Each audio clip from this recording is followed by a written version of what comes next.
History tells us that empires are built with steel and gunpowder. But Frantz Fanon taught us that the most enduring chains are not forged in iron, they are forged in the spirit. Before the settler could claim the land, the missionary had to claim the soul. The Bible was not merely a book of prayer in the colonies. It was a manual of psychological pacification. It taught the oppressed that their skin was a badge of sin, that their ancestors were demons, and that their suffering was a divine test rather than a colonial crime. Tonight, we expose the Bible as the primary weapon of intellectual erasure. We are not just talking about religion. We are talking about the psychiatric murder of a people's identity. Was the cross the precursor to the whip? In the world of Fanon, the answer is a devastating yes. Frantz Fanon, in his seminal works The Wretched of the Earth and Black Skin, White Masks, did not view the church as a neutral observer of history. To Fanon, the colonial Bible functioned as a white mask forced upon black skin. This script explores the Manichaean world of colonialism, a world divided strictly into the good, the European, the Christian, the white, and the evil, the native, the pagan, the black. We will analyze how the colonial administration utilized Christian dogma to neutralize the revolutionary impulse. By emphasizing virtues like humility, passivity, and the turn-the-other-cheek philosophy, the church effectively lobotomized the colonized subjects' will to resist. We examine the intellectual erasure that occurred when indigenous cosmologies were replaced by a Hellenized, Europeanized Christ, a figure who looked like the oppressor and spoke the language of the master. The analysis follows Fanon's psychiatric observations, how the Bible created a split personality in the colonized, forcing them to despise their own culture to achieve salvation. This is not an attack on faith, but a historical autopsy of how the sacred was weaponized to legitimize the profane. From the civilizing mission of the 19th century to the psychological trauma of the 20th, we trace the trajectory of cultural erasure. We ask the uncomfortable question, can a religion built on the foundations of empire ever truly set the colonized free? Or is the first step to liberation the burning of the colonial mask? This is the anatomy of a spiritual occupation. Understand the power of the colonial Bible through the eyes of Frantz Fanon. We have to look at the world as if it were a map drawn in only two colors, absolute white and absolute black. Fanon, a psychiatrist who saw the deep scars left by colonialism, noticed that the empire didn't just take people's land or their gold. It took something much more valuable, their sense of who they were.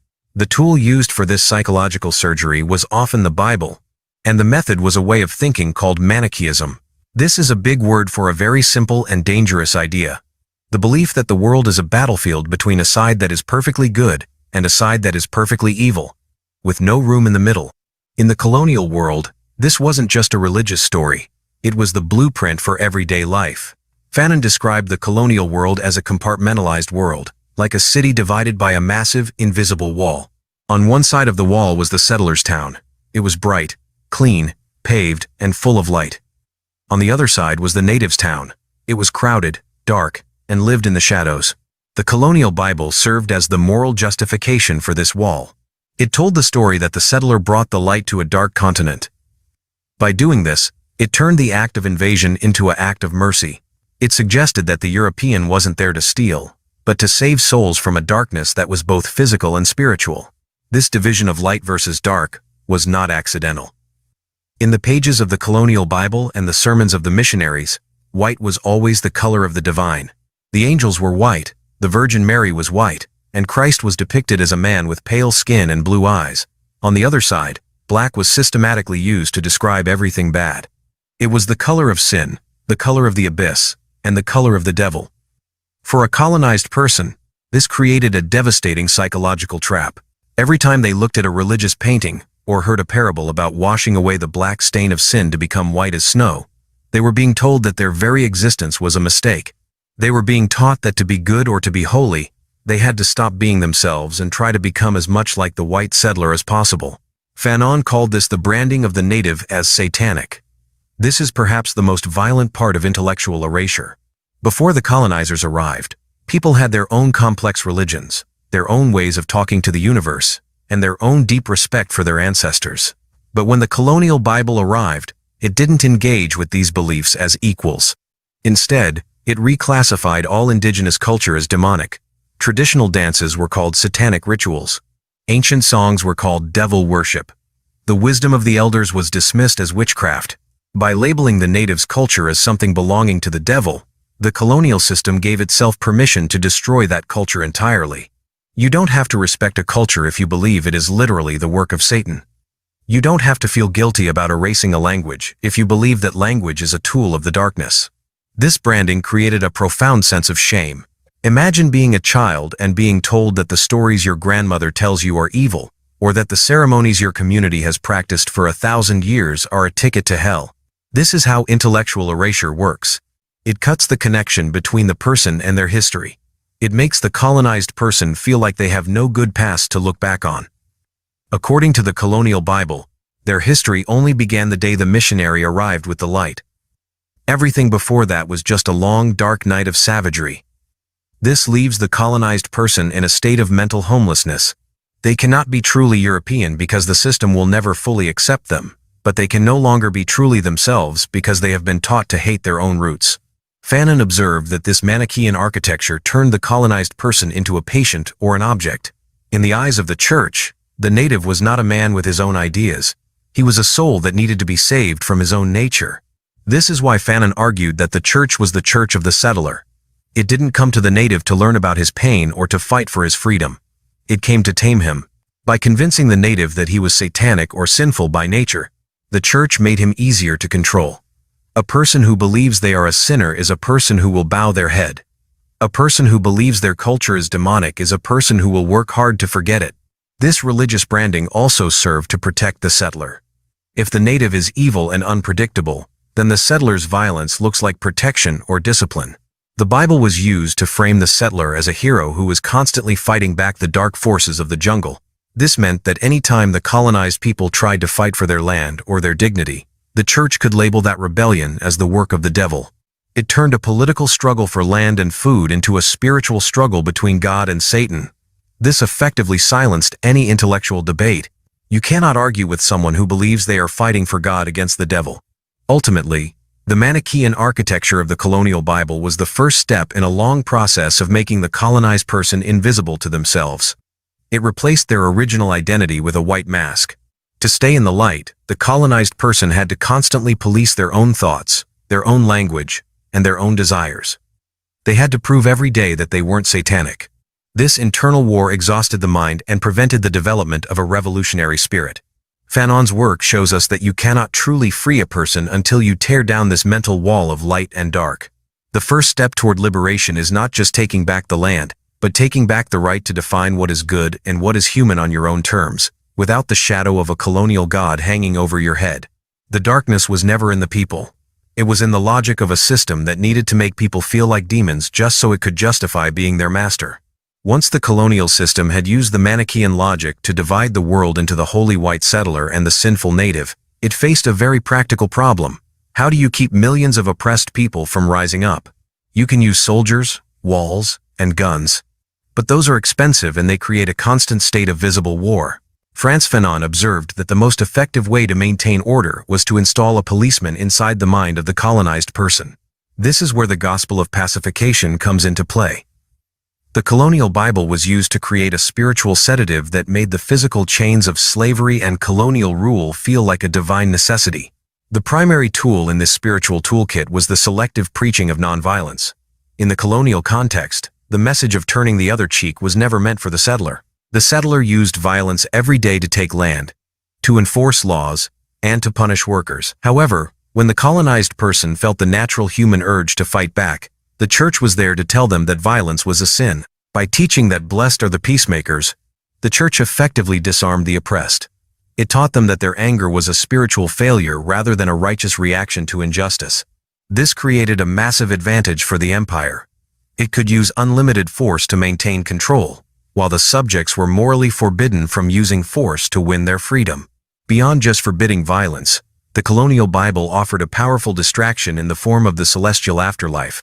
Fanon noted that the church directed the eyes of the colonized away from the dirt beneath their feet and toward the clouds. This is often called the pie in the sky philosophy. The message was simple: your suffering in this world is short and unimportant, but your reward in the next world is eternal and glorious.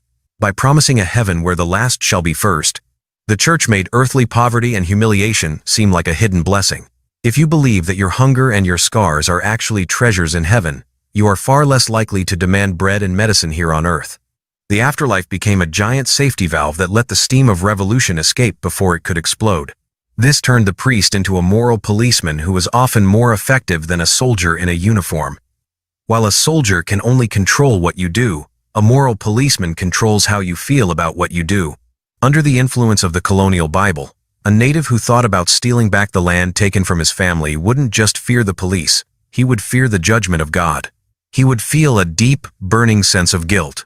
This guilt is the ultimate weapon of intellectual erasure. It replaces the desire for justice with a fear of eternal punishment.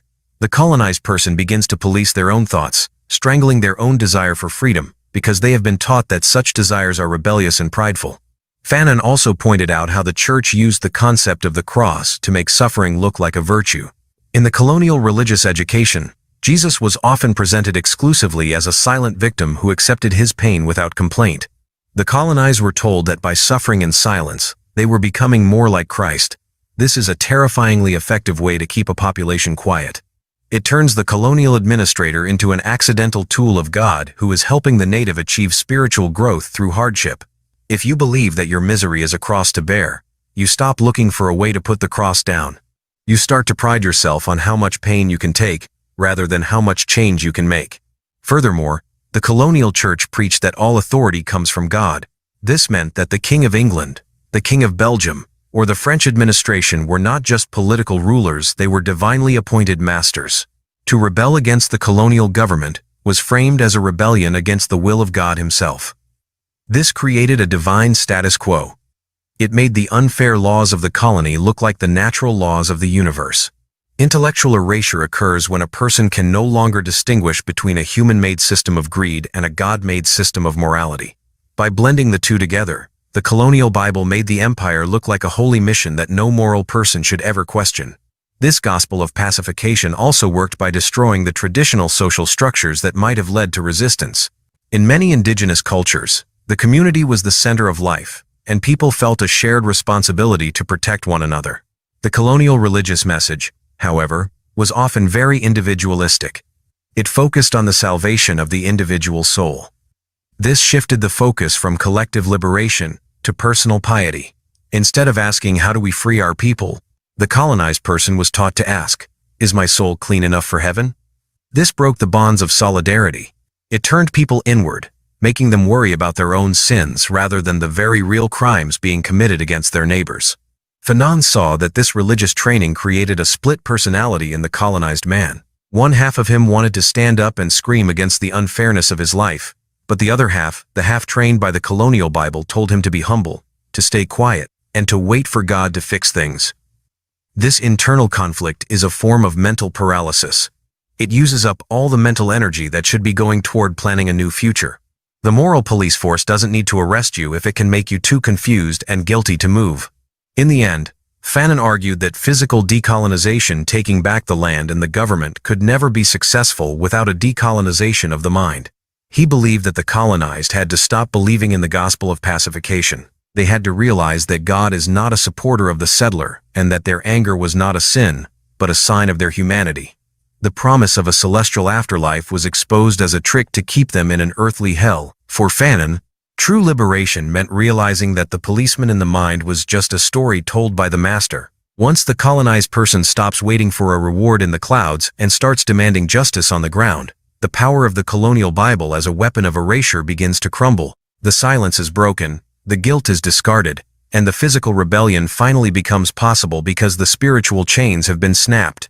When we speak about the aesthetic of erasure, we are talking about a very quiet but very deep kind of violence. Frantz Fanon, in his famous work Black Skin, White Masks, explained that colonialism does not just want to own your land, it wants to own your eyes. It wants to change how you see beauty, how you see goodness, and most importantly, how you see yourself. The colonial Bible was the primary tool used to perform this aesthetic surgery. It didn't just bring new stories. It brought a whole new set of symbols that acted like a giant eraser, rubbing out the local gods, the local languages, and the local rituals until nothing was left but a pale copy of Europe.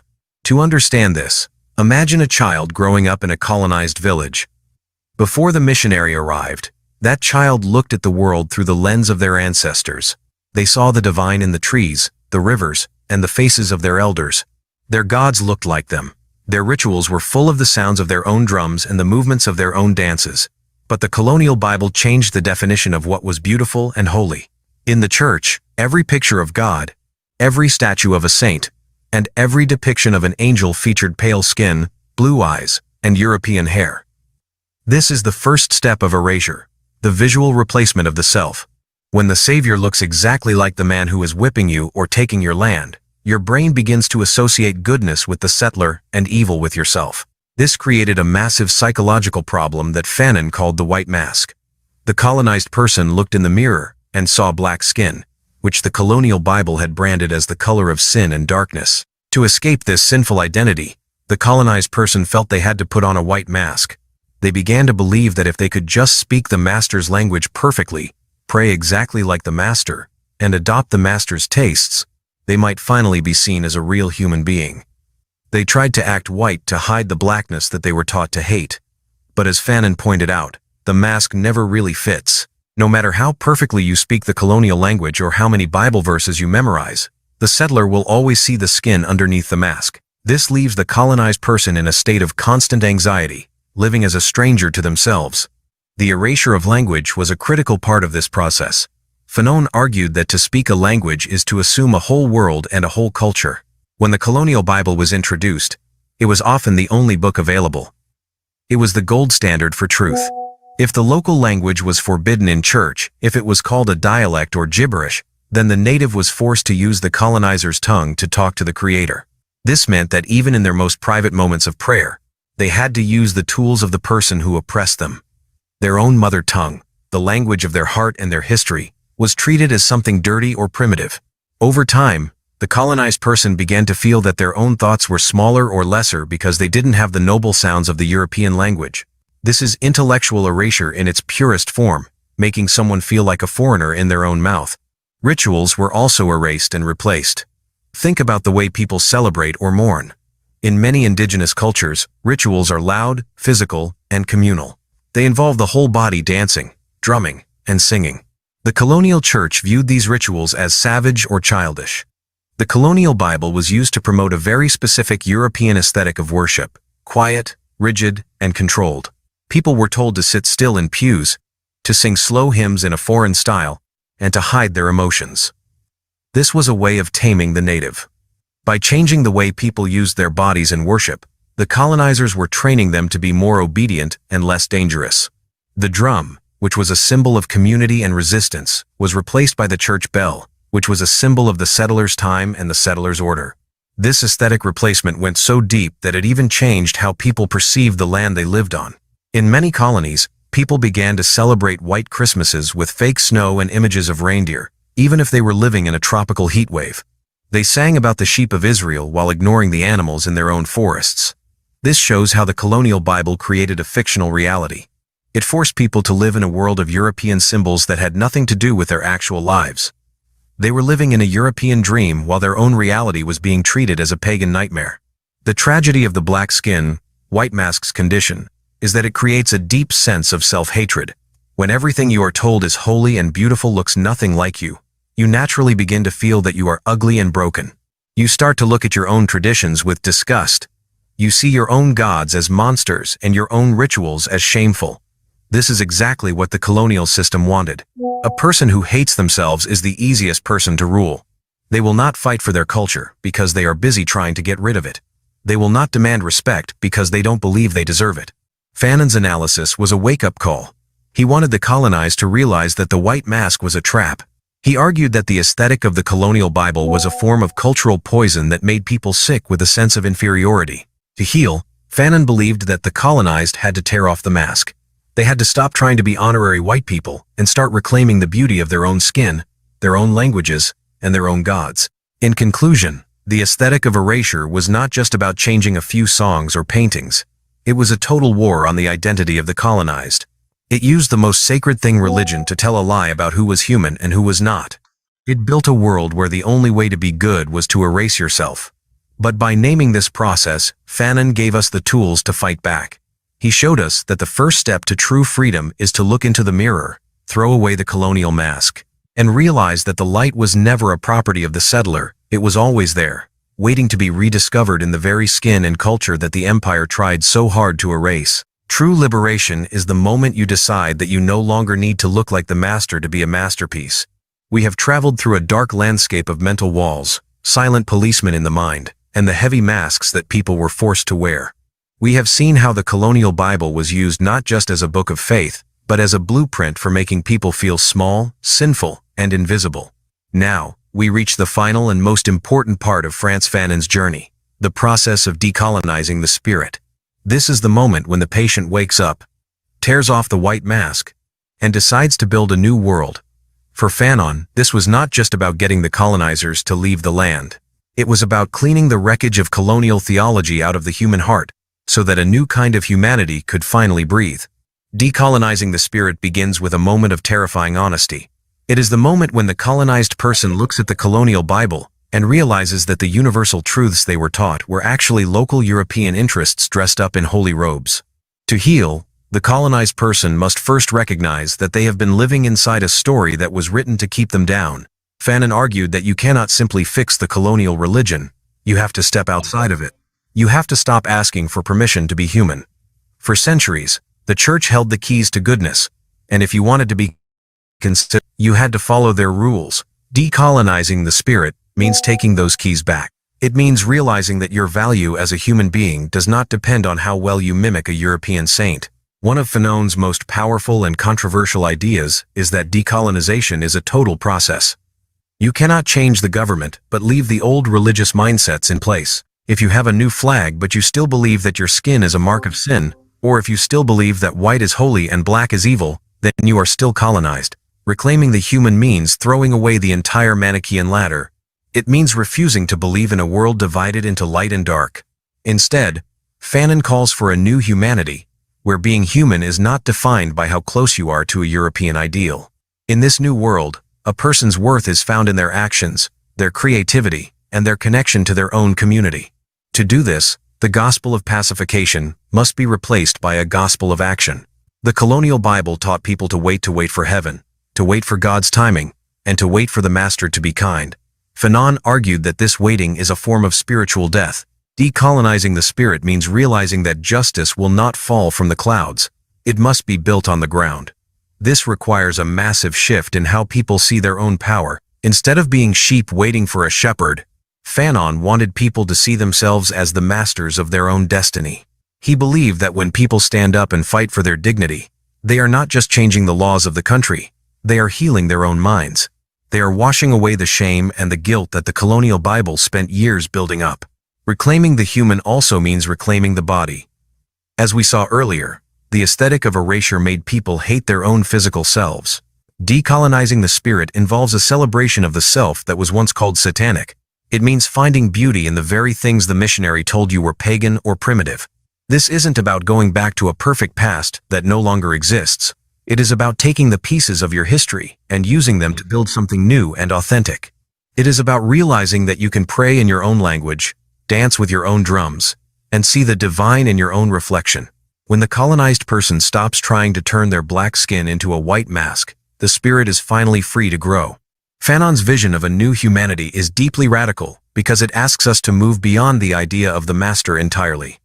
In the colonial world, even God was shaped to look like a master. Decolonizing the spirit means moving away from a religion of masters and servants and moving toward a world of equals. It means rejecting any theology that uses fear to maintain order. Fanon wanted to see a world where humans are not afraid of the divine and not afraid of each other. He believed that the end of colonialism should be the beginning of a true brotherhood, but this can only happen if we stop using the colonial Bible as a weapon to judge who is civilized and who is not. This process is not easy. It is a kind of spiritual surgery that involves cutting out deep-seated feelings of inferiority. The wreckage of colonial theology is like a pile of broken glass inside the mind. It takes time and courage to clear it away without getting hurt. But Fanon was an optimist about the human spirit. He believed that once the weight of the colonial god was lifted, the natural creativity and strength of the people would explode. They would start to write their own books, create their own songs, and develop their own ethics based on actual human needs rather than ancient European fears. The death of the colonial creator in the mind of the native is not a loss, it is a massive gain. It is the moment the wretched of the earth realize they are not wretched at all. They were only told they were wretched so that they wouldn't notice they were being robbed. Decolonizing the spirit is the act of waking up from a long, colonial nightmare and realizing that the sun is rising on a world where you are finally the author of your own story. Fanon's message is that we must start a new history of man. We cannot look to the old colonial structures for guidance because those structures were built to erase us. We must look to each other. The true human is not found in a Bible that justifies the whip. The true human is found in the hand that reaches out to a neighbor in solidarity. By reclaiming the human from the wreckage of the past, we are not just winning a political war, we are winning a spiritual one. We are proving that no empire is strong enough to keep the human spirit in a mask forever. The decolonized spirit is one that no longer needs to look at Europe to see what a human looks like. It looks in the mirror, it looks at its community, and it says, I am here, I am whole, and I am enough. This is the final victory over the weapon of erasure. The mask is gone, the policeman has left the mind, and the new humanity is ready to begin. Emancipate yourself from mental slavery, for while others can free you from the temporal chains, only you can free your minds. Words of the Honorable Prophet Marcus Mosiah Garvey. Majesty bless, my Lord and Empress. Honor Yes, and give thanks for all words of truth and rights, love and light, you know. Say you could fool some people sometimes. It even have some people you could fool all the time. But you can't fool all the people all the time. So we give thanks for this time of information, where enough things is coming out, that even the younger generation coming up could know that we not descendants of slaves. We are descendants of kings and queens, gods and goddesses. You know? Yeah. So with that said, my Lord and Empress, yeah, we ready to open it up? Yes, my Lord, in our moment. In a moment? Yes. All right. Check Now the wait. screen.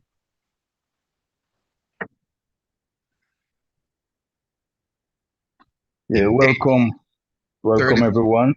Proclamation of the emancipation of the enslaved Africans was announced. The reality did not take place until 1838. On Sunday, the 2nd of August, 2026, the EABIC Council of Elders will be revisiting this moment in history. Join us for a factual account of the events that took place. A Luther continua. Rastafari. Welcome everyone to the program presented by the EABIC Council of Elders. Today's program is a celebration of emancipation, that moment in history when the temporal chains were taken off I, and we were deemed a free people once again. We are still in the process of decolonizing the minds, removing the chains and shackles from the minds, and this is part of that process. So as we enter into the program, we encourage everyone to be attentive because today's program is information packed. You know, a lot of what you thought you know about emancipation, you may be right, but you will certainly be learning a lot more that you don't know. Give thanks. Honorable Chair. My Lord, Empress. Call for divine virtual reference in the virtual courts of Rastafari. Holy Emmanuel I, Celestia, Jah, Rastafari. Behold, how good and how pleasant it is for us, brethren and sisters, to dwell together in unity and love. It's like the precious oil upon our head that went down to our beard. even Aaron's beard that went down unto the skirts of his garment. As the dew of Hermon, and as the dew that descended upon the mountain of Zion. From where the Lord commanded his majesty blessings, even life and love forevermore. So hail our God, Selassie, Jehovah God, Rastafari. Our Almighty God, Rastafari, great and terrible God, Rastafari is the Almighty God. Jah, who seated in Zion and reigned the hearts of all flesh. O thou most high eternal Father, Jehovah God, Rastafari. Hear us and bless us, O Lord. Keep and sanctify us, Lord. And cause thy holy face to shine upon us, thy children, that we shall be saved and redeemed. O thou most high God, Jah, Rastafari. Heaven declare the glory of God, and the firmament sheweth his handiwork. Day unto day uttereth speech, night unto night sheweth forth knowledge. There is no speech, no language, where your voice is not heard, the black Christ. Holy Emmanuel, I, Selassie, I, Jah, Rastafari. Welcome, each and everyone, upon to this day of reasoning.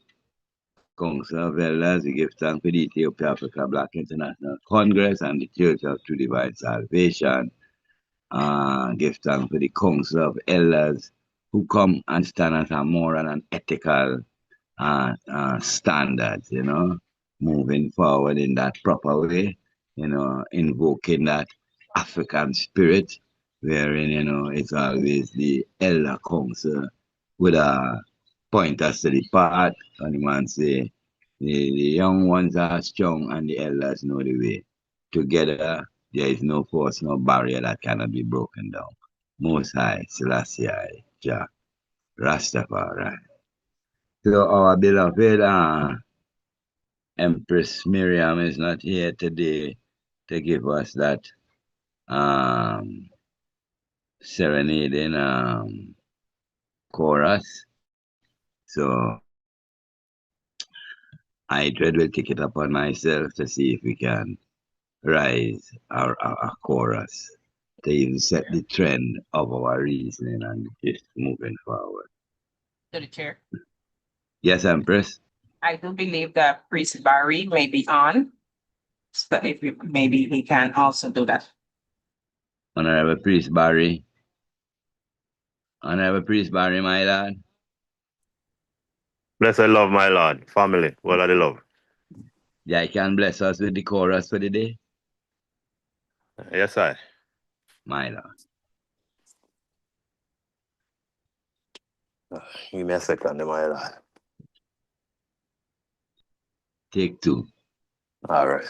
Unto my Lord, yeah, it is strong on the eye, so that's all good. Well, there I get yourself ready, and I will just welcome everyone to the platform. As today And we celebrate Emancipation Day, and looking at the moment, back then when they claimed that we were emancipated, and see if we were truly emancipated. We ask everyone to be ready to interact, because this is an interactive platform where we are seeking interaction from everyone. No question is too simple. No thought or statement is, taboo. not really, yeah, is not relevant. So share your thoughts with I and I as we try to reconstruct that moment and look at it from a factual standpoint. Heart of And love, my of celebration, one black love, Rastafari. so we'd like to give our council of elders greetings and welcome to Sister Narisha. She is the news reporter from the Guardian newspaper in Trinidad who came to the celebration last Thursday here. She didn't just come as a reporter. She come as a child of God coming home. Because she stayed with us during the week, she reasoned with us, she ate with us, she supped with us, and she prayed with us, and never left until everything was done. So, Sister Narisa, welcome, welcome. You can unmute your mic and say a little hail up to your family.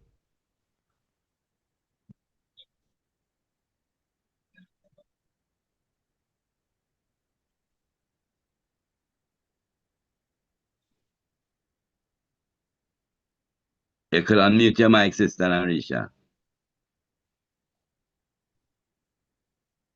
Oh, she probably not near her phone.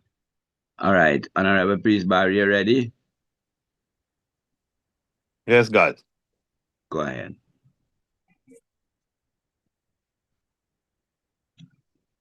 Him one taken from a sacred songs and solos. My Lord and Empress. Hey, Emmanuel, I. That's the I. yeah. Rastafari. Praise my soul, the King of Zion. To his feet thy tribute bring. Ransom he'll restore, forgiven. Who like thee his praise shall sing. Praise him, praise him, praise him, praise him, praise our ever living King. Praise him for his grace and favor to our fathers in distress. Praise him still the same as ever, slow to chide and swift to bless. Praise him, praise him, praise him, praise him, praise, glorious in his faithfulness. Father, like he tends and spares us, well our feeble frame he knows. In his hand he gently bears us, rescues us from all our foes. Praise him, praise him, praise him, praise him, widely as his mercies flows. Angels help us to adore him. He behold him face to face. Sun and moon bow down before him. Dwellers all in time and space. Praise him, praise him, praise him, praise him. Praise with us the God of grace. Haina, Holy Mount Zion, Zion, Zion, I, Lord, Holy Mount Zion, Zion, I. Jehovah, Jah, Rastafari. Right. Holy, holy Lord God Almighty, every morning the sun shall rise to thee, a man, a black man, I, and And I, King, the last, last, I, yeah, Jah, Rastafari, Rastafari. my Lord and Empress, all of the love family. My Lord. Yes, my Lord, you have a nice voice. Long time we didn't sing a hymn, so give thanks for the initiative. And Sister Narisha said she was disconnected for a moment, so she's back now. So she One can, second. 1 second, Honorable Priest. yeah, Priest 7 is in. okay. Yes. Blessed love, my Lord. My Lord, give us a word of welcome, emancipation word, and then Sister Narisha One will second. No, then introduce the us. roll call. Then the roll call. All right, no problem. Yes, my Lord and Empress, give thanks for another Sunday evening. True heart of welcome to each and everyone. And give thanks for the 1st of August, Emancipation Day, you know. We give thanks and glorify today's program that we could get more understanding of the history of Emancipation Day and even some of the patriarchs from that time, you know, who brought, you know, a light to I and I black people, you know, a light of freedom. You understand? To understand freedom, that light that we could all follow, you know, to reach to that understanding of true freedom, true emancipation, you know. So we give thanks for the information put together in today's program and each and every one. Give thanks for all our viewers near and far.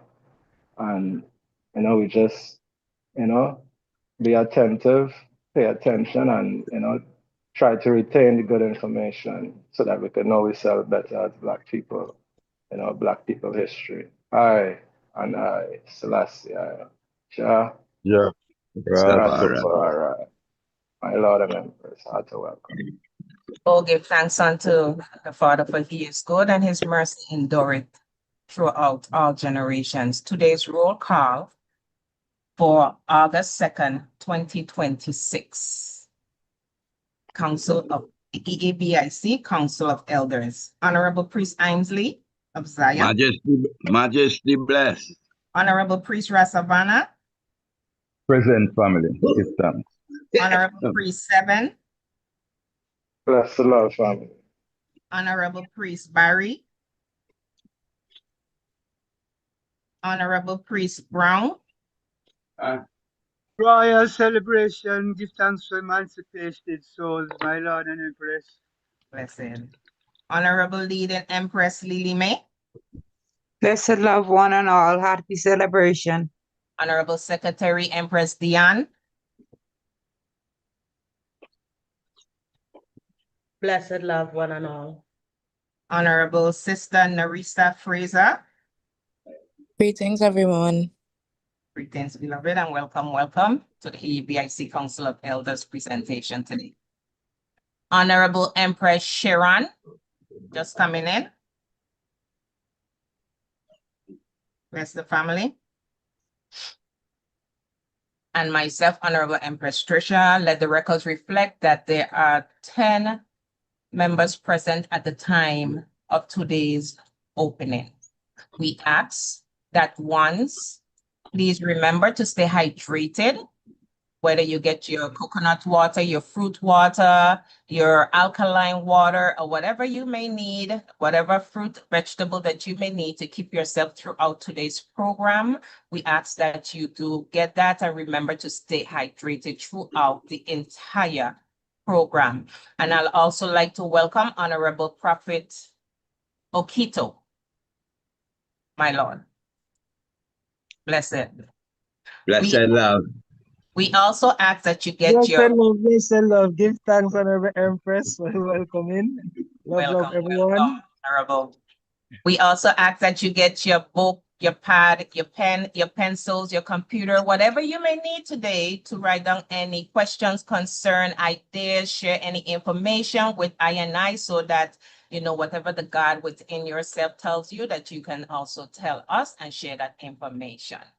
We ask once to be reminded that we are live streaming on the EABIC Council of Elders YouTube channel. We ask that you subscribe, like, and share your comments, my Lord and Empress. Going straight into our inspiration for today from our beloved Queen Sister, Ayanla Van Zant. Continuing reading. Most people enjoy the inferiority of their friends.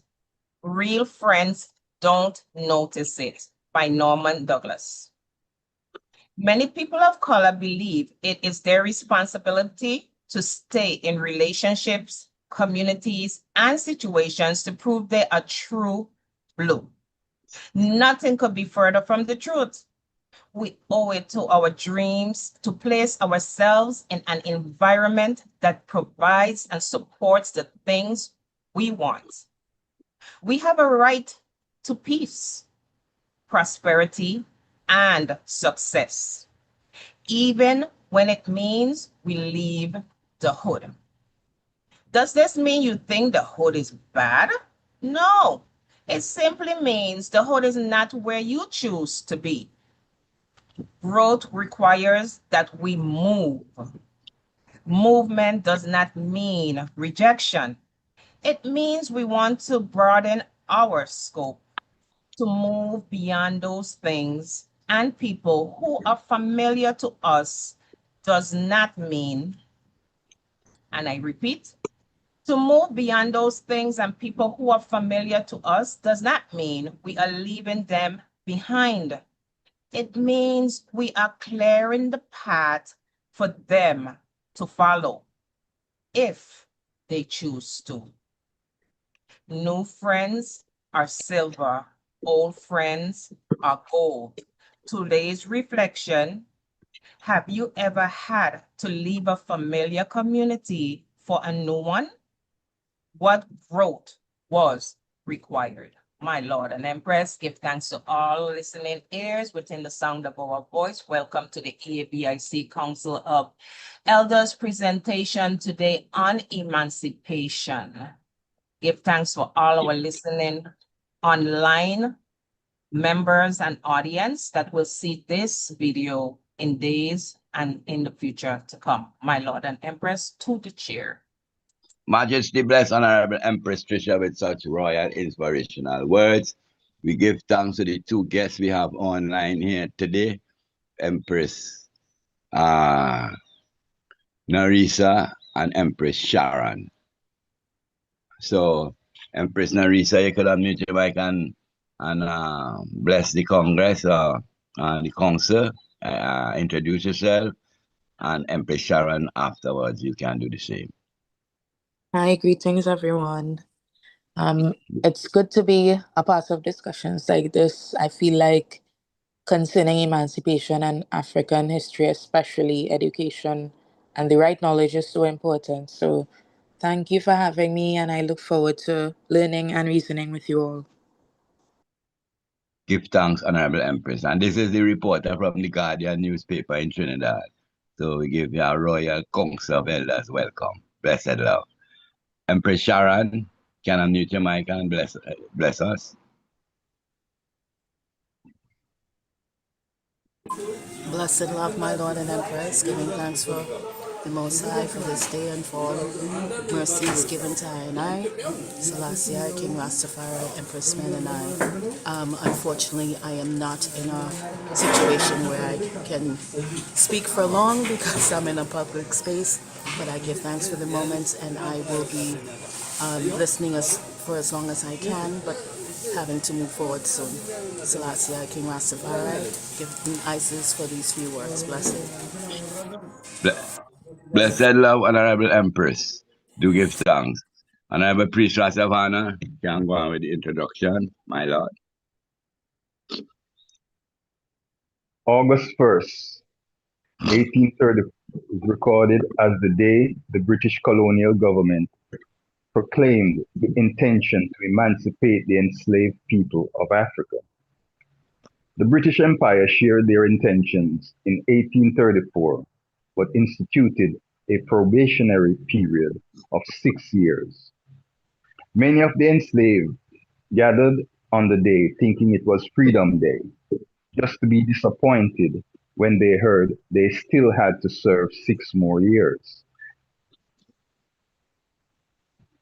It sparked revolts and demonstrations across the vast empire on which it was said the sun never sets. In Trinidad, the morning of August 1st, thousands of enslaved Africans gathered in a peaceful protest, chanting, Paz de 6 Ans, not 6 years, after Governor Sir George Hill read the Proclamation of Emancipation. The crowd found out they were being forced into a period of unpaid apprenticeship instead of immediate freedom. The people marched to the government house in Port of Spain to express their disappointment. Dozens were slaughtered to suppress the revolt. Over the next 4 years, there were riots and plantation burnings and deaths on both sides throughout the empire. This prompted Britain to cut the period of apprenticeship short and grant liberty in 1838.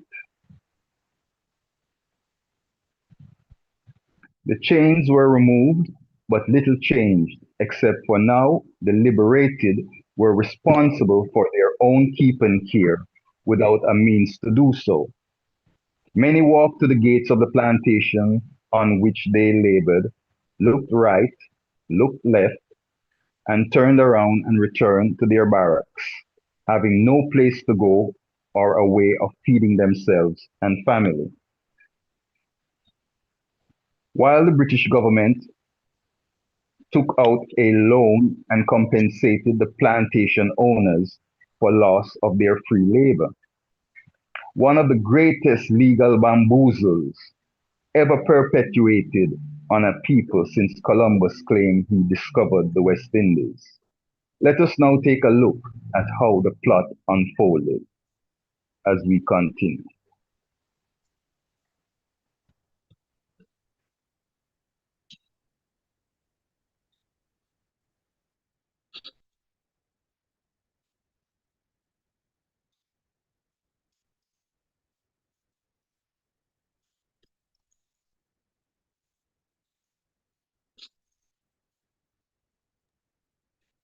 While we await for the video to come on, them and those who was in Trinidad yesterday and saw the um, procession and the joy and the laughter amongst the family, it was certainly different in 1834.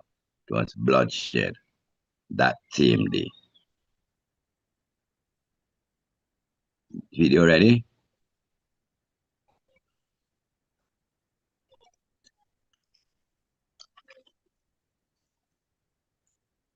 Queuing up, as usual. I agree. So, One, yeah, I agree. They yeah, might all first. yeah, as usual, there's always a technical glitch as we are dealing with imperfect. Yeah. Yeah, but as DI said, we're going to take a different look today on what emancipation in 1834 really was about. We celebrate it. Well, many celebrate it as a moment of celebration, but there are those who have a different view on what took place. And we're going to try to factor in all the spectrum of understanding of that historic moment in time. I'm hoping that the Empress can get the Yeah. I will have to play it again. Emancipation Day. Emancipation Day marks the end of chattel slavery in the British Empire, driven by centuries of fierce resistance. The Slavery Abolition Act of 1833 and the final dawn of absolute freedom on August 1st, 1838. The British Parliament passed the Slavery Abolition Act, setting the stage to free enslaved people. The law took legal effect, but it forced formerly enslaved people over the age of 6 into an unpaid apprenticeship system. And I'll repeat that.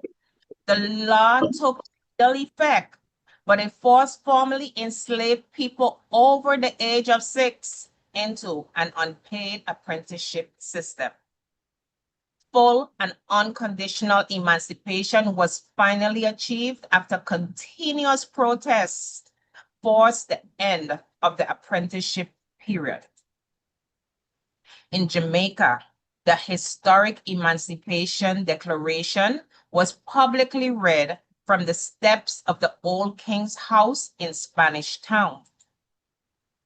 First celebrated widely as a public holiday, the August 1st traditions in Jamaica were passed in 1962 for Independence Day, then officially restored in 1997 by the government.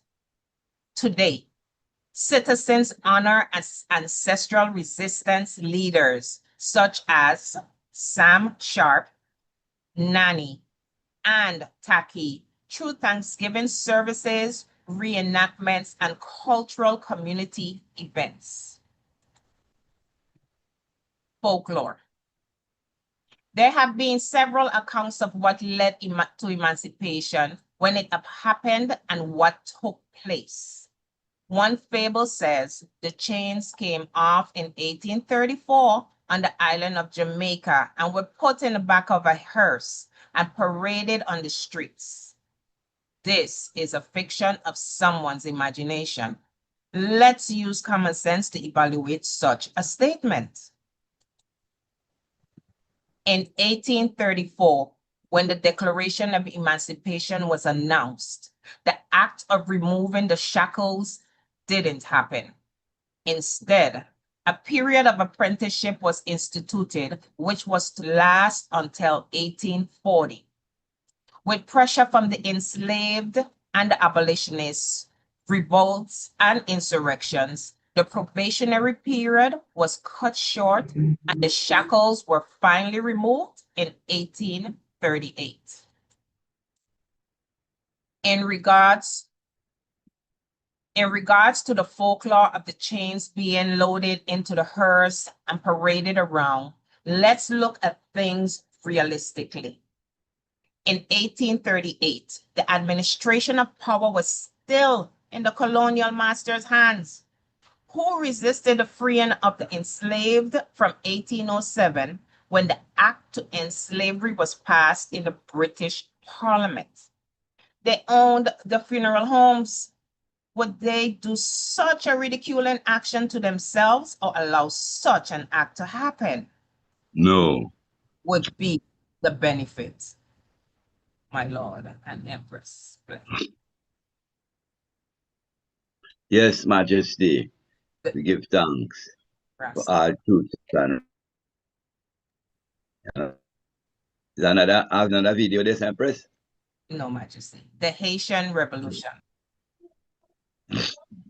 Haiti was the first modern country to experience true emancipation from slavery by permanently banning it through a successful revolution in 1804. Haiti emerged as an independent nation following a historic slave revolt, becoming the first country to outlaw slavery permanently. The British enacted the Slavery Abolition Act, which freed enslaved people across colonies like Jamaica, starting with an apprenticeship. In 1848, France abolished slavery completely in its remaining French colonies after earlier revocations and reinstatements. British colonies the emancipation due to the abolition of the Slave Trade Act in 1807. Major slave rebellions like the Christmas Rebellion in Jamaica in 1831 and the Slavery Abolition Act of 1833. The Haitian Revolution of 1791 to 1804, when the enslaved people defeated their rulers in Saint Dominique, creating a free nation that terrified plantation owners and inspired revolts across the region. In Barbados, Busa's rebellion, in Barbados, Busa's rebellion of 1816 was a massive revolt led by an enslaved man named Busa that damaged properties and showed that enslaved people wanted total freedom. The Demerara Revolt in British Guyana in 1823, where thousands of enslaved workers rose up against the brutal conditions, increasing pressure on the British government. Jamaica's Christmas Rebellion of 1831 was led by Samuel Sharp. This huge strike and revolt involved tens of thousands of enslaved people. The harsh punishment of their rebellion shocked the British public and sped up the push to end slavery. The abolition of the slave trade of 1807, the British Parliament made buying and moving new enslaved people from Africa illegal across the empire. The Slavery Abolition Act of 1833, where Parliament passed a law to end chattel slavery in most of the British colonies starting August 1st, 1834.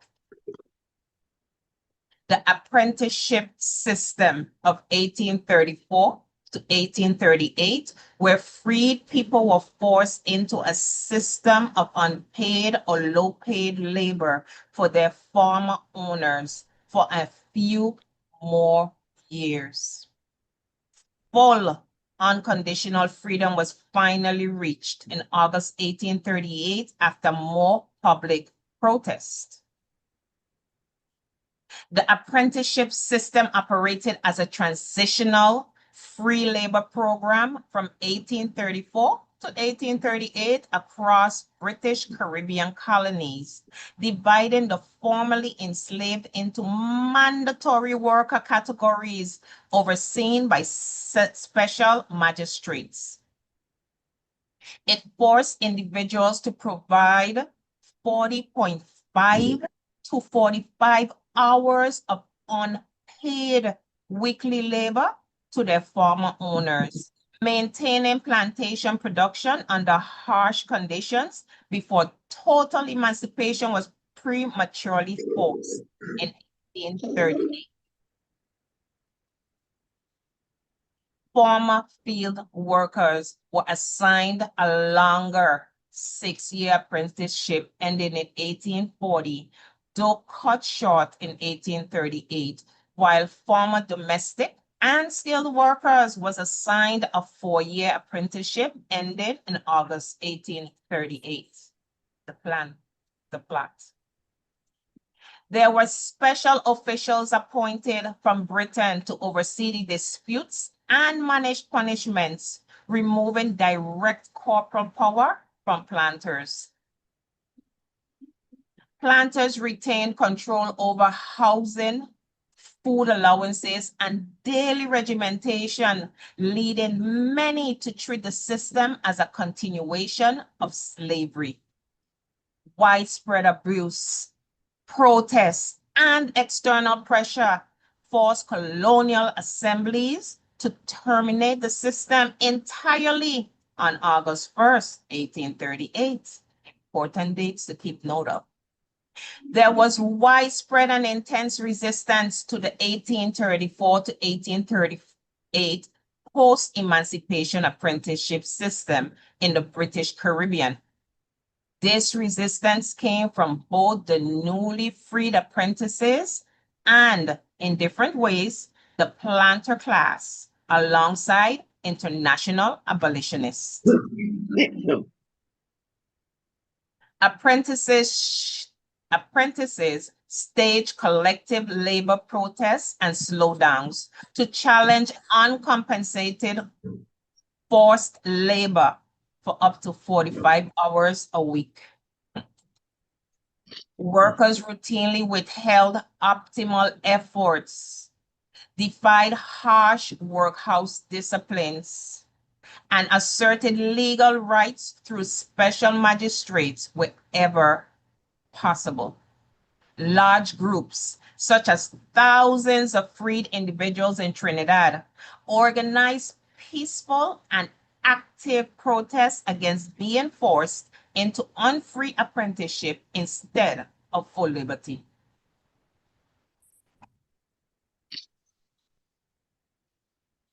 Plantation owners resisted the rules by defying basic allowances, inflicting corporal punishment, and attempting to extend control over their workers' free time. Reformers and activists in Britain viewed the system as slavery by another name. and mounted massive petition campaigns that ultimately forced Parliament to end the program early, my lord and Empress. Honorable Empress Dion.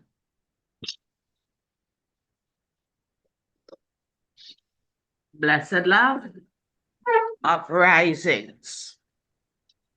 Major 19th century uprisings directly leading to British emancipation, including Busa's Rebellion of 1816 in Barbados and Demerara Rebellion of 1823 in Guyana, and the Baptist War of 1831 to 1832 in Jamaica.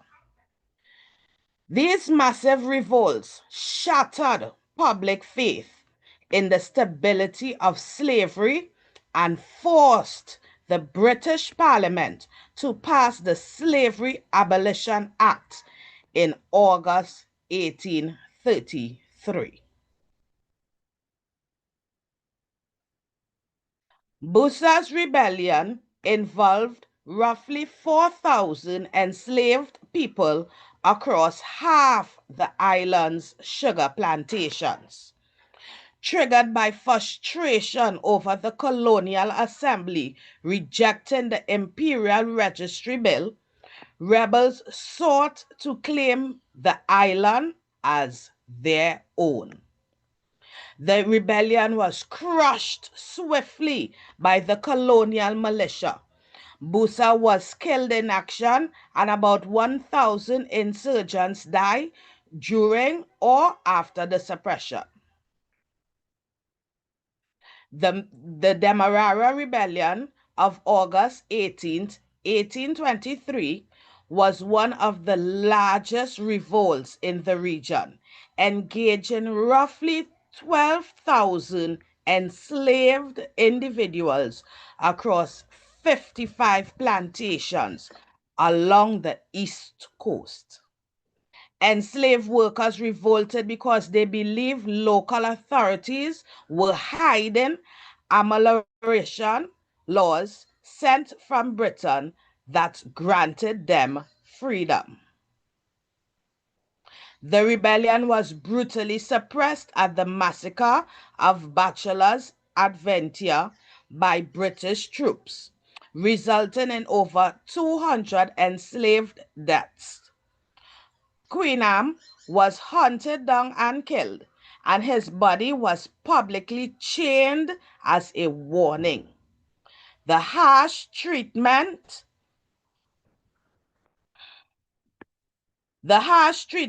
of supportive London missionary societies, Reverend John Smith, turned British public opinion firmly towards immediate abolition.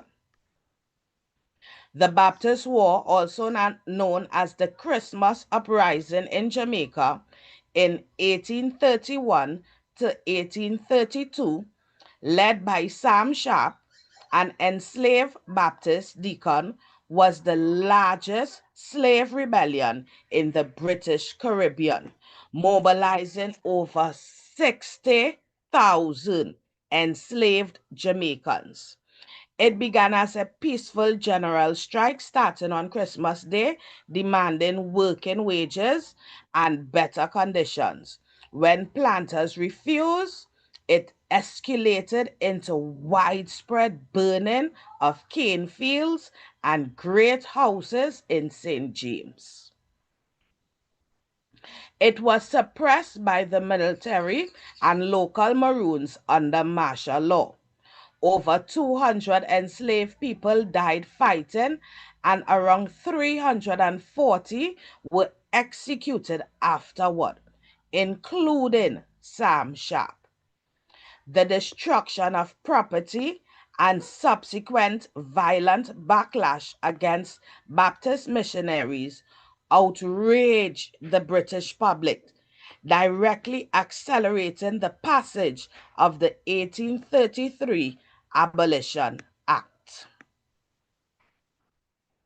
The role of women in the French Revolution. Women played an active and vital role in the French Revolution as protesters, political club founders, and writers, despite being denied formal voting rights. Key actions included leading the Women's March on Versailles, demanding equal civil rights, and establishing independent activist groups. Thousands of Persians, market women, marched towards the Palace of Versailles in 1789, demanding bread and forcing King Louis XI to return to Paris. The No, the 16th. 16th, sorry. King Louis XVI to return to Paris. Lower class women led street protests against soaring food prices and bread shortages, which often triggered major revolutionary shifts. Women joined physical revolts, with some participating in the storming of the Bastille and others taking up arms for national defense. Women formed independent groups like the Society of Revolutionary Republican Women to fight for social and political equality. Activist Olympe de Gaulle published the Declaration of the Rights of Women and of the Female Citizens in 1791 to demand gender equality. Bureaucrats and aristocratic women hosted intellectual salons and helped spread revolutionary ideas and debate policies. The revolutionary government denied women the right to vote or hold public office. In 1793, the Jacobin-led government banned all women's political clubs, declaring that female political activism disrupted domestic duties. And that word is bourgeois. Prominent female voices faced execution or imprisonment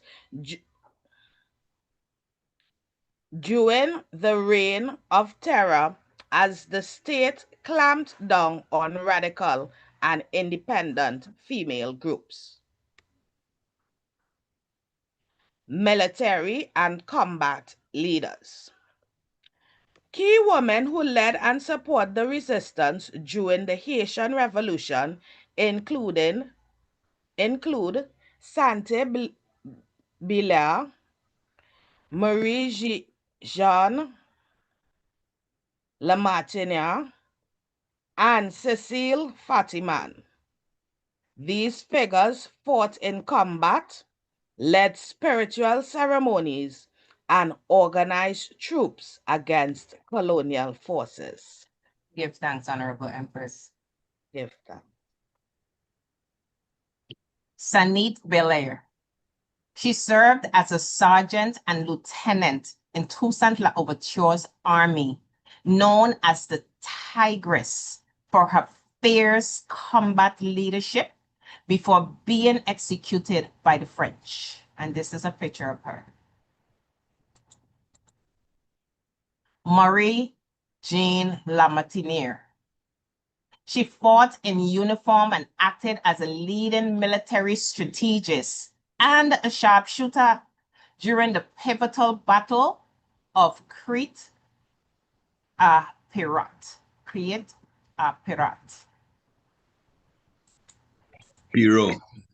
Pirot. Okay, give thanks. Pirot. Victoria Monteau, Grand Toya, a trained African warrior who trained future leader Jean Jacques Dessalines in combat and led revolutionary troops.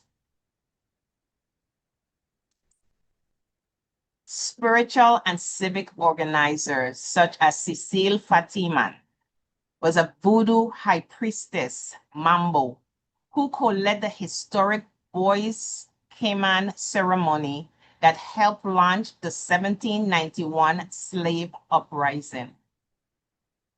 Catherine Flan, a symbolic figure and a nurse who famously sewed the first Haitian flag representing unity in the fight for freedom. Cecile Fatiman. Cecile Fatiman, 1791 to 1845, was a Haitian voodoo priestess and a revolutionary, born to an enslaved African woman and a Corsican prince.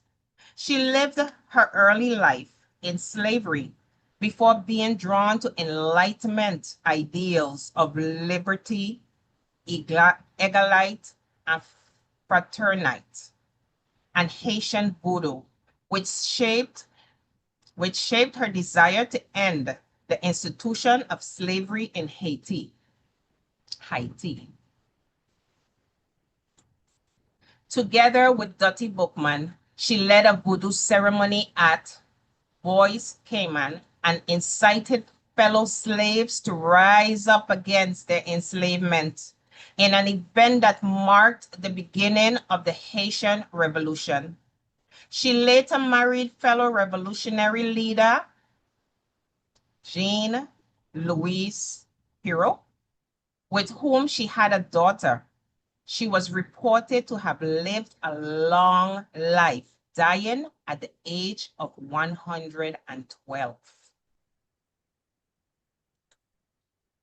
Sold by her white father to a plantation in Saint Dominique, Cecile was a voodoo high priestess who maintained the rituals and relationships between spirits and the community. At night, she traveled to plantation after plantation, convincing both the people who were enslaved and the Maroons to attend a Boys Cayman in the forest. This ceremony acted as both a religious ritual and a meeting to plan the uprising that became the Haitian Revolution. Not only was Cecile indispensable in the creation of Haiti, she went on to become First Lady after marrying President Louis Michel Perrault, a former soldier of the Haitian Revolution.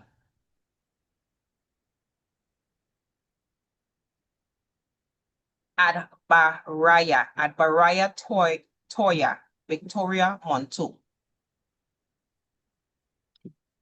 At Baraya Toya, originally from the Kingdom of Dahomey, currently Benin. Ad Baraya Toya was one of the warriors of the Dahomey Amazons, a healer, a midwife, and one of the women who sat on the Dahomey's council. She was abducted and enslaved in the Saint-Domingue, then renamed Victoria Monteau. There she taught Jean-Jacques Dessalines and many others how to fight in hand-to-hand combat and how to wield a knife.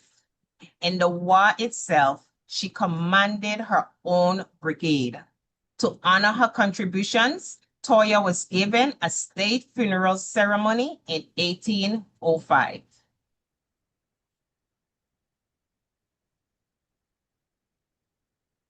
Sanit Belair.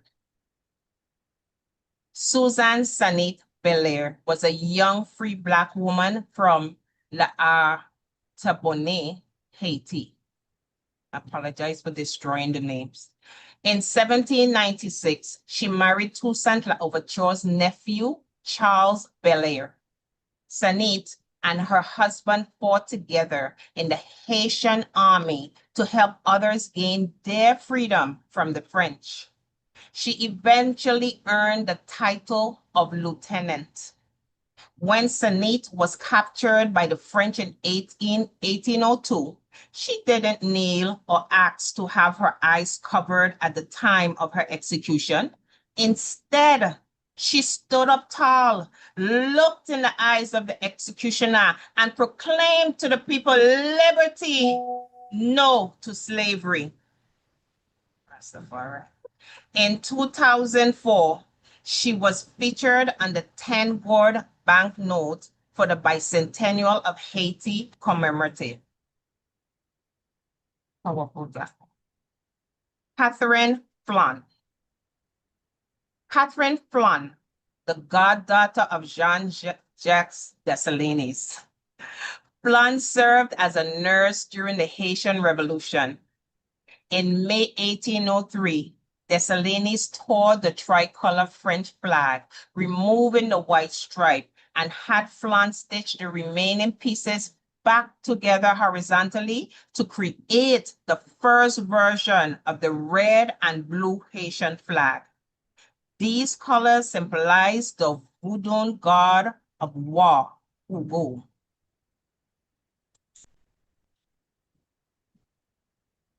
The British Rebellion.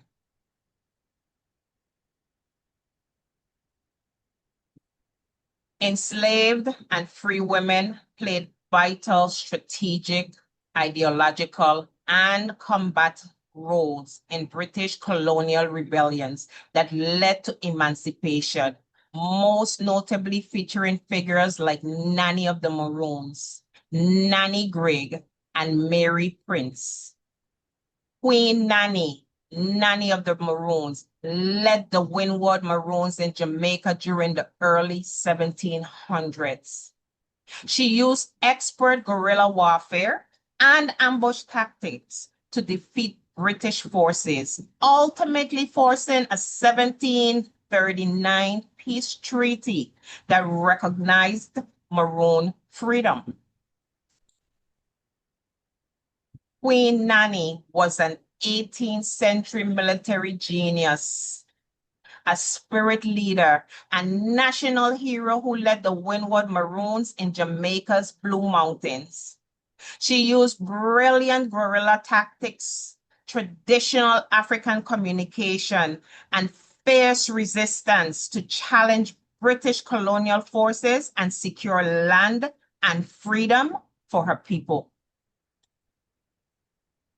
Born around 1686, likely of the Ashanti or Akan people in present-day Ghana, Nanny was a spiritual and political leader. She took control of a fortified mountaintop settlement in the Blue Mountains known as Nanny Town around 1720. She used the abenge, an African horn, to send secret long-distance musical messages and train fighters in advanced camouflage. Abeng.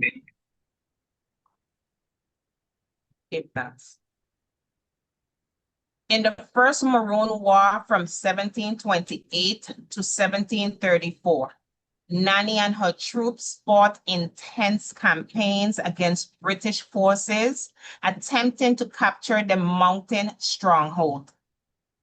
British commander Captain Stoddard attacked and claimed to destroy Nanny Town in 1734, but Nanny and her surviving fighters regrouped near the Rio Grande. Her military pressure forced the British Empire to negotiate formal peace treaties, leading to a 1740 land grant of 500 acres for her community.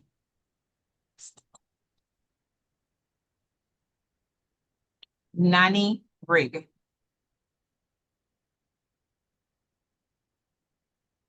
Nanny Grigg acted as a principal ideologue and strategist for Botha's rebellion in Barbados in 1816. She mobilized the fellow enslaved by communicating that freedom was coming, but required them to fight for it. Mary Prince. Mary Prince escaped enslavement in Antigua after being brought to London and published her autobiography, The History of Mary Prince, in 1831, which galvanized public outcry and fueled the parliamentary path to full abolition. These are also pictures of her and her master and their families. Mary Ann Reed was implicated as a primary organizer in the 1824 slave conspiracies in Hanover, Jamaica. Next reader, Honorable Priest. Yes, sir. The Christmas Rebellion of 1831, Jamaica's fight for freedom.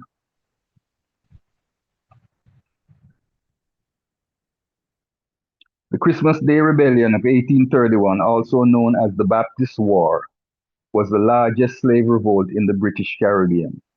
It began on December 25th, 1831, involved up to 60,000 enslaved Jamaicans, and was led by the Baptist deacon Samuel Sharp.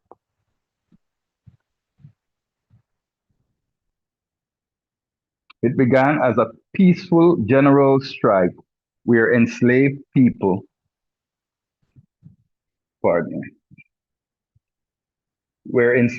refused to work after the Christmas holiday unless given better treatment and wages.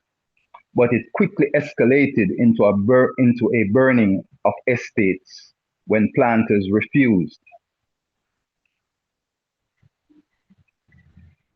It was centered in Montego Bay and spread across western Jamaican parishes, including St. James, Trelawney, and Westmoreland.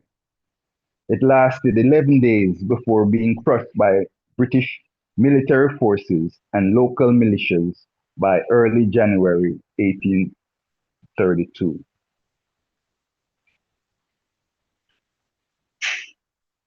Roughly 200 enslaved people were killed during the fighting, and over 300 more were executed afterwards by the colonial regime. Samuel Sharp was captured and hanged on May 23, 1832. Despite its military failure, the massive scale of the uprising shocked the British public and Parliament, directly accelerating the passage of the 1833 Slavery Abolition Act and full freedom in 1838.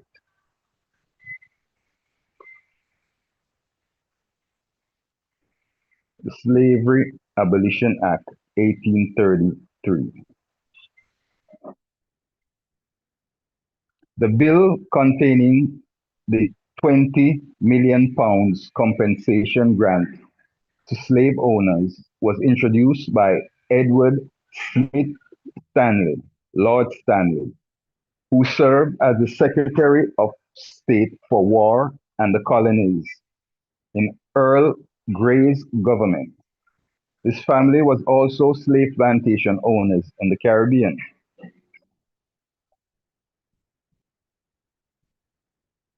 The Slavery Abolition Act of 1833, 3 and 4 Will 4 C 73.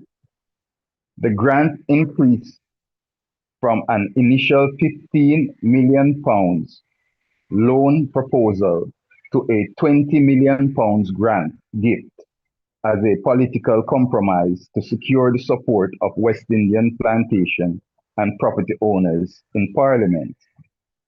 Enslaved people received no financial compensation and were subject to a multi-year apprenticeship period of forced labor. The £20 million compensation for the Slavery Abolition Act of 1833 was secured through a massive public loan raised by a banking syndicate led by Nathan Meyer Rothschild and Moses Montefiore, and it was repaid by British taxpayers over 182 years until the debt was fully cleared in February 2015.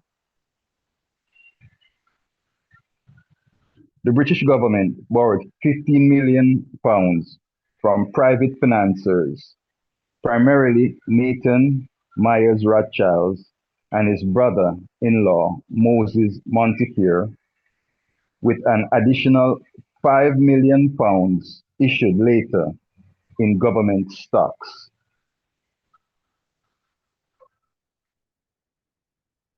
The £20 million total accounted for roughly 40% of the British Treasury annual income at the time, administered by the Bank of England.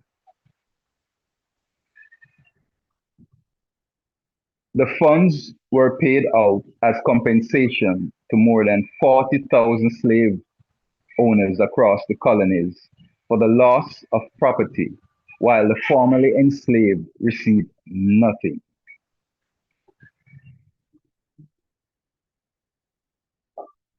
The government rolled the borrowing into an undated government bond known as a perpetual annuity or gilt, meaning there was no fixed date forcing rapid repayment.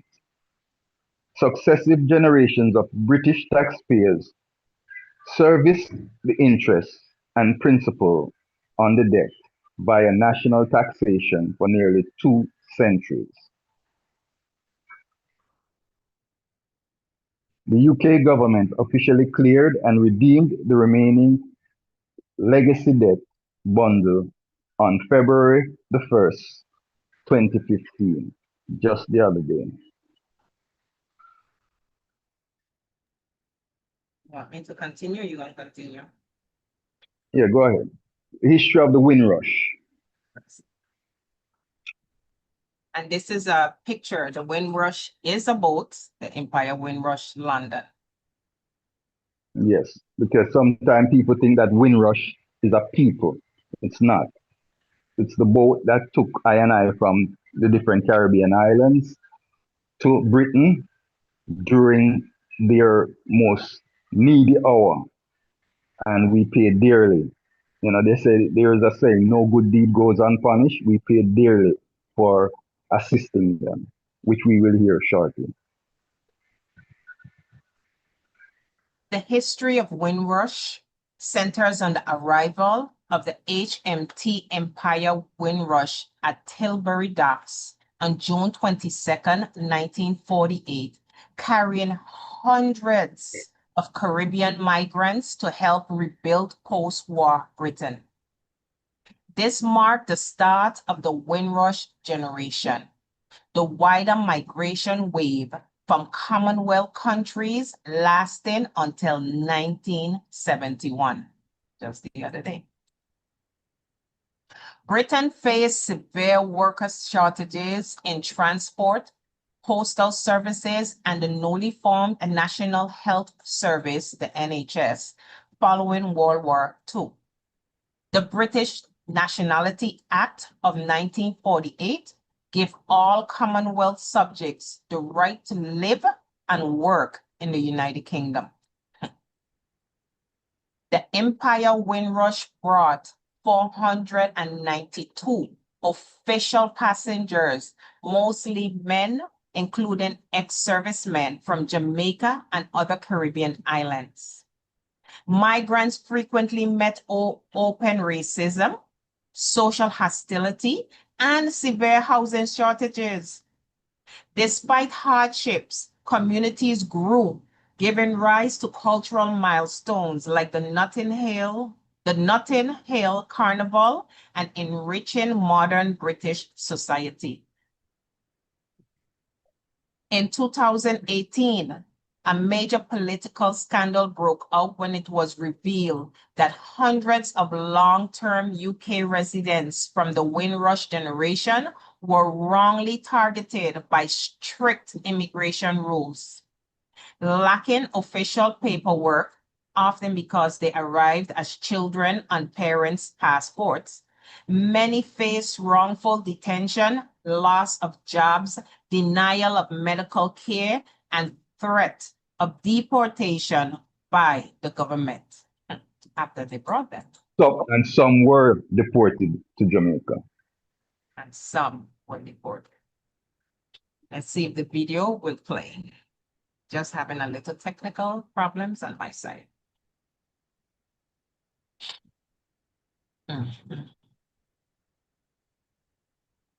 So we see from the narrative that how much the British Parliament pacified the planters. So it was never a humanitarian cause that made them look to abolish slavery. As we see, it was the constant rebellion of the enslaved people and our ancestors, and also the deaths of some of these soldiers from Britain to fight. So the people then start to protest because them feeling the death. It was not them love, it's because them start to feel something now. Because the people come down to as soldiers and end up getting killed. And so them start pressure the parliament now for rise up the abolition law. You ready yet, Empress? And she working it out. It'll start, when she get through. So, okay. That make me looking some things here. So because the way how they deal with Queen and she structure when them kill her, you could see them practices still going on. Remember when they killed Ben Laden one day? Then just dump him in a sea that nobody will ever, none of his families, Wayneberry, where the structure went, So when we see all these things, we say again, the rightful name of that thing what went on over the Atlantic Ocean was the European kidnapping scheme.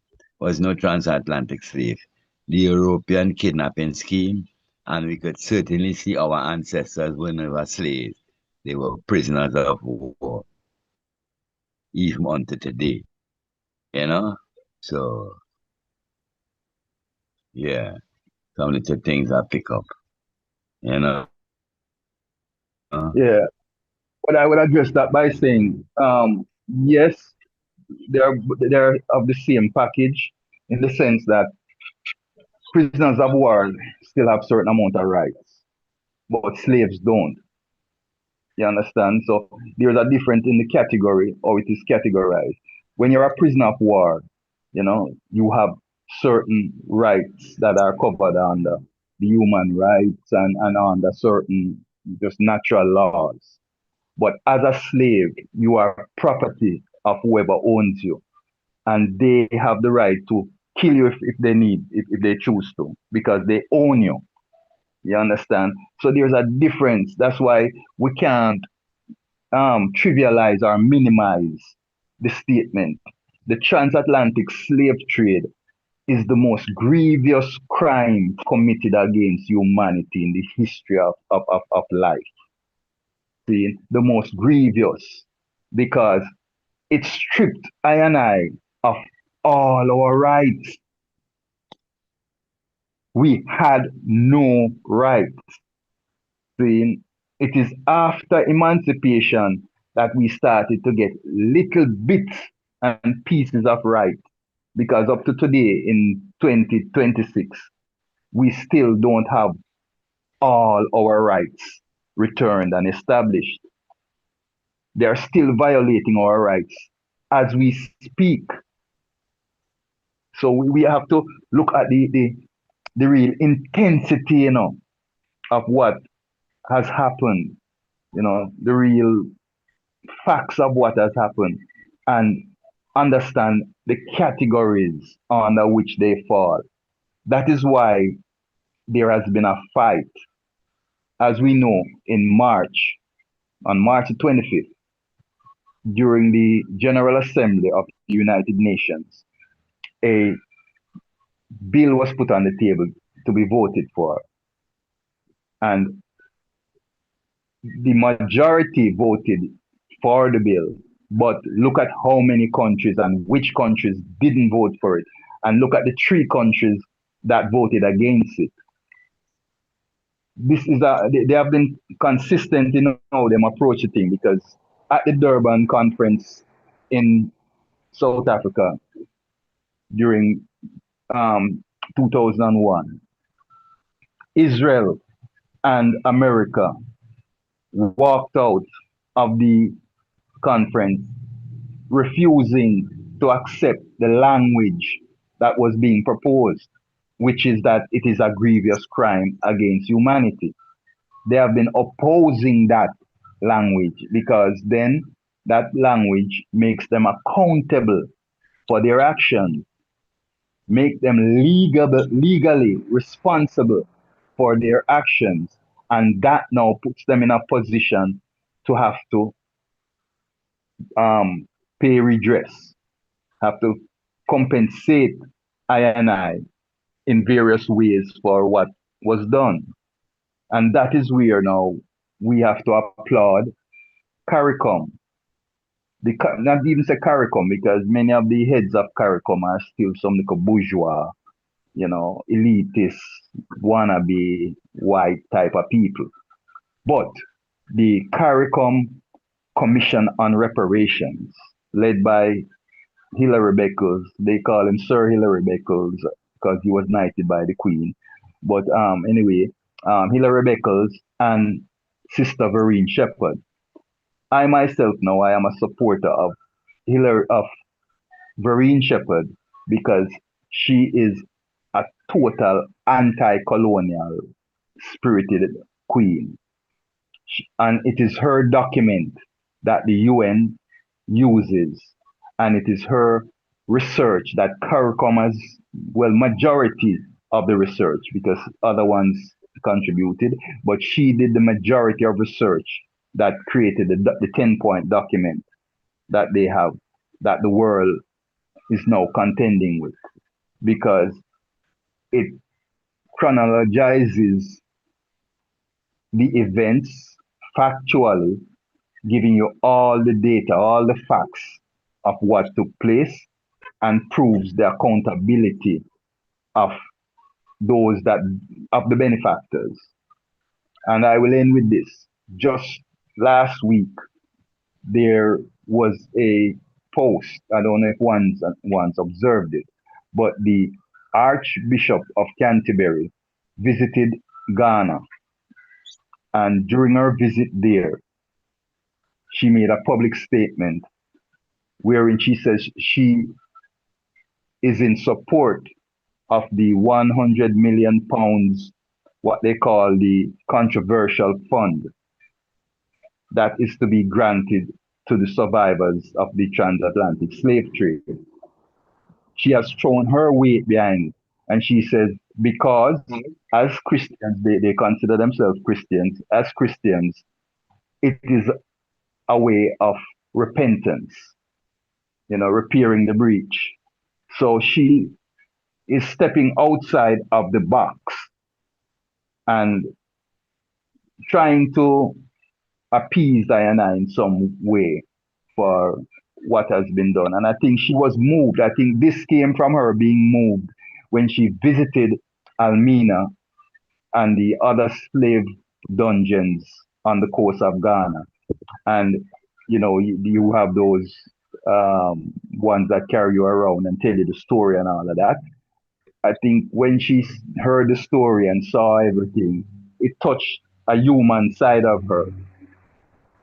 where she has now come out in support of reparations, which gives us now a legal strength in our case demanding reparations. See, and it is why the fund is called controversial because the British government in general refuses to acknowledge it because they are fearful that the floodgate of lawsuits will be opened up and they will be held financially accountable, my lord and empress. Majesty best. Yes, The, my lord. 1 second. The Slavery Abolition Act, we're just about finishing, continuing. The Slavery Abolition Act went into effect on August 1st, 1834, replacing former chattel slavery with a mandatory apprenticeship probationary period. This system divided the formerly enslaved into labor categories requiring uncompensated work while establishing a new judiciary and compensating former owners.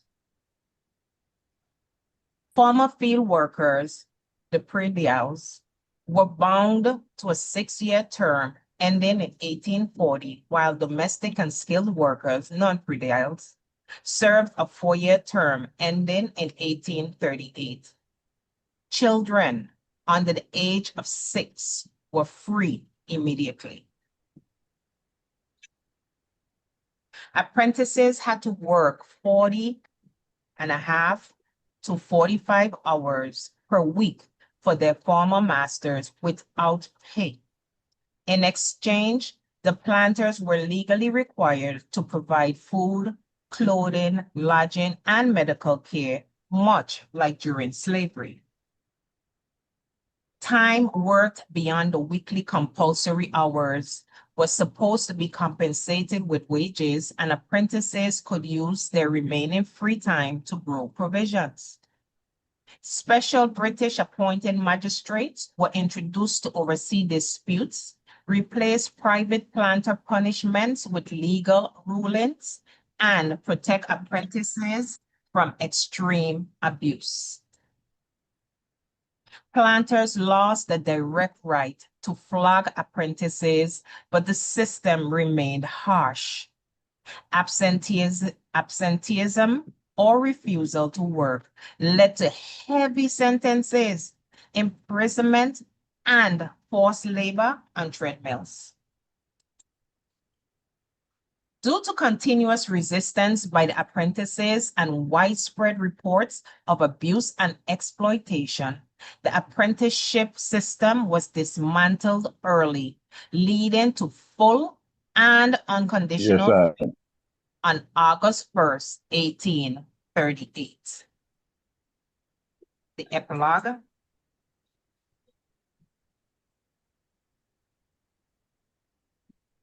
while many celebrate Emancipation Day, and in certain countries, the 1st of August is celebrated as the Day of Liberty, there are others who view it differently. It is seen to some as a memorial or symbol of liberty, but it wasn't true freedom. True emancipation would also possess compensation and free passage to the place where from which the enslaved were kidnapped.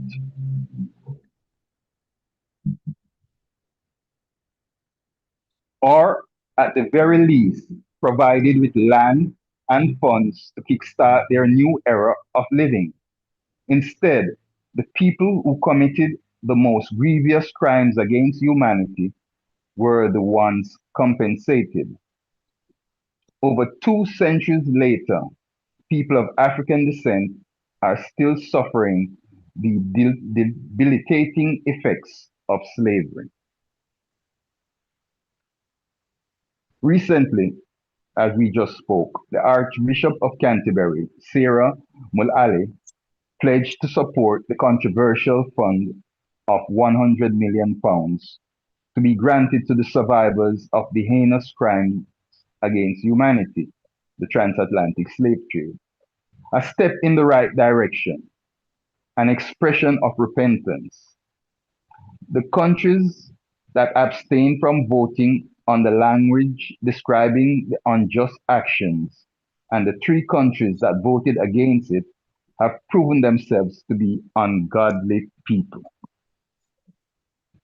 In all organized, civilized societies, there is a consequence for crimes committed, with redress or penalties required.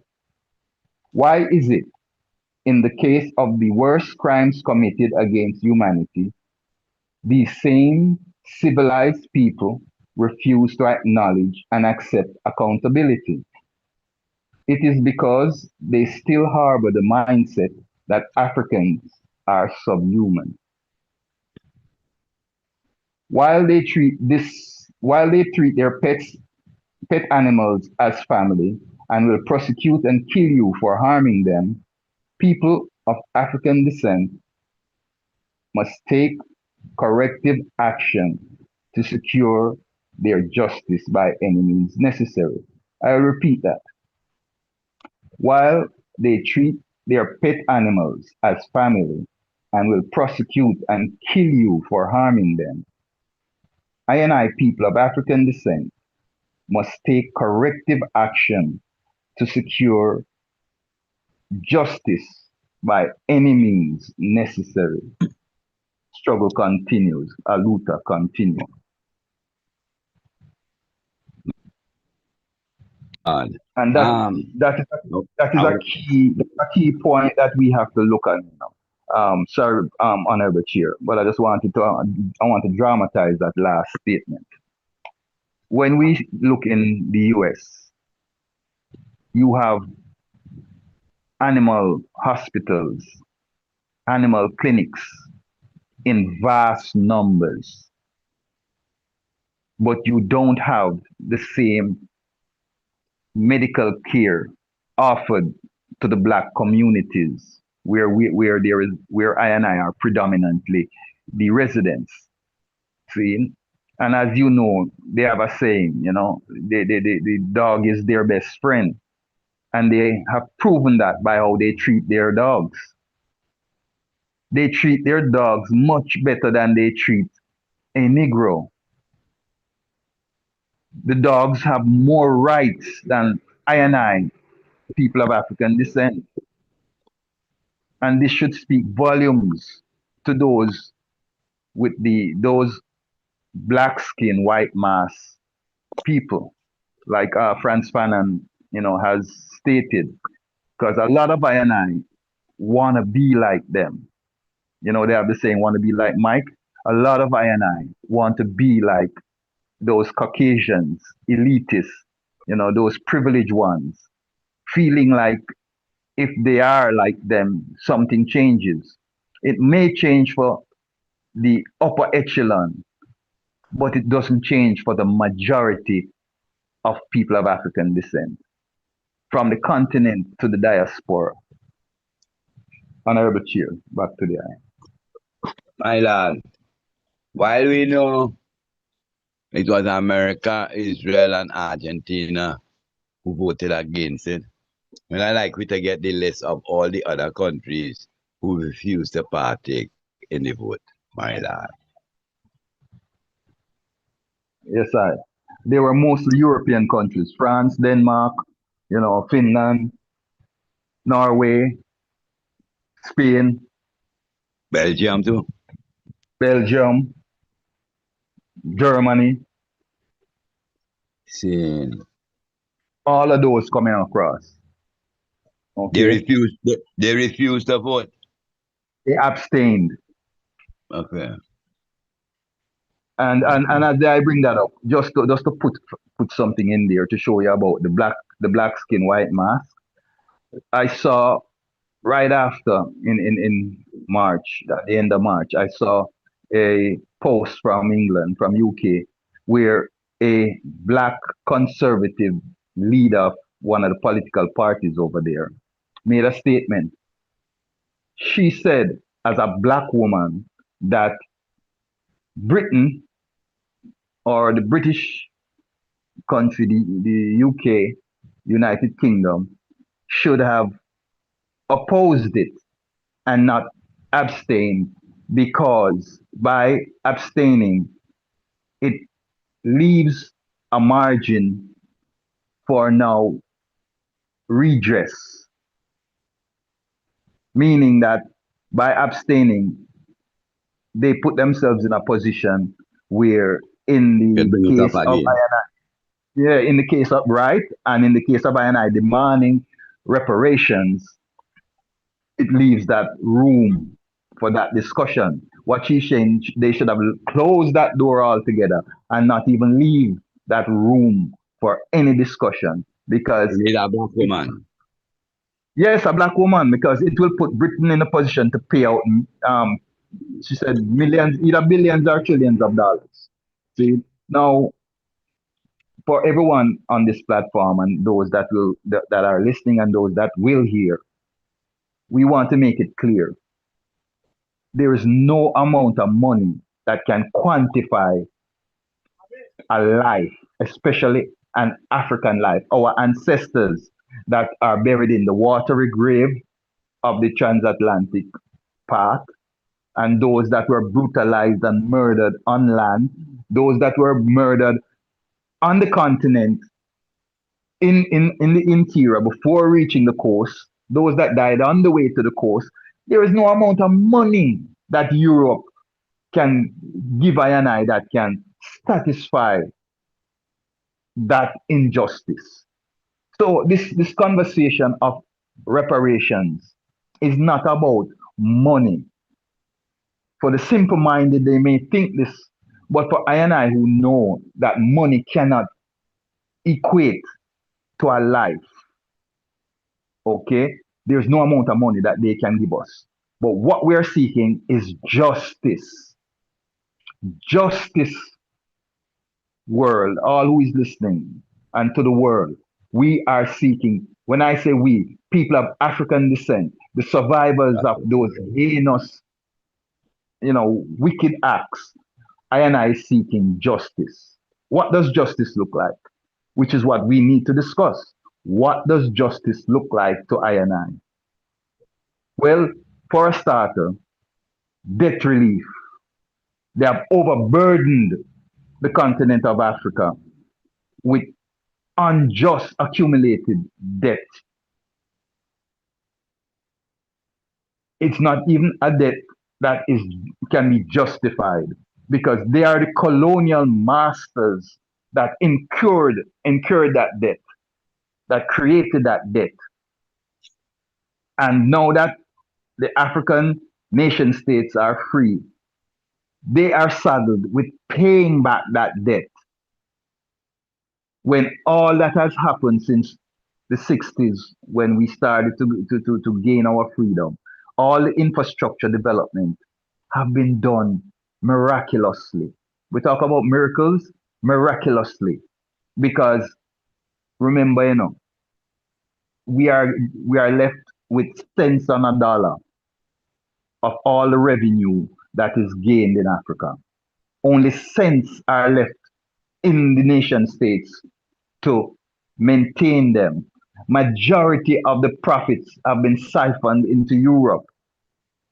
That's why what Captain Ibrahim Traore has done and is doing, and the Sahel Alliance, is hurting them. France is now becoming a third world country, because France depends on the funds, the revenue made from those Sahel countries. The francophone system has been disrupted, dismantled, and that is causing major catastrophe in their daily lives. See, so is Britain. As we see, the sun is setting on Britain now. They no longer can say an empire that where the sun doesn't set. Sun is setting now on Britain, and it is because of the actions of all those who have sacrificed their lives. See, not even so much those that are currently doing what they're doing, but those who have gone before, the Patrice Lumumbas, the Steve Bikos, the Chris Annie, see, the Jomo Kenyatta, the Kenneth Kaunda, the Samora Machel, all those great Cabal NASA, all those great heroes, those great martyrs who have given their all for the liberation of Africa, have created the destabilization of Babylon. My Lord, back to the chair. Majesty bless.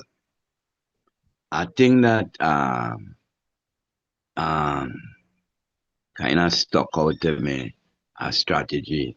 The empress from named Cecile, who had they call it a voodoo ceremony. But they say what about the ceremony? It was both religious and civil. So in as much as it strengthened them spiritually, it also gave them the inspiration to fight the fight. And my mind run on our service order, if that is not the real intention of it. Strike me physically, spiritually, but and prepare us for that temporal struggle that we're going through with, they say, the governmental, the parliamental, set ourselves as an entity that self-reliant, and self-governed. So that stick out to the eye, my lad. Yes, my Lord, and you're going to get me in trouble. You're going to get me in trouble because I am a man that, speaks straightforward. And I love the point that you bring up, my Lord. I see that you're a critical thinker. Now, that ceremony that she held, they might call it voodoo, they might call it whatever. It's the same Nyabingi ceremony that Queen Nyabingi Yes. goes in Yeah. Uganda that we today have turned into a ceremonial order. Natural. Because what, and this is where a lot of I and I, as Melchizedek priests of the Most High, that were ordained by the Black Christ, who revived the order of Nyabingi in the Western world. See, remember now, in 1936, Emperor Haile Selassie I, the author of our faith, was selected as the Grand Master of the Nyabingi order. Rastafari. And, Why, yeah? 36. Yes, and it frightened it sent chills to Europe. A brother named Paulus, whatever his name, wrote some whole heap of things warning Europe about this king of Abyssinia and the Nyabing Yard and how his arms stretch way beyond the continent of Africa. See, now I'm going to tie in some things that you can find information, but it's you have to search for it. In 1935 or around that period, between 1933 and 35, in Harlem, there was a Caribbean person called Leonard P. Howell, who ran a tea shop, in Harlem. Now, while he was running his tea shop was a place where a lot of admirals, a lot of Navy, a lot of Army people passed through for some reason. He was later on identified or caught up into a thing what they call the gingerbread caper, wherein the Ku Klux Klan grandmasters and high-ranking officials were mysteriously dying. Now, this is what the guy from Europe, the journalist, was warning Europe about. The Nyabingi order stretching its arms from the continent of Ethiopia to the Western Hemisphere and creating havoc. Because as one's come to understand, Leonard P. Howell is considered one of the founding fathers of the Rastafari movement. He had to abscond, he had to leave from Harlem and return to Jamaica, see where he started his mission in St. Catherine at Pinnacle. Yeah, But he was caught up in that whole thing because, as we know, as the I just said, Nyabingi is a spiritual science. yes. See? Now, our father, to just answer what the I stated, or to contribute to what the I stated, from my understanding and my little opinion, our service order, our tabernacle. Remember, again, I have to always go forward to bring you to the present time. During slavery and the colonial period, our churches were not just for worship, they were War our room. political. Yes, beautiful. I need to say no more. It was our war room. That's where our leaders, strategized. King Emmanuel is known as a spiritualist long before he became a Rastafari and leader of the movement. He came out of that revival era wherein those leaders were defending their African spirituality. So he went through that course to understand certain things, and then he transitioned, just like many of those leaders of that time, transitioned from the Garveyites revival era into Rastafari. Coming into Rastafari, he rose up the African National Congress that became today the Ethiopia Africa Black International Congress. While we are a spiritual based movement, our spirituality was not in the form of a religion. It was in the form of a liberation theology, meaning just what you said, Honorable Chair. Our service order was to inspire, enlighten, and empower our people to rise to their activism, to take action. Rastafari. It wasn't to make us docile. That's right. I'm sorry that many of the I them didn't come in early to hear the documentary that the Royal Empress played at the beginning. It is a documentary about Franz Fanon, but it states it is called the erasure of a people. He's showing you how religion was created, how this whole church thing and all of that, and this whole clapping and singing thing was created to change us, to erase that side of us, to teach us, Resistance. yes, to teach us about the pie in the sky, the heaven thing. It teach us also about turning the next cheek. It made us docile. The whole concept that those missionaries brought to Africa and used in the Caribbean was to make us docile, to make us a pacifist people, that we were not encouraged to revolt because they feared us. They feared our science. They feared our resilience. They feared our brilliance up to today because the greatest threat to Babylon is not an African with a gun, Is an educated African. Is a consciously educated African. Enlightened African. Exactly. See? So our father he rose this order where our altar, where he taught us that it's a golden altar with 7 golden candlesticks that were supposed to expose from that altar the liberation theology, not the Rastafari. religion theology or the religious theology, or and I will end with this. And ones who were there, ones like Mama Lily, can attest to this statement. Even if she was not in the presence of the father at the moment, she heard it during her moving around within the camp, where the father said to several of I them always a say, where Jeremiah say, where Isaiah say, where Matthew, Mark, Luke, and John say. But where the I them say? The I them never say. See, meaning what I get from that, this is my opinion, or others may have a different opinion, but this is my humble opinion. what has your life experience taught you?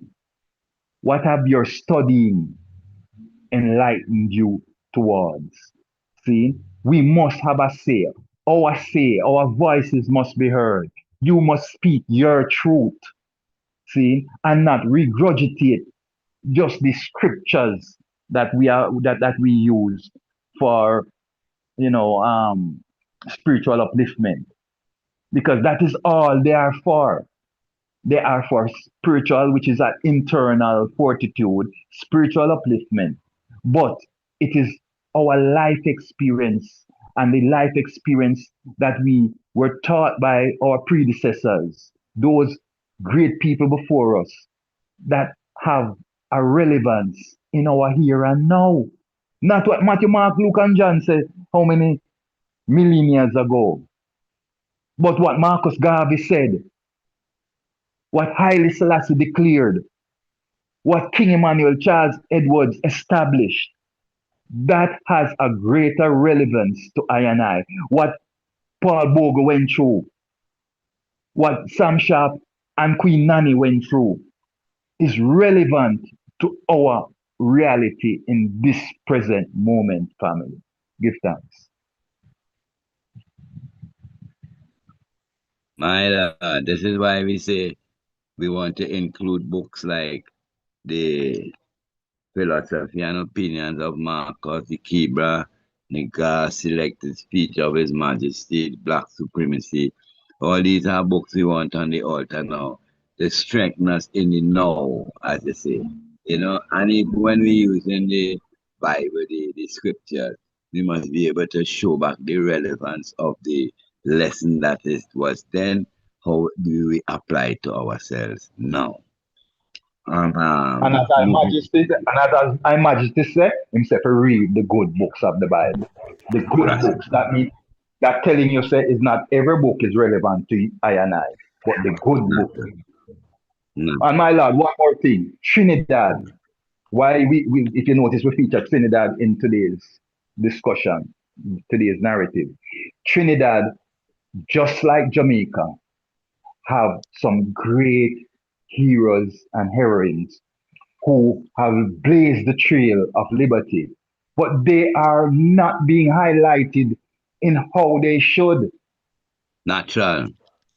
And we Natural. need that falls to us now as the elders to highlight them. Yes. Whether it is George Padmore, Blyden, there are great ones that came out of the Caribbean, not just out of Jamaica, not because Jamaica has held the spotlight and has, you know, had set a standard, but there are other great ones equally great because without Padmore and Blyden, Marcus Garvey's movement would never have been what it became. Blessed Lord. My love. So a fact, Floor is over now the open. years when I was a little boy, they had Go ahead, you please. say something, Empress? Now, I was telling ones that the floor is now open. Go ahead. Okay. Go ahead. Over the years when I was a little boy, somehow they have changed August 1st into Discovery Day, Columbus Day, you know. So I and I know when we sight up Rastafari and we come and we check that 1981, Eric Williams died and George Chambers was the next prime minister. And we wrote him an open letter, it was in the newspaper, that he have a chance to right the wrongs. And one of those wrongs is to having the people believe that the 1st of August is Discovery Day. When he says, sir, a lot of our ancestors lost their life 1st of August 1834 in the plight for freedom. And it was that leader, 4 years after that letter, that made Emancipation Day a public holiday. And it was the first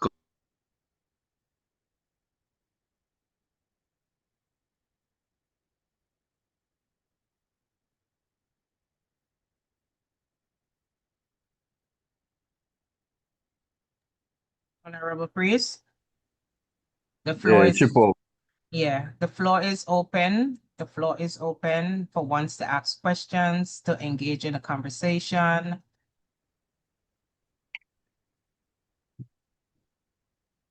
Yes, family. Yeah. Everyone, yeah, man. Give us your ideas. What did all of this mean to you? Honorable Chair, you back?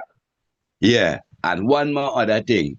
It had this empress we read about. I didn't get to catch the name. She was so powerful that she was given a state funeral. Which you remember who that was? Empress Trisha. You don't remember? I can't remember the name. Yeah, But anyway, it mind shows block right you. now. Mhm. Yeah, you never hear me? Yeah, man. Yeah, man. Yeah, that statement showed us, that a funeral is nothing to be ashamed about or to shun, you know. As a matter of fact, he was given a state funeral because of her mighty works that she did while yet alive.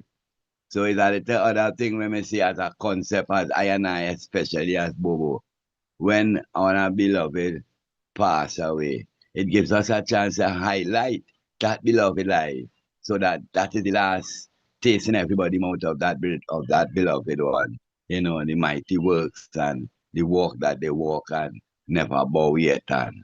So it was just those points me did see about that me say she was at a barrier to ya. Through the chair. Right. Right. She was given its funeral to honor, and here they put it over, to honor her contributions. Toya was given a state funeral in 1805. And in 2026, we who supposed to be enlightened people from our great ancestors, and look at how we deal with this unnatural thing in life. So it was a point that I saw that I say I wanted to highlight. My Lord and Empress, Honorable Priest Sevens. Yes, my Lord. Yes, my lord, you chip out, given the history from the early 80s there, my lord. And that is the history, where the Baba Shanti in Uh, Trinidad, was well highlighted. So, uh, I will say yes, it my over. lord. In 1981, Dr. Eric Williams, who was founder, first leader in Trinidad independence for 30 years or 25 years, died. And the next person came in was Mr. Honorable George Chambers. We, as Bobo Shanti in 1981, wrote a letter to him, an open letter on the newspaper, showing him that, he have a chance to right the wrongs. And one of the wrongs he must right is to stop having the country celebrate the 1st of August as Discovery Day. Because when I was a little boy, that is what I end up knowing 1st of August. Somehow emancipation, it kind of they ease it back. And we wrote him that letter. And 4 years after, George Chambers made it Emancipation Day a public holiday and was the first country in the world to make it a public holiday. So the Congress, had some sort of uh, um, input in his making that decision. My Lord and Empress. Priest Sevens, Majesty. Honorable, before I move forward, I want to read something here and highlight something about our sister Susan Sanity Blair. It says here, when she was captured by the French in 1802, she Okay. didn't she didn't kneel or ask to have her eyes covered at the time of her execution.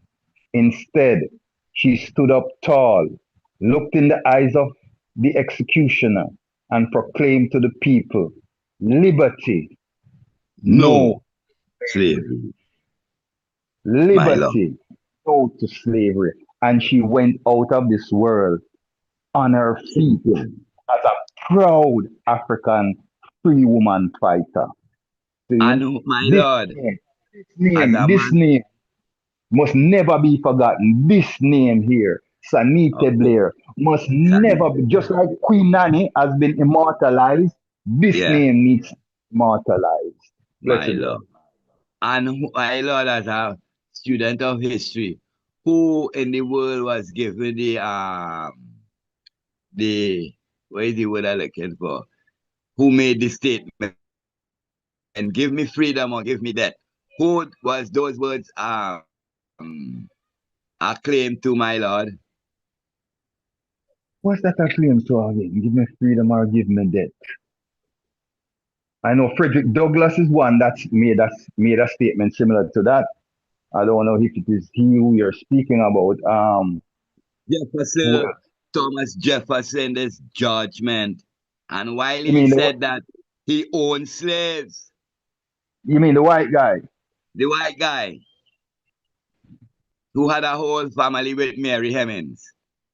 And you know that he interacted with the great Frederick Douglass as well because they invited him to come speak at them July Because thing. it was given, he was given the credit of the words, give me freedom or give me death. Hmm. And that was in It regards is to the American Revolution, the the Civil War. American Revolution. Yeah, yeah. You know, can remember the first city and the first where they signed the documents and everything was in Philadelphia, right down there on Yeah, 5th Street and Market. yeah. Well, Philly was the first capital. Yeah. So, Sanite Belair, can't forget that. Mighty woman So, I am. Mighty woman I am. my Lord and Empress, the floor is open. Share your thoughts with us.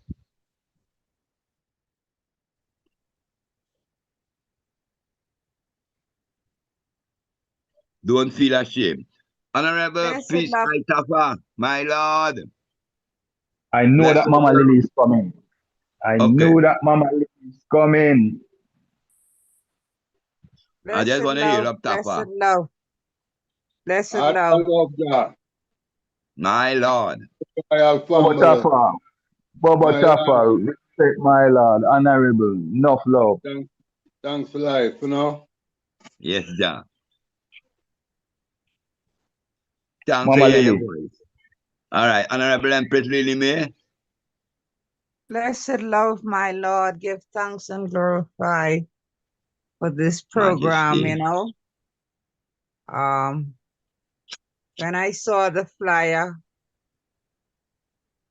came out, I went and I did some research on the Haitian Revolution. I must say that being from the Bahamas, reincarnated in the Bahamas, there's a lot of people from Haiti in the Bahamas because the island that I was reincarnated on is Inagua, Bahamas, where a lot of flamingos come. And my caretaker mother tell me, say, on a good night, you stand on the hills and see the glow from Haiti in the place that I was reincarnated, Bahamas. And give thanks for all the great revolutionaries from Haiti. There's a man named Dr. Love who inspired Mark and Josiah Garvey. He was a doctor in Haiti. He brought back his revolutionary spirit to the Bahamas. And I give thanks for all the great women from that time, even to this time, you know. And we are still revolutionaries. We are fighting a spiritual war, the Same Armageddon heart. war. Same heart. Yes, my Lord. And so we live on. And I say spiritual libations, to all warrior and warriors, and let us never forget, Yes, Empress. our ancestors who go on before us. So I'll just say that like a part because I'm gonna come in again. Rastafari. And Empress, Give what thanks. you say there about Haiti? The last fort what they built, I think, I don't know if it's Fort just Sussex name or an next fort, what they say built. When they look at it today, they actually see the same principles of the pyramids. Because if you see that there fort, which part it built in the mountain and the height and width, and it's a massive stones. When we look at it, they say somewhere they incorporate the theory of the pyramids. My lad. You ever read that, my lad? Yeah, the citadel. Citadel. Yeah. Remember, it didn't have no forklift and them thing there, you know. Yeah, and it was an impenetrable space. In up to this, God bless day, it's still standing, my lord. Yeah. But So Haiti, family, tune in, family, and say what you have in your heart. yeah, You man. know. We are great But people, while, man. but while you're saying that, I want to address a little thing that the them say, and this is I. Everyone know that this is I, Rasabana. See, family. You know, yeah, we have cultural continuity, but I must be truthful. It's weak. Today's I can't say I see the heart of a Sanita Belier. I can't say that. I can't say I see the heart of a Empress Menen Asfa in today's batch of free woman fighters. You know, I can say yes, I see it in my royal empresses like Mama Lily and That's what others me I from the talk about. I'm not getting but ready to say that. but we want to see beyond the symbolism of it.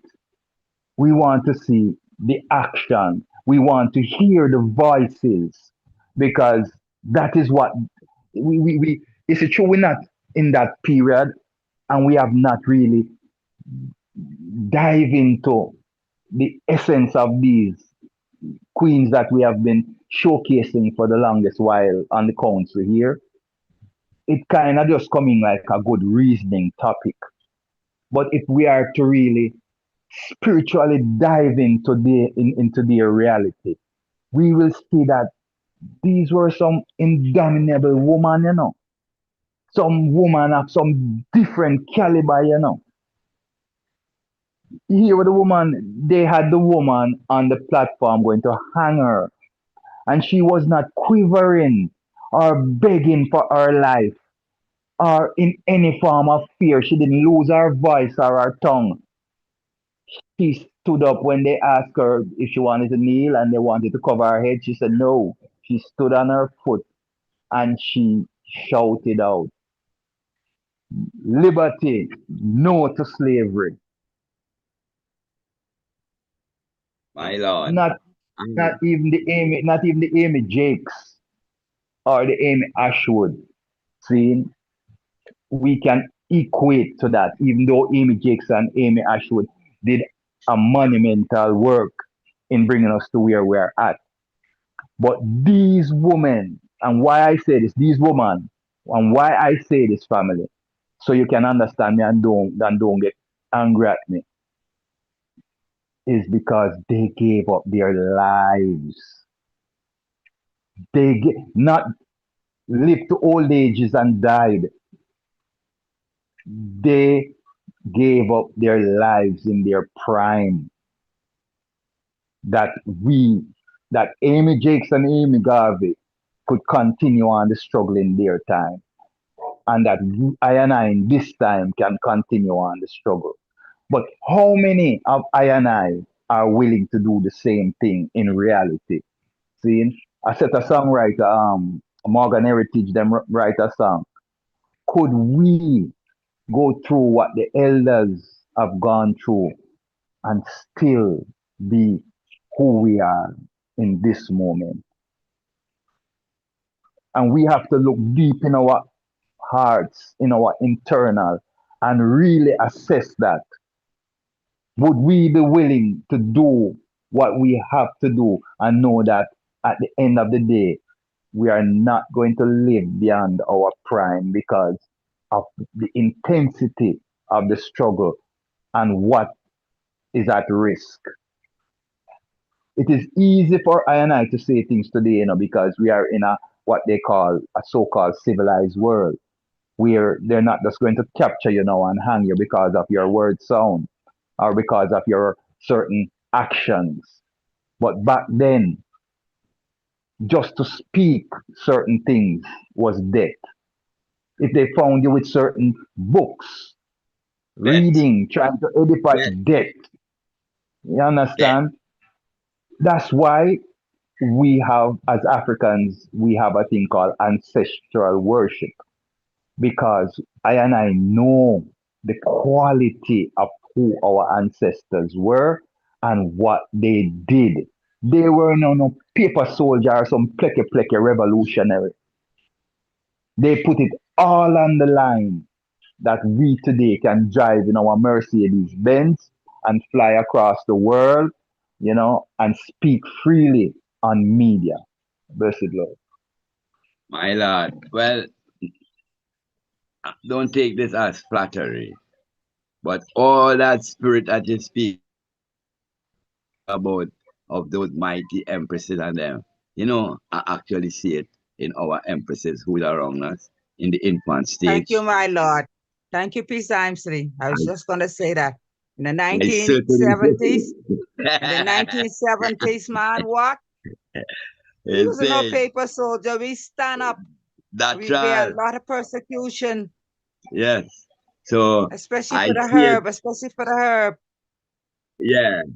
Me see the spirit in all our beloved empress around me. Empress Lily May as she speak out there, Empress Miriam, the royal tech, the royal sect, and Honorable Empress Akim, and Empress Cindy. Yeah, me see that Yes. undaunting spirit in them, and it young, it'll grow. Yeah. So me see, my Lord Honorable Priest, as I want to say again, there is hope. I see this as I did. It wasn't easy, my Lord, to stand up in Rastafari in the 70s. Yes, the floor is open. Honorable Priest Adigan, I'm gonna hear you for the Remember, Priest Brown. One Priest thing just I to must say, highlight this Honorable, again, black, one thing I black must people say, never know themselves. Just raise go my ahead, hand. Precept. Listen. Go ahead, Precept. Precept, I go just ahead, want to bring Precept. back the culture. Black people never know themselves until they're back against the walls.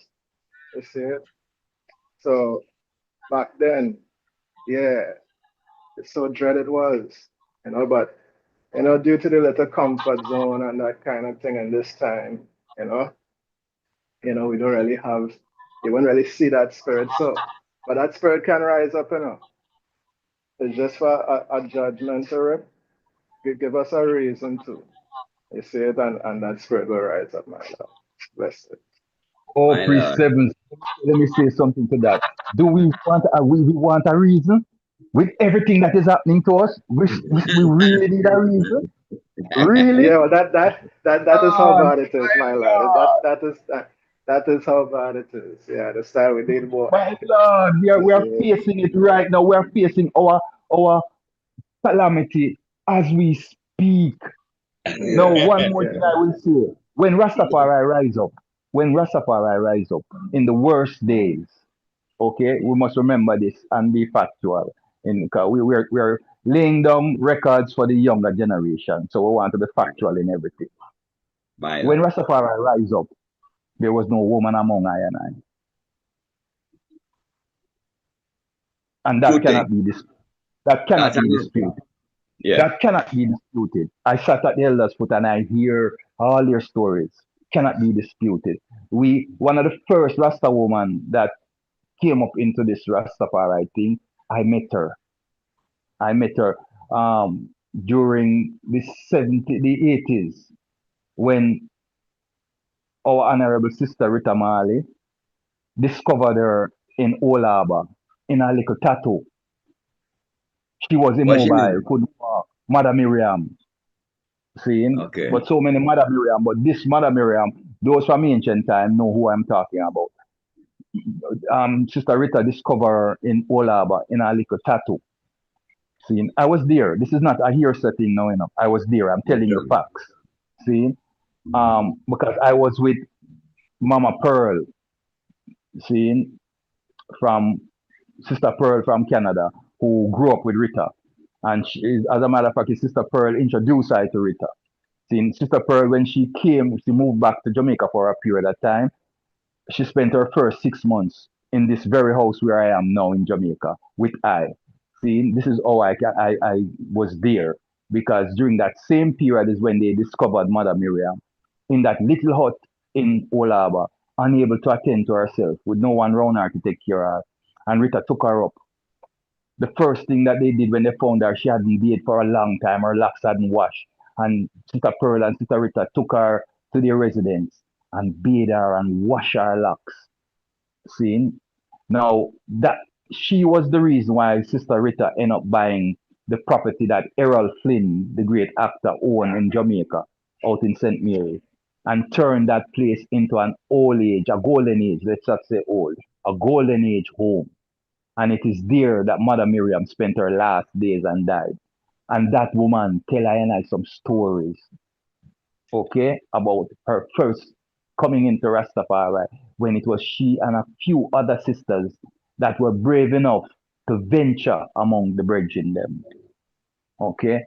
So in this strata, most Rastafari empresses came in a terrible time, you know. Don't miss and I'm not trivializing it. But the worst of the time had gone when you couldn't walk on street as a Rastaman.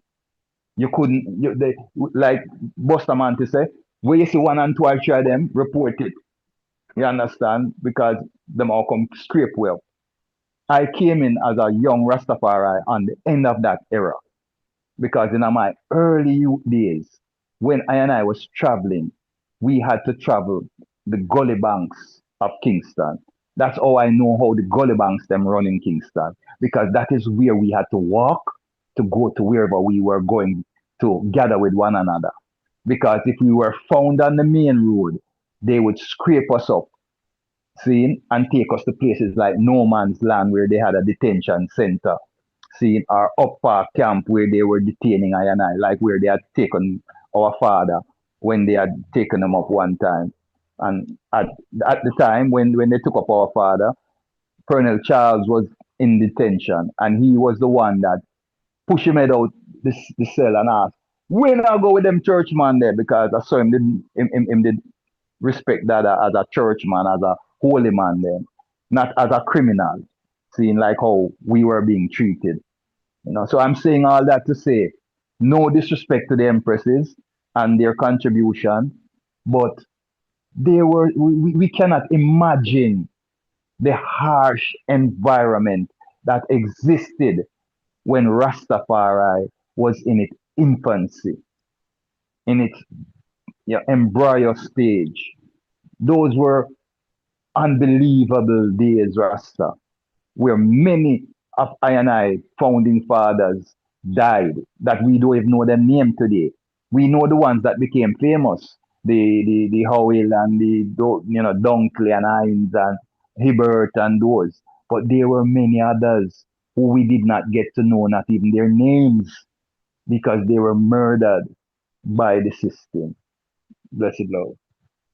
I I pray thee, I pray thee, blessed love. I would like to highlight Empress Elgita Morris. She's Rastafana, you know her.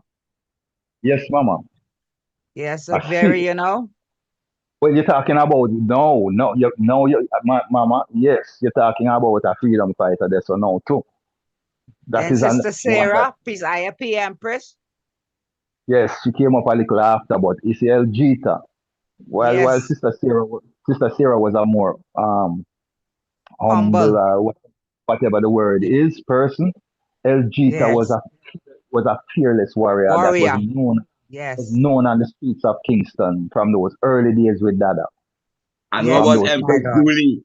What about Empress Julie? she a Empress lately Julie come, man. just come way after me and Oh, Sister lately Miriam, come, man. man. Okay. Lately come, Them man. just come. But she was fiery, Lately come. Yeah, but lately come. Lately come. See, she come when time's nice, man. Yeah, When we when we talk fun about fight the war, she come join the battle.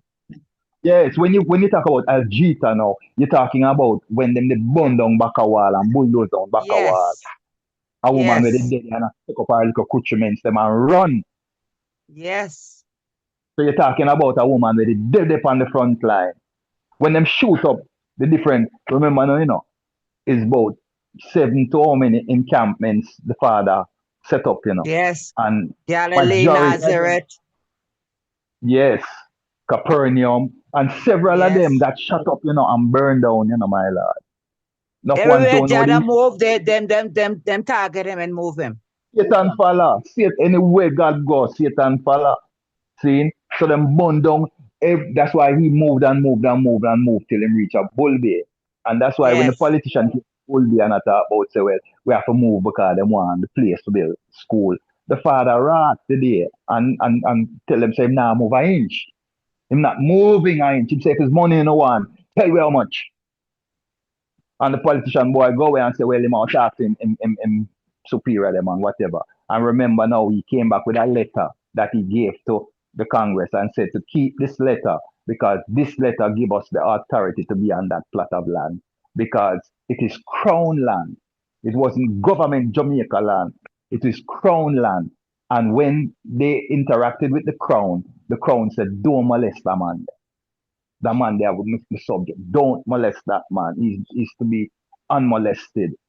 See, that letter gave us the right to be there. That letter disappeared. It was in the office here for a while. And I guess the storms, them and thing that blow, that letter disappeared. But that is how that fullness came. They burn down, shoot up Jack Camp them, bulldoze down until we got to Mount Teeman. When we got to Bubble Hill is when the father decided to say, him not moving again. Him not moving an inch. Saying, this is where now we and them our confront. And they backed off because when they go to the Governor General and the Governor General do a meet for the Queen of England know the father by the letters that the father wrote him. That's why we know that writing those letters were not frivolous like enough ones thought. They Natural. had an impact, seeing because the Queen of England knew him by name and description. So when it was put to them that this man is out there in Warwicker Hill, on Crown Land, and whatever, he said, don't molest the man there, leave the man there alone. Majesty bless. And Honorable Empress Prince, Ajita, Honorable Empress Jita was instrumental in writing those letters. Yes, Mama. She was a secretary at the time, truly. Yes. And when His Majesty came on the private visit, she told me personally that she was the one because Dada was living at Davis Lane and her and the Empress them is living at the next place. And when His Majesty came in a taxi and said he wanted to meet King Emmanuel, she said that she was in her house and she had on a skirt and a blouse. And when they say a man out there asking for King Emmanuel Charles Edwards, that she came out and see she did look a short man and he asked her for King Emmanuel Charles Edwards. And she said that he's not here, but she could take him to where King Emmanuel Charles Edwards is. And she told me personally that King Selassie look at his watch, look in the sun, look at his watch and look in the sun and say, let's go. And she said that she asked him, say, they gave her one moment, because say she's wear a robe. And she went and she changed in her robe. And her and His Majesty went, I think it's Davis Lane, I'm not sure. And there, His Majesty have his private visit with King Emmanuel Charles Edwards. Happy Majesty bless. celebration. All right, Yes. Mama. Since Mama bring up that, I want to ask the platform now, how they are them to that? We're going to dissect folklores and everything now, consciously. How they are them see that? Well, I want to show you two things. When Ja write the letter, the first set of letters to me, when I look into it, I see it was Empress Alligator. What's your name? Algeta, Empress Menen, Algeta. Algeta. Yeah. She who write me the first set of letter. And concerning the visit, that I sit down with me personally and tell me about that visit, you know. And I hear man bring up them things to say, how could a ruler of our country come um and let the government of that country know that they are coming and lead our country come in a yellow cab. All them kind of things. So when I evaluate all of that in my heavens and then I look how the mindset of that, I would see it as a flesh come and Joshua will say, and the God in flesh come check him. He not necessarily had to say His Imperial Majesty himself. That's my little intake. I could be Santa could be corrected. But that's how I see it, my lad. Because at that time, you understand, our brethren come there and just show them, say, well, Marcus that done. It's like the man never treat the man like he was Marcus himself, and the man never see it in himself. So, them little things I use to evaluate it. What do I say, my lad? Good. Yeah, man. Good. Yeah, it's a good way to balance the whole myth or the whole mystery. Let's not use the word the whole mystery. Now, Dada is a man where you know a lot of I and I came to Dada when Dada was up in age. Once after understand this, we are the elders and we are speaking from our life experience. See, when I first come a camp in 1973, Dada was a man that was still strong and walking around and going out on delegation and doing many things. See, when I left in 1980 and returned again, Dada was immobile. Dada was not moving around. Not, I don't mean say he wasn't walking, but he was not going out and not even walking the field as he used to. Okay, he is human, just like the emperor is human. He born as a baby, grow just like all of us into adulthood and up into age and aged. Now, I'm saying that to say this. Many times when I used to visit the father, see, the father would rise from his journey. See, when what we call his journey, him sitting on the veranda and him doze off into him and go on a journey, a spiritual journey, a subconscious journey. And he would rise up and tell you, say, boy, last night or this morning, a little man come check him. And the little man tell him this, that. And those were ways in which he shared certain knowledge with I and I, the congregation, seeing, and gave us little messages, little inspiration.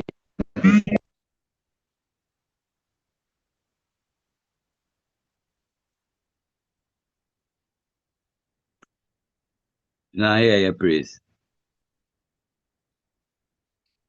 Your mic open, but we not hear you. Yeah, a call was coming in and kind of throw off my thing. Yes, so I'm saying this to say that Jah give us things in parable form and in certain ways. Now we're not discounting because I can't tell you say this or that didn't happen because I was not there in that instance. But when you look on using logics and rational to dissect things, the emperor is the emperor. And during 1970, when they said that visit would have taken place, the emperor was at the heights of his tenure.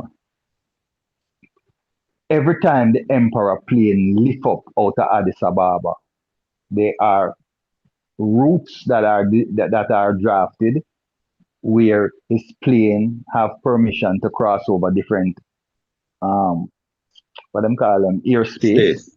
Yes. and to land and refuel where they need to land and refuel and so forth and so on. See, wherever the emperor went, he either was invited as a state visit or he made a visit for a specific reason, whether it was for the funeral of President Kennedy or for the funeral of the what them call them over in the Arab place. Forget the Arab leader, them name what them call them over there. But Ayatollah and so forth and so on. You always know why the emperor is coming into your space. See? So for a plane to land at the Palisados Airport or at Montego Bay Airport, there is going to be a record of that landing. Unless we are going to see now with some form of mythical magic or supernatural type of thing Wing, that happened. I won't wing for the discount that. win. That, Wing for that the is not win. me. Right. That is not me. I am not here to discount none of them thing there. I am just bringing logics to the reason. There is no I record pray thee, of my yes, Lord. Do you know that presidents make private visits to different countries yes, mama, but no matter what, with the those with the acknowledgement of the government, but it's not exactly, public. But it's not exactly. public. Yes, mama, that's exactly what I said. There has to be some record. It doesn't have to be a public record, but there has to be some record of a plane landing, because it has to have a flight plan and certain things. We are a people, we love the magical things that inspire us, and the heights of certain things inspire us. And there's nothing wrong with that. See, And our praise. majesty. Yeah, But I yeah, believe yeah. Empress Yeah, yeah, Juita. yeah, yeah. You know, say man can come in the country. When you have a airplane, you can't land. When you have a private jet. You've been a government man, I think. When you have a private jet, you can't land. And Of you didn't know course, that. because my son's father was a custom officer, and he used to work the late shift when you have the private planes come in, and he had to be there to clear them all hours of None the of night and day. none of those things are being discounted. Those things are there. But what we're saying, there has to be some record. Whether a flight plan has to be filed, a plane can just travel, no matter how we want to imagine it that way, it doesn't work that way. Speak to any pilot, any And of to have those a people. full plan. Yes, But, any of but, those but, those people but, that look at yes, you. Man land them plane and full of them plane with thing and gone. And it not been known. And yet it been yeah, Yeah. man, known. we know the smuggling. We're talking about smuggling and them things. We No, talking but about same way a smugglers. man can come in the country. Same way. I move Yeah, out but that is same not way. what we're talking about here. We're not talking about a smuggler landing on a No bush. matter what any Yeah. man, entertainer, or the entertainer come now and get to that gun and some I pray thee, I pray thee, my Lord, priest You Rastavana. broke up. You broke up. Priest. Priest Rastavana, do you know, sir, do you have certain governmental moves that is classified? Empress Lily, we're not discounting none of that. What I'm trying to tell you that is that all air travel has to have a flight plan. Our plane, we're crashing to planes. We got to Yes, think I this know thing that, through. my Lord, but what I say now is that all of that is relevant, but His Majesty have the authority to land anywhere and any country, and it can be classified. That is not public, and there's record, but the record is sealed because you have certain Navy SEALs movements that is sealed, and you don't care how, the authorities want it to be open, it cannot be open. To the chair. Because why? The government seal certain movements. To the chair. Christopher, finish. Christopher? I mean, I've been up a while now, you know. Hold on. We just want the priest finish because him kind of get drawn out a while ago. Him think they cut off. You finish, Christopher, so that we can. I just show that people can learn. You don't, and there's too many airports here where people can learn. And people can learn at the same international airport, and like the Empress said, it wasn't a governmental thing and it can be sealed. America government do it regular. FBI and We hear you, my them do it lord. regular. My lord. The next virgin that says been waiting. Let's give him a chance. Priest Brown, and then Priest Adigan. Priest Brown and then Priest Adigan.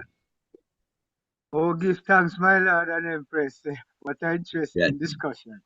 Well, I would say, before I move on, I would ask the brethren, we can't doubt the diplomacy, because I'm going along with Empress Lily, and from a personal background. You see, when we would even utter right now, because we have to say my father did not military service and was direct contact with the British Crown. I know about the word of espionage, and even that I mentioned to me a name that was a diplomatic name for His Majesty moving through. His Majesty diplomatic name was Mr. Walker. So we want to take the reality of that. Now forward to the subject of emancipation. What my knowledge base relief to me right now is that emancipation is, to me, just like the ganja business where them came come to it, say them are legalize ganja, but them only set up a plan for the continuation of their own project. None of these things really set up to favor our development and our liberty. So, yeah. So I saw me look on the emancipation thing now. Because in my early days, Jamaica is a place where they try wipe out that day there. It was the effort of King Emmanuel and a few other patriarchs that make Jamaica and a certain political system revive forward the 1st August celebration here in Jamaica. so. Yeah.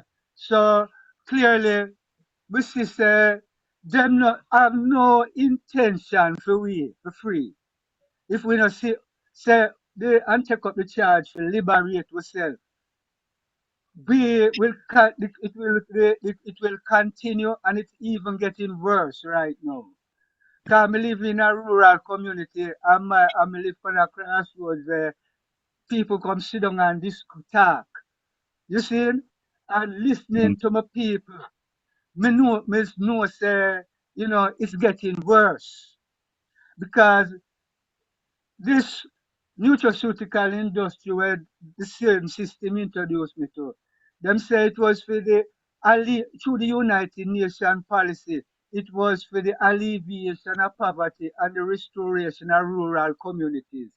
I mean, none of that take place. You see? So, Mr. Say, a lot of policies only set up for brainwash or to put people in a false comfort zone, but they are not intended for our total liberty and to redress the atrocities that has happened to the African people. My Lord, So true. Come on, great. And And I will add to that after Priest Adigan come in. I will add to what you just said to give a little more view of what I have come to understand from the government aspect of it. My Lord. I want to say something after Priest Adigan to pan the matter too. Bless you, Lord, my Lord and Express. Well, yeah, please ask what after Adigan, then you will come in. Yes, my Lord and Express. Yeah. Just to touch back, Paul, I fully understand what Priest Dougie is saying about there must be a record.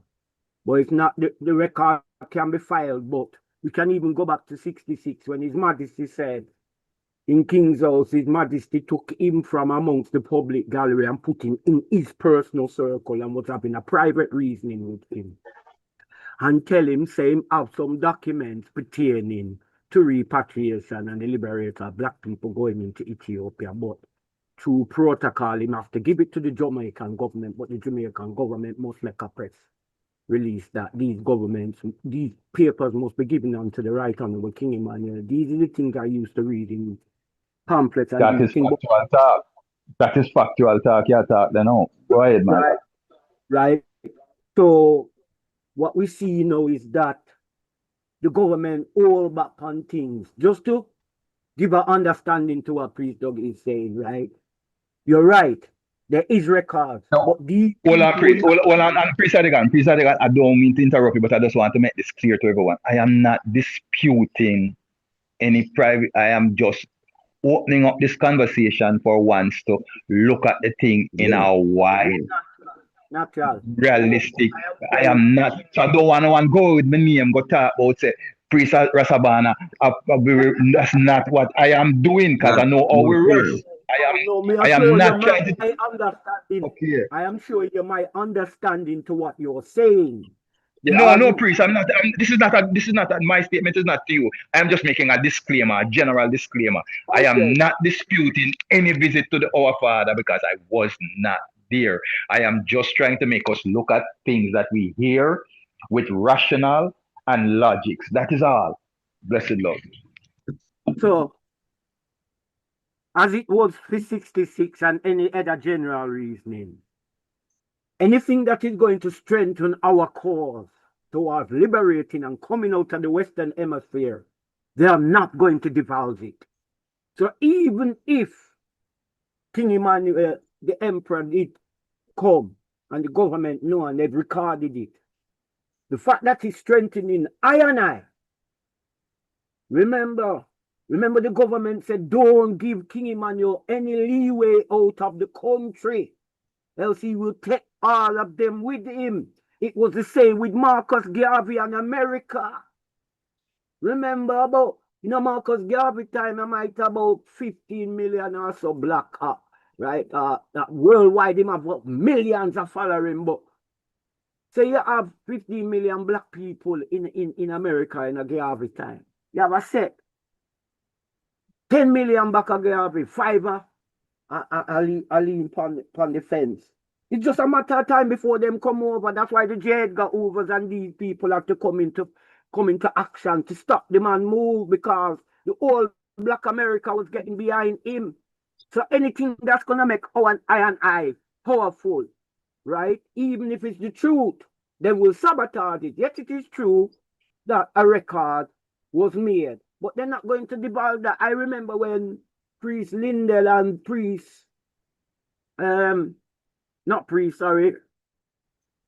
Muta Baruka got into it on the cutting edge cards. Priest Lindell talked about the private visit, and Muta said, nothing no go so. I saw where Prince Emmanuel put in on one bag of thing, my lord. So, and then me go on the internet and see one white man post up something, 1971st of January, a visit where His Majesty was in another country. So there's people all over the world disputing that year 1970, because I remember when them write it, them used to just put it in a paper on the first Thursday in January. I as a man like this, I don't like when people put history out there and them only give the year, but not the date. So it used to have me going away the first Thursday in January. So me go to my library and ask them for give me a book, a almanac, a calendar book of the first Thursday in January, and I book up on my Earth Strong the 1st of January. So the confirmation of the date it would be the 1st of January 1970. But what I am saying, it has been a controversial reasoning for years, and most Rastafari brethren, I remember when I was speaking online, when I used to interact through the Rastafari Speaks platform on the internet, and a brethren in Blessed Flames used to come on there and even categorically say that reason is just amongst the Bobo Ashanti No one else is that reasoning. It's a personal reason. It doesn't necessarily render to be true. You understand? So it's not a reasoning, to tell you the truth. I personally get into with ones, even a family. I don't really get into that private visit because I'm saying, what? While it bears big significance and the strength and the power of it, right? It no better me and it no worsen me. So, some people, if we talk about that powerful visit through as it relates to Haile Selassie, that it makes one feel powerful to know, say, yeah, King Emmanuel him come check. Cause members of the 12 tribe of Israel say Gadman claims said the emperor come give him a secret visit too. So everyone have them laying thingy, but yes, I just like the visit, just like it was recorded that His Majesty handed documents pertaining to our repatriation and our relocation to Africa. Likewise, documents is there that His Majesty come through the airport, but it's what it said.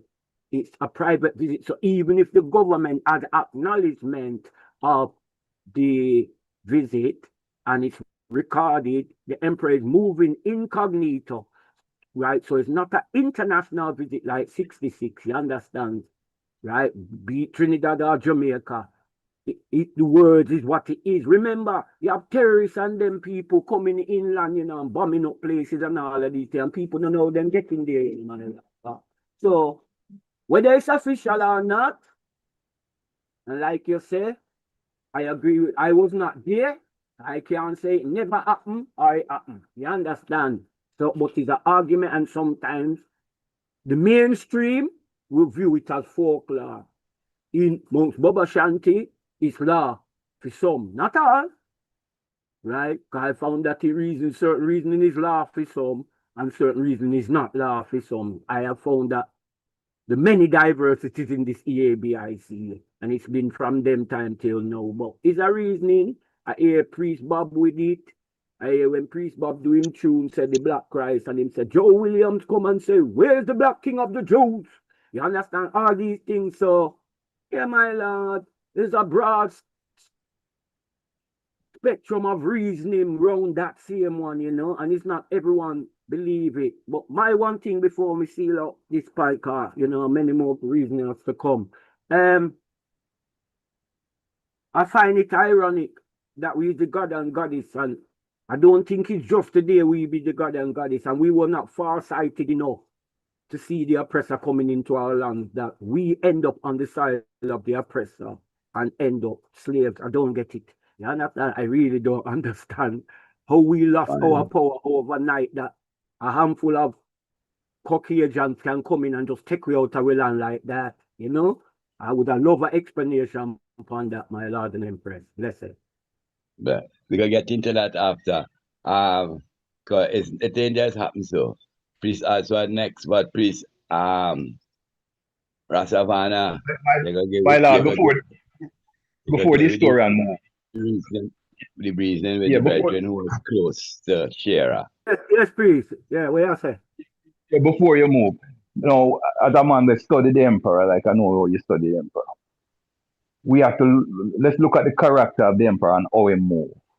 Yes. Is the emperor a cloak and dagger type person? No. We have this thing, I want us to think clearly, because nothing that we are saying will take away from anyone. We are not in the position to take nothing from our father, nor from the emperor in no way. We are trying to look at history from a logical, factual point of view.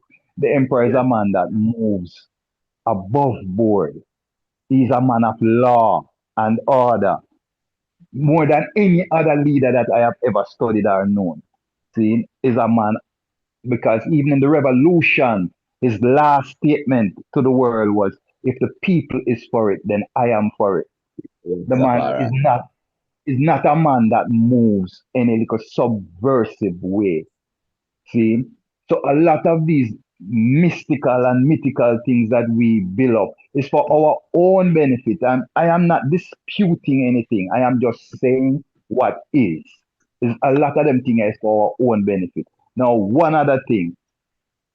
Do I and I know that it was King Emmanuel who was asked to lead the mission to Africa in 1960.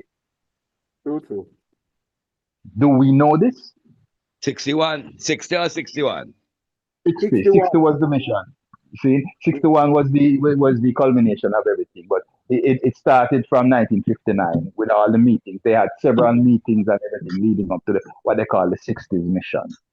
Right. See? Now, do we know that it was our father who was asked to lead that mission? Yes. Right. Yes, we know. And how do we know this? I am going to give you my version of how I have come to know this. But how do we know this? Apart from hearing it from Dada or Empress Jita.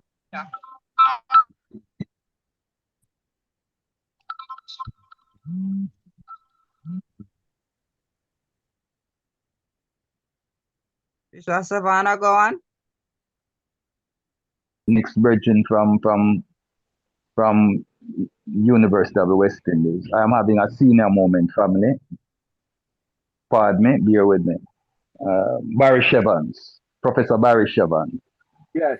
I was presenting at one of the Rastafari conferences at the University of the West Indies, and he was giving us some reasoning. And he said,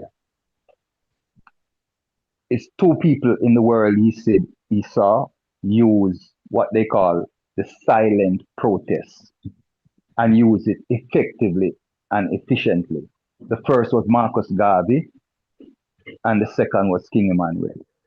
And he said it was during one of the meetings to organize the mission to Africa that Barry, was in attendance and saw that they invited the father. The father came with a delegation to the meeting.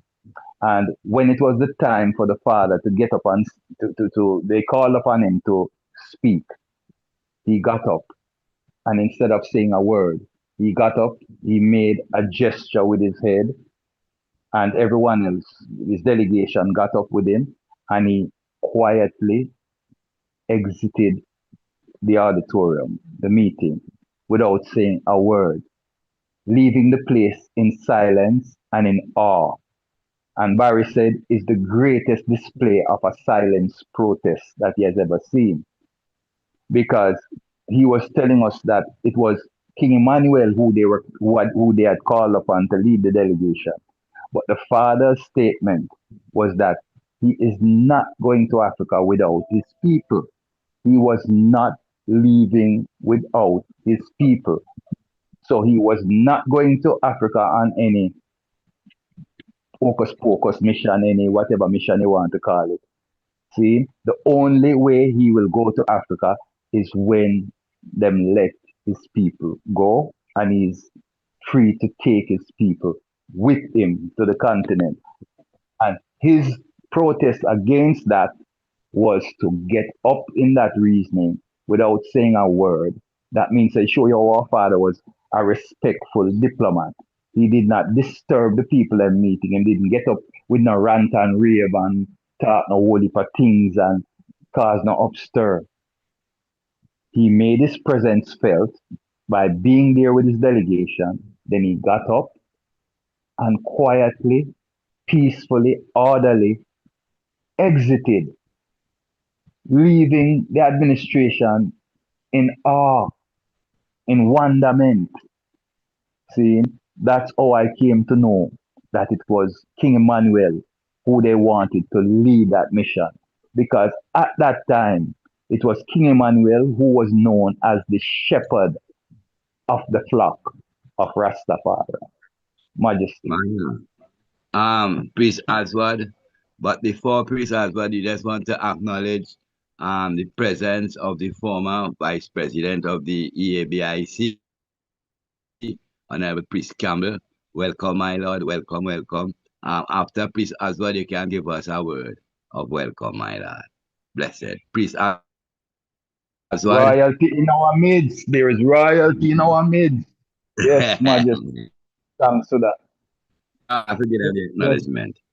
Priest Aswad, my Lord. The floor is yours. My Lord. Give thanks for all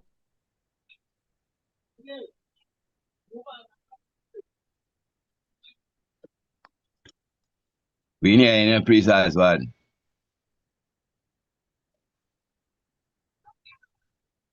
We're having a challenge. Yeah. And way down at the Trinidad thing, you know. Well, all right. In the meantime, and before I come on, and them get through him, I will come on. Priest Campbell, my lord, floor is yours. The Honorable Priest Campbell. The Come Honorable in. Priest Campbell. Unmute your mic, priest.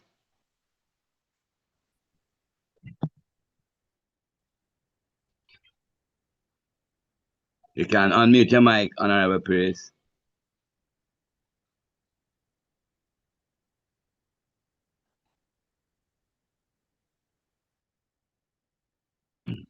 Priest Aswad, you're back. To the chair. Is everyone hearing us? Or is there a technical difficulty going on? No, everybody. Who it suggested to the chair? Honorable Prophet Albert. Greetings to the Council My of Lord. Elders. Blessed love. My royal family. Rastafari. Happy celebration, my Lord. Give thanks, my Lord, likewise to the family. Rastafari. Can go and talk, you know, the floor is yours. I'm on your attack. Yes, God. Yes, my Lord, give thanks and praise to be part of the family. Glorify all strength and power going through the youth to all brethren and sisters in said way. And give thanks to the elders, them talk, man. We just sit and listen said way. My Lord. Rastafari. Glorify Yes. the man first. Yes, man. Priest Oswald or Priest Campbell, anyone of the item can come on. I love your Priest Campbell voice. A long time we don't hear the Honorable voice. Would I love your Priest Oswald too, but a long time we don't hear we're bridging Priest Campbell voice. I don't know if him feel that way because I put him up on spot to say former vice president, but it's a natural.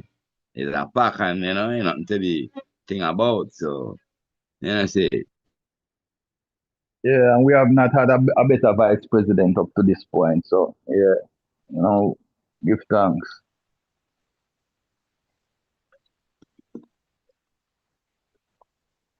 Floor is open, my Lord. Honorable. Bless. My Lord, Honorable. Warrior tough for that. So, we give thanks to celebration, emancipation, you know. Thanks to Yes, God. all and I, you know. But you see the emancipation thing, it was when them take out the check, you know, to them that get burned out. All of them camp and farm work I get burned out. So them get confused and them want to find a way and them come up with a plan where them say them would free the slave and give them a chance, make them do them thing for themselves, them do them medical instead of the medical that stand on the farm work of them. The farm owner them, the slave would take up them own medical and so the more work them put in and the more pay them get, so the more comfortable them life. So the Emancipation Act is really, when them take out the check and put it on the mind, that means you'd have to do labor for them to earn, to have a successful family, you know.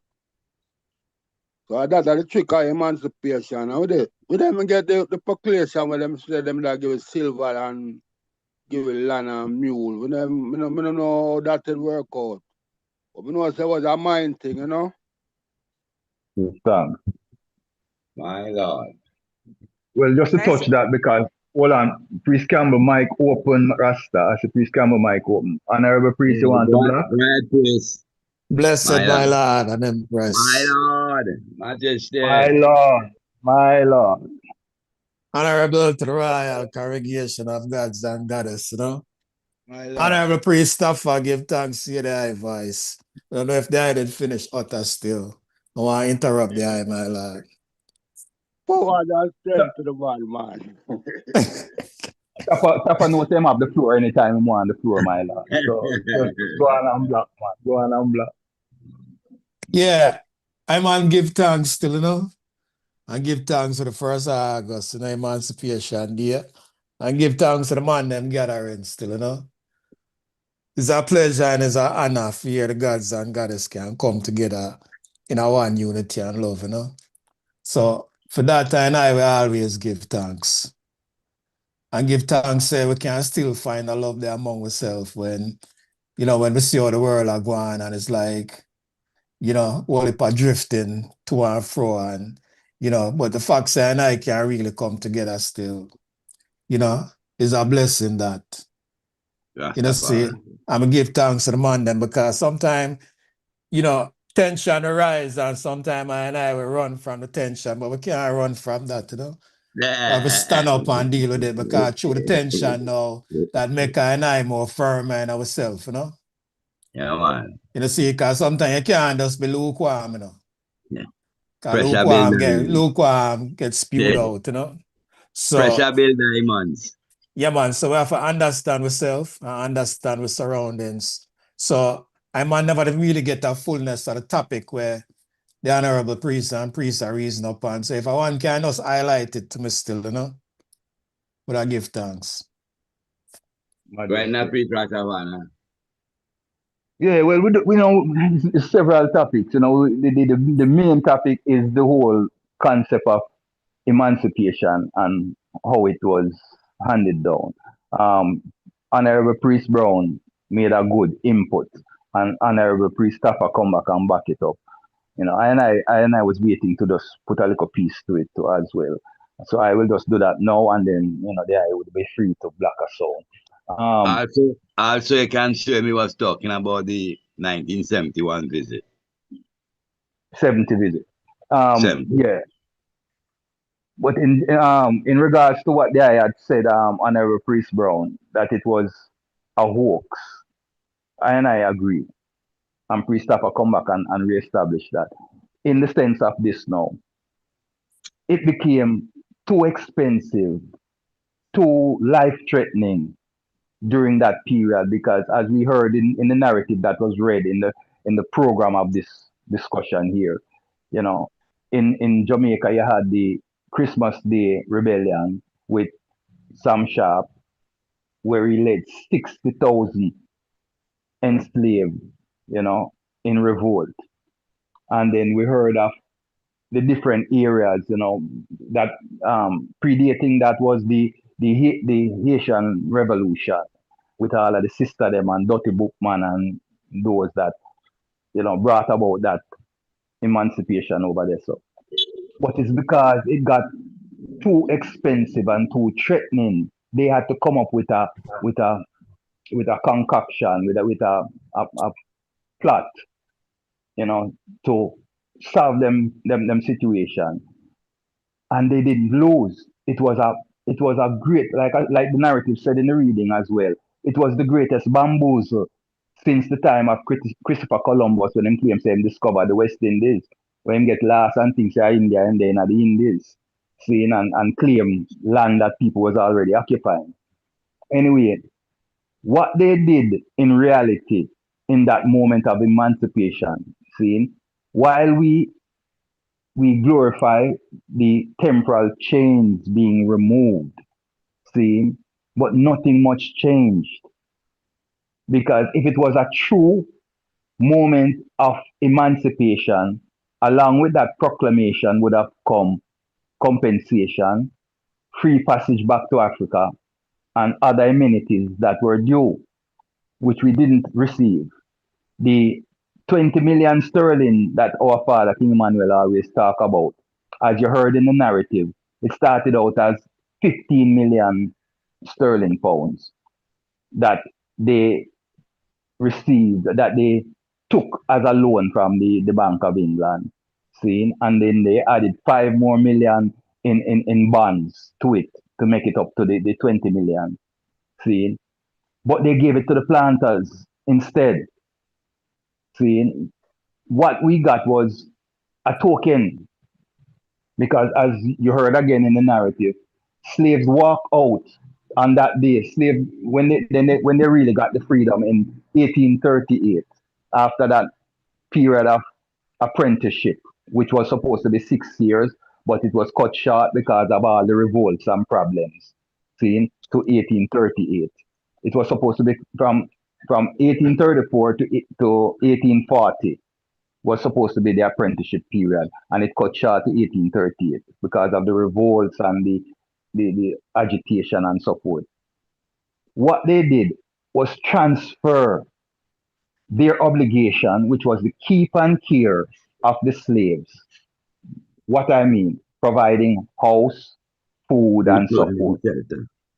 Right.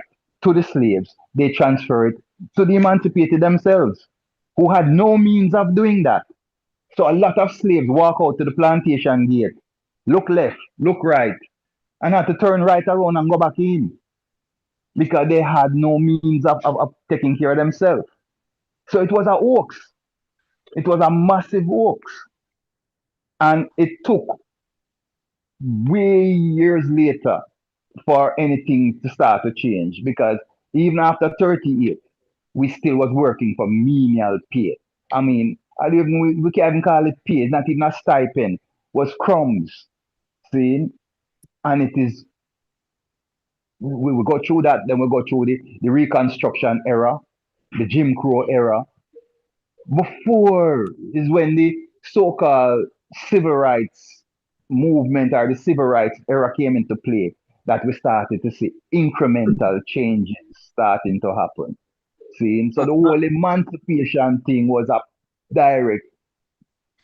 Yes, my lord. I know, priest. Remember, it's the Commonwealth, it get them at the 18, and then America, they get for them on January 1st, I think. 1865.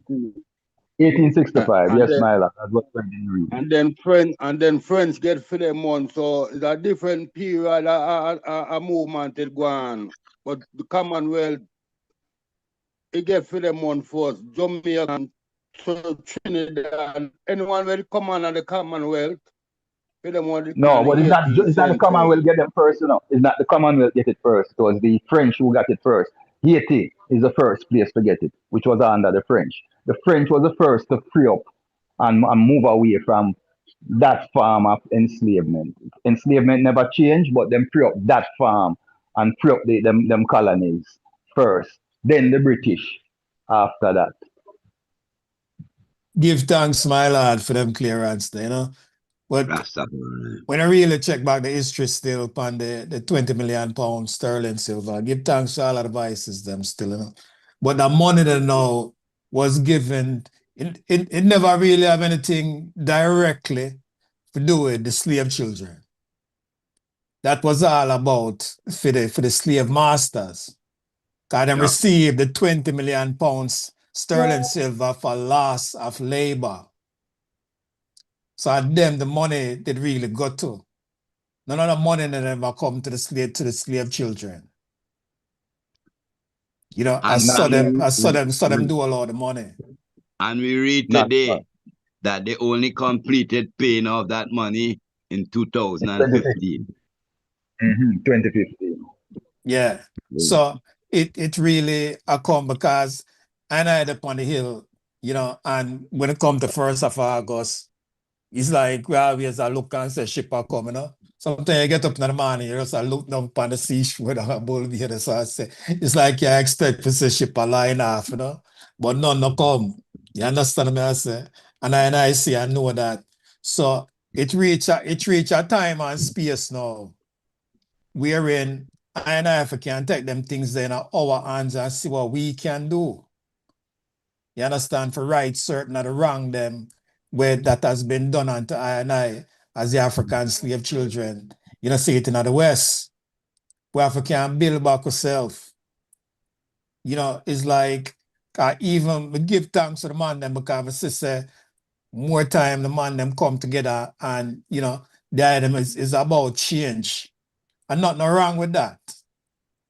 You understand? But we have to can bring the changes in our way where it can affect the right people in the right way. And we have to know how we are place it and how we are bring it forth to the congregation. I think that we need some more skill there, so how to reach certain people and reach the heart of the people, because it's all about the people. Prince Manuel would have a way how him do that, where him can touch the people, you know. So we know if we can find a skill there where we can touch about the people. Because we have to realize, sometimes we hear the honorable priest, we speak of logics and facts. That logics and facts just address the physical world, and them think they are reality, and we have to can learn to deal with that too. But in our world now, like when I said the creed, because the physical world is like them call it like a Newtonian way of life. It's a linear life. You're born and you die, beginning and end. You understand? Time and space. You move from one space to a next space. So other world that we live in now. So when them even say facts, because one time we go to school as youth, and them say 9 planets in the universe. And now we have to say billions of planets. So we know say that wasn't no facts. I just man make up that. So we can't bore all of that. So even when we use them word there, we have to be careful with it, but we still have to can deal with it. Because it's that the reality. So we have to learn to live in this world, a 3-dimensional world. See, it is like Christ should I say in this world, but not of this world. Because the world where I'm off, like when I said the creed, we say, as Jah was in the beginning, is now, and evermore shall be, Jah world without end. You see the difference? I world not have no end. This world, it have an end, beginning and end. So we have to learn to can flex in both worlds. So in our world now, you find say is a world of abundance, so we don't lack nothing. So sometimes if we're not careful, we get caught up in another world now and feel like say we don't even need to learn the ways of this world, so we can't even survive in this world and build ourselves in this world so we can overcome this world. So that means that we have to can take certain strength from the internal world. Just like how when you said our Father prayer, I said, thine will be done on earth as it is in heaven. And the scripture don't show, and I say heaven is within man. So the world, everything we see upon this face of the world, it starts within man. It was just an idea. It was just a thought. If a man will build a house, the first thing he will do, he will call an architect. No, sir. And the architect will put it together and they will draw it and they will give the blueprint. Next thing, once him done that, he will bring in an engineer, and an engineer will come and test the land and see if the house, the building the earth can support the building. So everything starts in a man. If a man create a car, it starts in him internal. And him have an idea and him bring the idea to fruition. Like man, when I hear about all man like Nikolai Tesla and them man, they have built, them all it's like them do everything are done internally until they manifest it in the physical realms. So everything we look upon is just an effect of what going on internally. So anything we and I want to manifest in this world, it starts internal. But this world, it calls for certain things, ways and means of how we can survive in this world. You understand? Like our honorable, sometimes and our honorable priest, we even say sometimes we don't need for work and all these things and so forth. But if a man will speak them where they need to define work. You understand? Because look upon Prince Manuel, I'm sure I say, my Lord, when I need a suit of clothes, I work. And when I get it, I stop work. You understand? So every man if can do something for survive in the physical world because you have to can deal with the facts in this world and you have to can deal with the logics in this world. You understand? But you're not subject yourself to them fully and wholly, but you have to deal with it. So if we can learn how to survive in this world, so that means that we are take from the internal world and use it in the external world, the physical world. Just like how Shwe say, Christ died and say, I'm in this world, but not of this world. And I truly is not of this world, but of the world to come, that are the world, of the internal world that we are built. So we have to work with both worlds. Because if you notice, what if I and I know as the ancient Rastaman them is like we just are living in the internal world, but we body in the physical realms. And through we just now look for deal with and address things while going in the physical realms, we become, it's like it kind of have where we're in, we find ourselves a suffer. Because we don't make no plans for survive in the physical realms. Because certain things are reality. You understand? You know why when you reach certain age, you don't even know where your money will come from.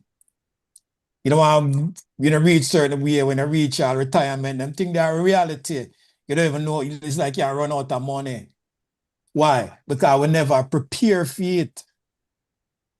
So we need financial literacy. Prophecy teacher and I, but after that, even the ants. You know, see when storm come, them know, and then prepare for them time that them gather them food and then put it down. I saw and I have to start think. I saw and I have to start move. It's like I'm gonna listen to this ancient teacher, his name again, Dr. Ibrahim Karim, and teach bio geometry. And I'm sure say back in a ancient Kemek, back in them time there. You understand? It's like when even a year I feel even much speak, I feel even free Mason. Because the people them where I work on certain building, like, anything they might do, they might for free. That's why I said Jack come back and saying call for free, man. But you have for free now yourself. That means you're just free. And you have to pure in yourself. You understand? So that's where you find all the word free Mason come from. But even this sort of now, I'm sure say ask a question, and put that thing on him say you have two brothers. One of them is a priest and one of them is a baker. So the baker now him baking bread and him feed the whole community. The priest now, him dead and him give the good word. Then I ask the question now, which one are more serve humanity? And them say, the baker, because I'm a provide for the people.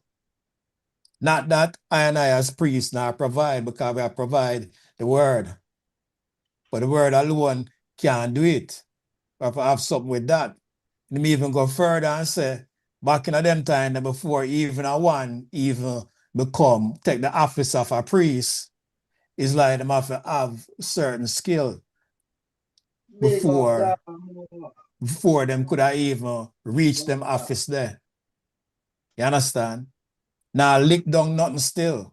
Because I see wherein if you look in at the foundation how it built, I just we scale that, bring it to another level where it can support and become self-reliance. Because one of the main things with I as Boba Shanti, we always look out ourselves for strength. When all of the strength is within I. So we have to come and can address these things among ourselves still.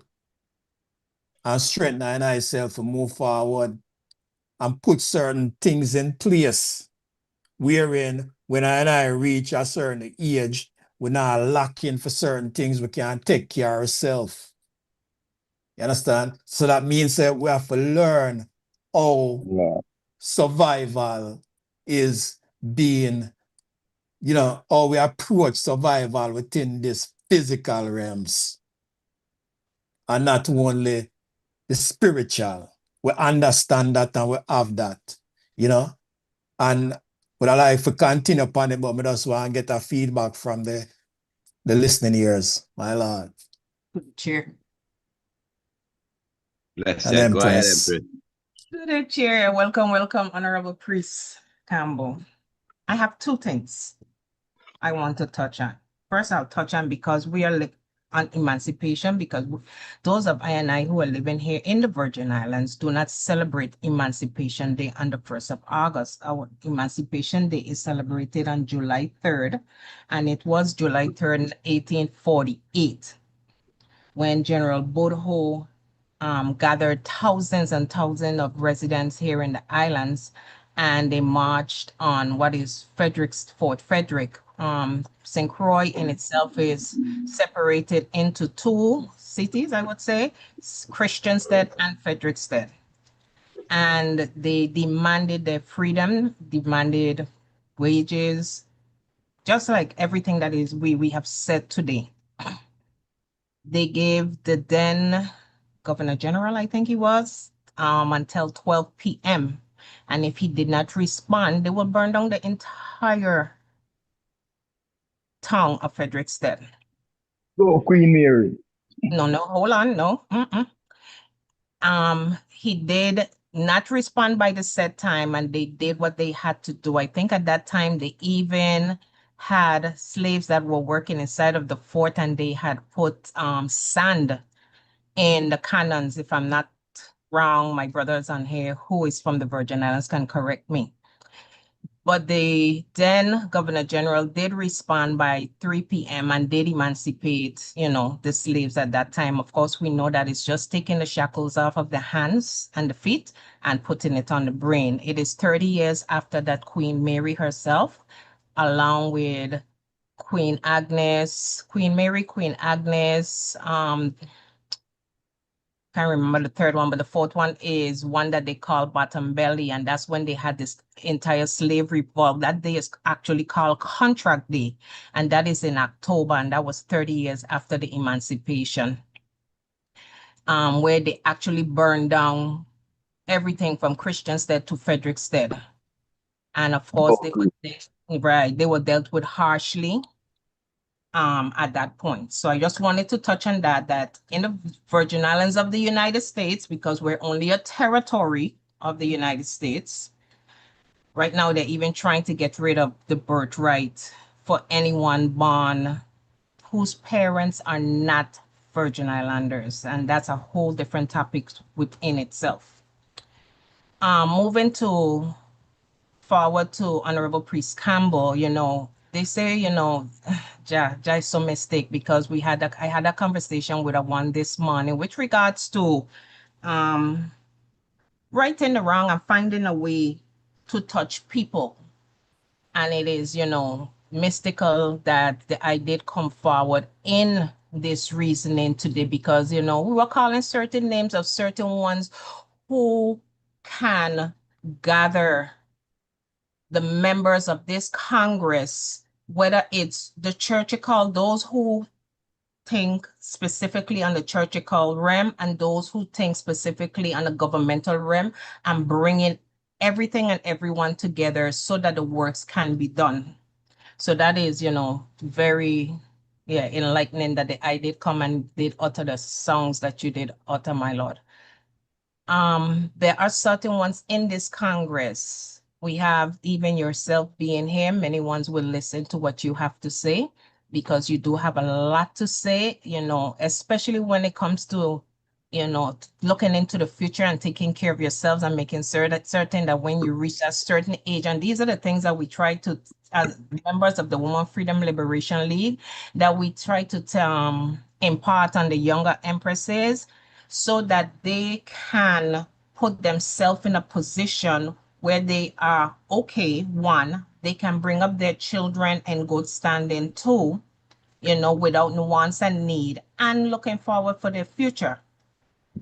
So give thanks for that. There's ones like Priest Knuckles. There's certain other names, Priest Rasavana, Priest Imesley. You know, there's certain ones within that pool that can draw in the majority of I, the members of this Congress, so that the information can be disseminated correctly, so that we can stop thinking about being poor and have nots, so that we can stop the internal fighting, because there's so much that is going on in the world. Like you said, we're of the world, but not we're in the world, but we're not of the world. But that is going on in the world that affects the daily life of each one of I or our family members.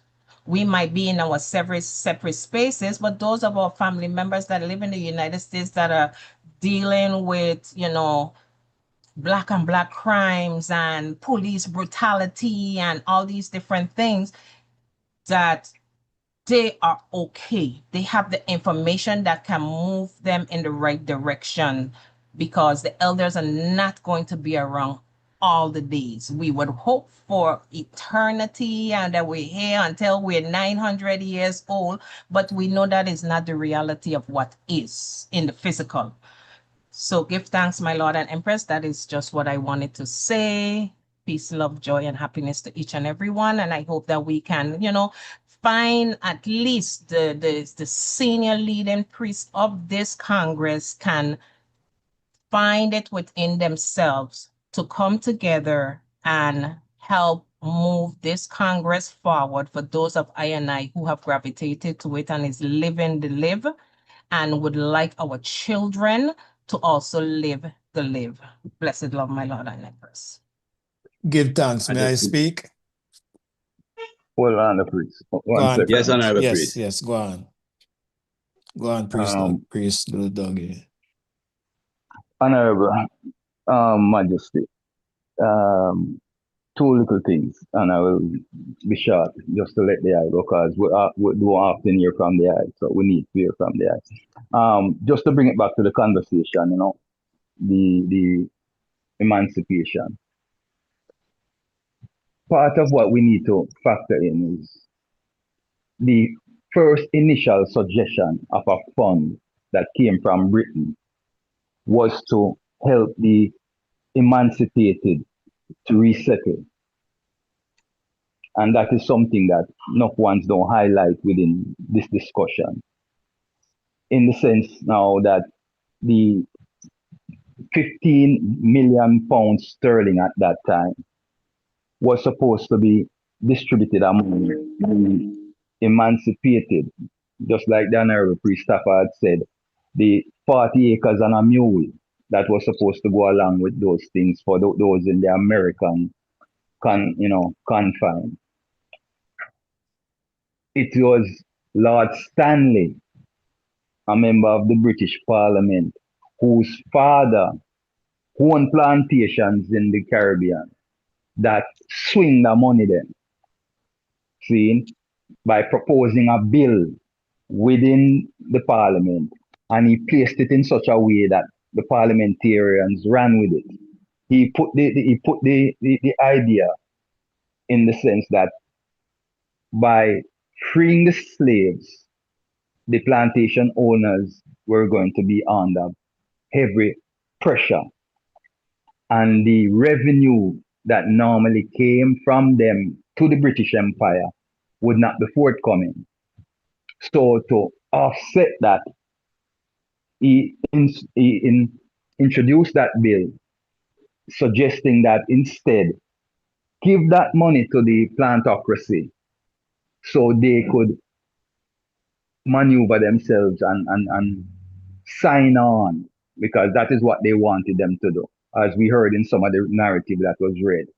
Sign on to the idea of emancipation, because as was read again, when the act was first proposed and passed in the British Parliament in 1807, it got a lot of pushback from the plantocracy, meaning the plantation owners. They resisted it by putting their sound power, them going to lose this, that, whatever. And there was a rift among them. Now, as we heard, it was certain influential free Africans, like the sister who found her way in London and published her biography. And that biography became so popular that it was introduced to parliament members.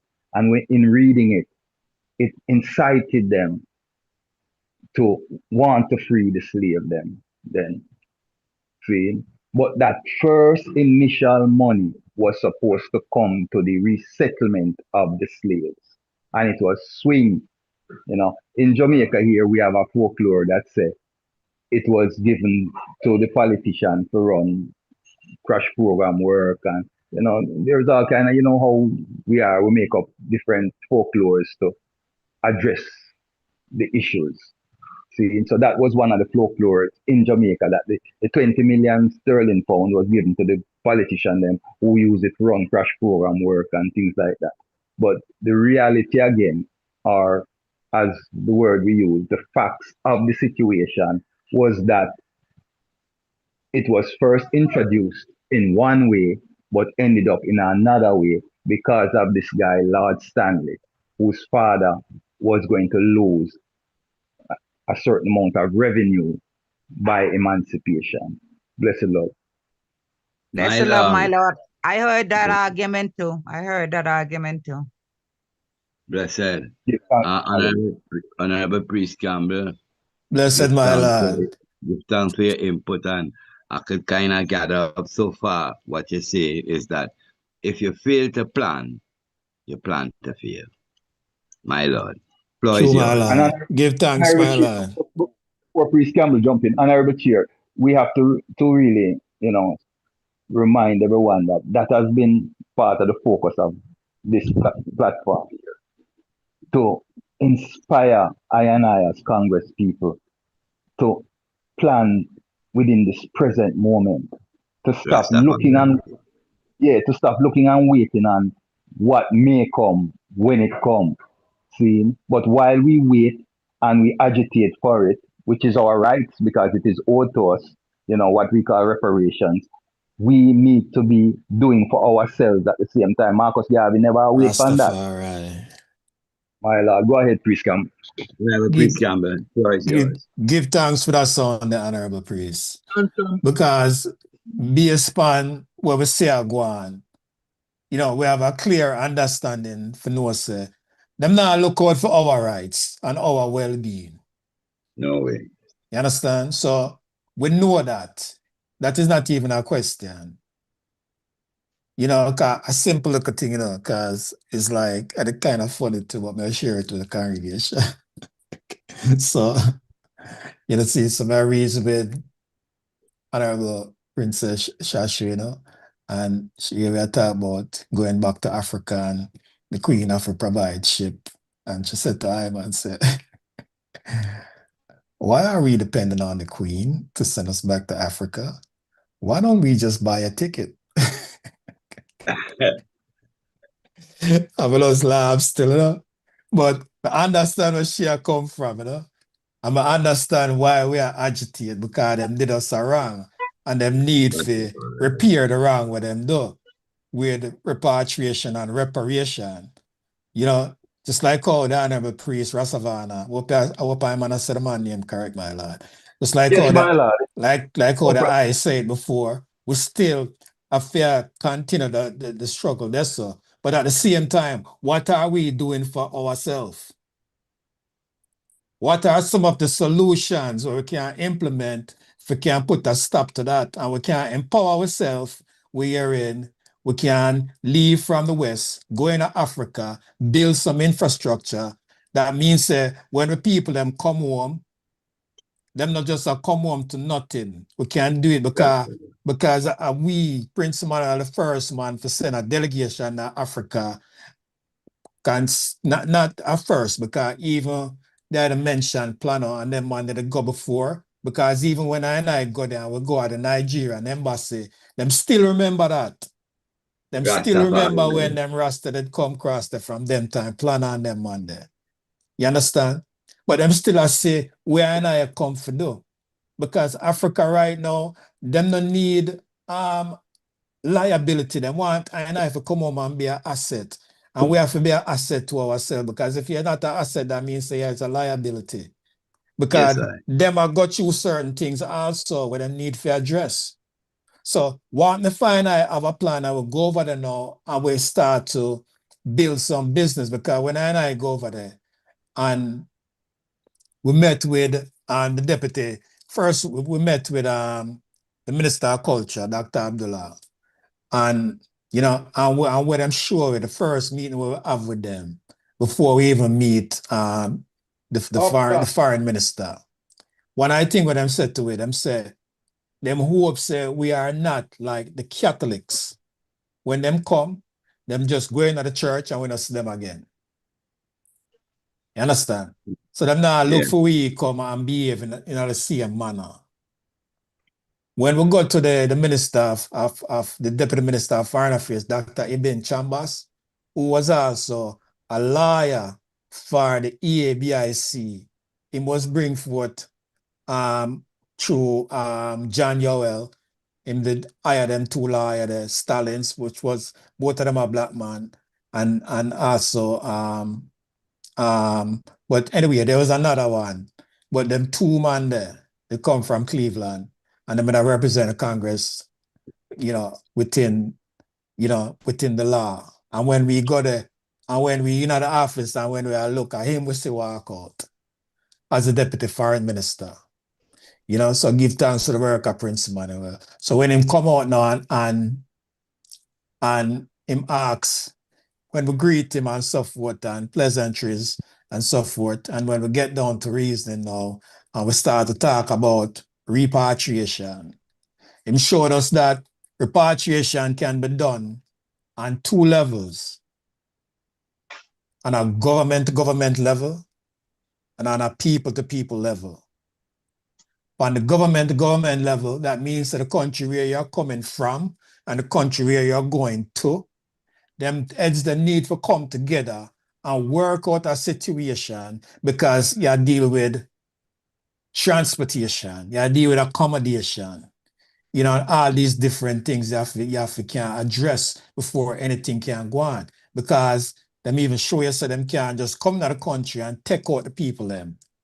Because each nation is a sovereign nation. Them have them sovereign right. Just like when Jah used to make multiple, human rights and point out many human rights violations with the Jamaican government and how them deal with black people. Them acknowledge that, the United Nations acknowledge that, according to Resolution 728F of the Economic and Social Council. And when them do that, then know, them still assure you, say, them still don't have no power to do anything. Why? Because Jamaica is a sovereign nation. They don't have no power over them. You understand? So that means on the government to government level, we say that's how it works. But I'm also sure say repatriation can be done on the people to people level. Wherein if you have the means for return back to Africa and build your love and understanding among the people them and insert back your people in the land, and we say that I go on now. Because we say people are get them citizenship where people can move free to and fro. And people can do trading and so forth. But we lack capital flow. You understand? So we have to can provide some solutions now how we can develop some capital funds. You understand? Because when I did that, I'm say, because we even still have the letter that we're going to write to the general and give him a full report. Still have that letter, still have that letter the same way. And every time, because office we are dealing with, every time we need to type a letter and do anything we call for office work, we have to go at this place and we have to spend money for type and all of these things. So right away, a thing reached me and said, what if I and I did have a center where deal with all of these things, like office works? We could either make money off these things, Sprint and so forth, just like a FedEx. You understand? And meanwhile, we still use it as an office. So we have to think in infrastructure. That means because if I and I plan this thing right and can develop certain funds and start business, you understand? Because a whole heap of business entrepreneurs say even within Bobo Shanti. So if I and I can build that and start that to Africa, that means that when people go over there now, them can go over there and find themselves in a system where them can provide for themselves. Sustainability. Sustainability. So that means that now, instead of we look for send people go to Africa and look for peer, that means that them can all send money for come and tickets out now the west and the north and I for reach back home. Yes. You see, Honorable Empress sent a video to me and she said, when I talk about Africa, people, the children are poor. Him say, before the colonizers step in and a child is born in Africa, the first thing he was given was like a chicken or a goat when him young as a baby, and him have that, and you can see how the chicken develop into many, many more chickens. You see it? And then the goat, it's like him have a herd of goat now. And him still a baby. That's well building. That's the power of compounding, where even Einstein said one of the 8 wonders of the world. Well, we know so there's no 8 wonders of the world, but he must show you the power of compounding. Just like how in the Bible, I would say, one shall chase 1,000, and 2. If one shall chase 1,000, then what? 2 would I chase 2,000? But no, you deal with the power of compounding. So him say, one shall chase 1,000, and 2, 10,000. Because you deal with the power of compounding. So if I and I invest the money the right way, it will multiply that way there. You understand? So at these solution we have to look on. From I and I, give thanks, because we say I and I as elders and elders, see man and man get older and older. You have people that die, body are shut down. Man step out of the temple. You understand? And then the temple now we have to take care of that. And we have to take care of family. But what if everyone that have insurance, you understand? I have one person insured for a certain amount of money. My lord, we wouldn't need for nothing. Honorable Prince Campbell. Yes. True. You know, say, when they there in New York and that time, well, youth, I gather around and thing, and I say, I could do a thing, Youth Progressive League. And sure, the youth them say, one of that talk was always that Africa wants skilled people, trade people. I'm not sure them say, for really then at this Youth Progressive League, you have to go back to school and be a trade. We have a thing now every week with you all like a collection. And say, I want to ionize same way I say, and that jar deal with. Well, I'll cut your praise, but one I think what me know is when it comes to money and being around the general, this is theme take for money. Him say, my lord, money is good and money is bad, but you can't live without it. See that's yeah. And him said, don't run down money. Because it's easy, just say, my lord, don't run down money, If you run down money will run from you. Run away. And when it run from you, him not stop that say, Him say when it run from you, it will run and go down in a hole. And when you go down in the hole feet, it will climb out of the hole and left you down in the hole. And him not finish that say, Him say the money will run, come back, and come look upon you down in the hole and laugh after you and run left you. You understand? So we have to be careful and know how we deal with money. So like me say, if you check certain family within the physical realms, because we have to can overcome the physical realm. You understand? We're good with the spiritual realm because no fire and I, when we go back to Africa, we are look at Africa, you know, milk and honey. No war, no this, no that. And when we go there, rude awakening. Mm. You understand? A Babylon same way, because them there. You understand? So the Zion where I speak about, it inside away. So we have to bring the heaven where we are speak of inside away there. So we have to bring heaven upon earth. That's our task. All right. So if when you look, I'm soon get the floor, please. So if you look and you can learn from how certain people do it, you understand? So that means we can't depend upon them for do certain things. Yeah, we are going to continue to agitate, but look upon even some people and you see them, what them call themselves the Rockefeller, and how them create generational wealth. You understand? How you think them do it? Them do it through insurance. That means that from a youth born, from your 1 week old, them put a policy, a whole life policy for you. You understand? And the whole life policy, how much you think that will cost for a baby? Maybe about $20, $30, $50 a month. You understand? And over a period of time, that I go build a thing what them call cash value.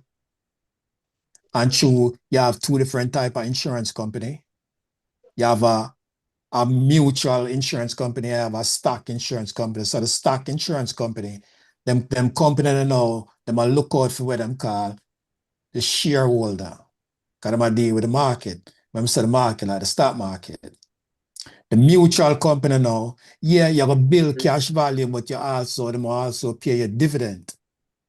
And over a period of time, that I go compound and compound and compound. So when it comes to education, you don't have to look no further. You can look right into the cash value. If you need a 20 grand or a 30 grand or a 50 grand or 100 grand, you can take it out of that. And you don't have to pay it back. If you can't pay it back, a low interest, single digit interest, you can't pay it back. Because that means that you will put in more money for big compounding. You understand? And more to it still, but it can be done. But the reason why, and if you say take all a 50 grand or 100 grand out of that, because you take a bill, you know, because you talk about 20, 30 years, you talk about a baby, you know. So by the time you reach all 30, I'm a millionaire, you know. It depends on how you structure it and how you set up and the amount where you put into it. You know? So I saw them do it. That means that them even have certain things for set for even certain family. Where even for them unborn child, them done set up for that already as them born, them have a life insurance policy. So I saw them maintain wealth. Because you talk about $1 million policies. And that is not the only thing where we can do. There's other things that we can do. But that's one of the main instruments where them use to create generational wealth. Because they may even use that now, that system, to even become them one banker. So they don't use the regular bank. You know, say if you have a 250,000 life insurance policy and you go in a bank to get a loan, and a man who have real money and he want a loan from the bank, who you think I get it? The man with the life insurance. Why? Because the money is sure. Because they know that within this physical realm, people die. And people get old. And you have retirement. So we need to start planning for these things. You understand? And we need to start look on businesses and start think different. That means we need to recreate ourselves. We need to rebrand ourselves. We cannot continue the same way. You understand? So we need to step out of our comfort zone and try to figure out what it is to be uncomfortable and make uncomfortableness be your comfort. So we need to start looking at this now. All our people them will see pass away. One of them would have all 100,000, 200,000, 300,000 life insurance on them. Where that to them put we now? That would I put we in a way better position than we are today. So it's still not too late. The older you get, the more expensive it becomes for you. You understand? So even the youth them will come, and I have youth, so the youth them will know you make sure so you get them a life insurance policy. And the reason why I know this is because of that I deal with. So any question that them have about that, yeah, I can answer it. When it come to that, and that field there, I check me, I deal with it now because I see what my people them go through. I want to make a difference there, so. You understand? Want to think different, we walk different, we look different, carry ourselves different. You know, see it? Why you think them say the poor shall be poorer and the rich shall be richer? Because the rich people and them have a mindset of abundance. Them not think lack. The poor people, give me a straight now, lack. You understand? If you ever find yourself a move on, because it's not just it's not just we I call it now. It's not just a spiritual thing. It's also a biological thing. Anytime you feel your body and you sit down and you feel your shoulder them up, so you're in a lax state. You don't relax. You're uptight. But you see when you can't just relax and your shoulder just drop, yeah, you're in an abundant state of mind. So the abundant state of mind we have when we visit the internal world. You understand? Some people them call it the quantum field. You know, see it, Rastaman call it Mount Zion. You ever notice how happy we feel, how relaxed we feel when we say Israel are going to walk Mount Zion? Because there's no more hunger, there's no more death, there's no, see it, we more feel comfortable, because there's our strength. You understand? So we have to can learn to take things from this, so manifest things from the physical realms and bring it back from the spiritual, bring it back into the physical realms and make it work. So we have to can deal with these things. Because sometimes we hear the priest them start say, yeah, make we deal with facts and logics. Them not wrong. But them also have to have the understand say facts is just an opinion. And it really come down to it. What you say right, right, that's why we have to get beyond wrong and right and just deal with the truth. You understand? So when time man will say, what one priest can blow you down? I say, yeah man, all is well. Which part all is well? Maybe all is well now in the physical realm, but you see, in the spiritual realms, all is ever well. So we have to align ourselves with that frequency of being well. That's why when I read John 14, it says, the Father and the Son are one, because the Son, he might align himself with the frequency, with the knowledge, with the understanding of the Father. He become one with the Father. You understand? If you like frequency, when we say frequency, remember back in the days when we try watch TV, and sometimes we have our antenna on the house top, and you watch TV, and man, if I go up on it and you say, well, that's so. No, to the right, to the left. I say, yeah, right, that's so. Yeah. That's alignment. You understand? And then everything flow. So we have to uplift the spirit and know, say, we are Earth's rightful ruler. We are royal, black, dignified people. If you notice how the foundation set up, when you come through the gate, and you go through the arch, you understand? The first thing you do, you empty your pocket now. I'm a powerful place, Baba Ilna, my Lord and Empress. You take out everything out of your pocket, that means you leave everything behind and you come free. And then you pay your homage back to the God of love. You understand? And when you step into the gatehouse, it's not just the gatehouse, it's the royal gatehouse. Royal, remember that. If you go to the kitchen, the royal food house. The guest house, the royal guest house. The royal tabernacle. So we can't equate royal with poverty. No. Royal is abundance, rich.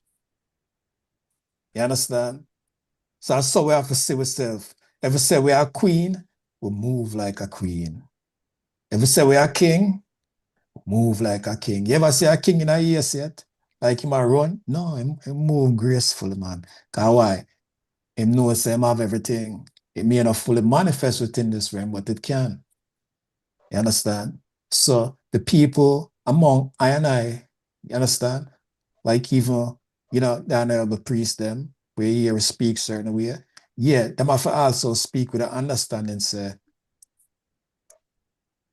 logics, have to be careful with that. Because right now, if a man see me on the hill, I'm get up one night, I'm go out there, I'm start talk to a plant. A man who don't understand certain thing within as a metaphysician. You understand? Because meta mean beyond the physical realm, right? If you not understand that, and we look at me and say, yo, priest can look like a madman. You know, see? I lose it. I Yeah, lose it. can I talk to a plant? Well, the But general, we have so the general sure will say, if a night and you need the use of the plant and the strength of the plant and the leaf and the power where it bring the healing strength, you have to go there, you have to talk to it, and you have to wake it up. And you say the leaf just come back, and you say the life come back in the leaf. Then you can break Rise and it. shine, rise and Right? shine. There you go, Empress. And then you can use it and you get the fullness of it. So many All right. things I learned. I live in abundance. Remember one time I just go to camp and I hear the words and them say, I am not in lack if I am his and he's mine forever. I couldn't even hold that rasta come. I say, me are not in lack. And see it, I don't even have that, I don't even have this, I don't even have that. But we have everything. Everything we have in the imaginary world. And that is the real world. And that's how we have it. You understand? some hands up, priest. But we don't have it. Let me just finish up. But we don't have it in the physical world. You understand? So we have to learn now to bring it from the spiritual world back into the physical realm. And confidence. Him say faith. So the world teach we say seeing is believing. But in reality, believing is seeing. The woman them are some of the greatest creator. If you just take that principle there, like when a woman, get pregnant and might bring the youth, you understand? It's just like when you plant a seed, the seed have to go down there and germinate. So you're not gonna go there and dig the earth and look if it's all right. You're not gonna deal a woman or carry a baby, the baby in a pure darkness, You understand? But you just have faith for know, say, yeah, it's gonna be a beautiful child, a beautiful prince or princess, but it take time for manifest. So at this to know you have to feed it with faith. Because what is faith? Evidence of things not seen. You understand? So you have to have faith, say, yes, it's coming. But in the meantime, you find yourself in a position where you can develop certain skills and have certain things where can prepare you To receive it. to receive it. You understand? Can remember, I see. Yeah, so give thanks for the Hold few on 1 words. minute. Yeah, 1 minute, because I see some hand up and no man want to say something. So just put a pin right there. You will be back on. Please, Brown.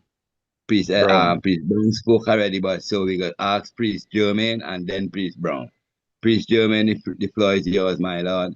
Whenever Priest is on, you could ask him any question you have in your mind or put a comment to what we're talking about. My lord. Hello, my Lord and Empress. That's a Give love. thanks for yet another reasoning. Give thanks, for such another topic. Give thanks, for all good words that I've been hearing so far. My input today is basically surrounding the topic of emancipation. And, how Empress Trisha made an input about the Virgin Islands. And there's something in there I think needs to be fact checked.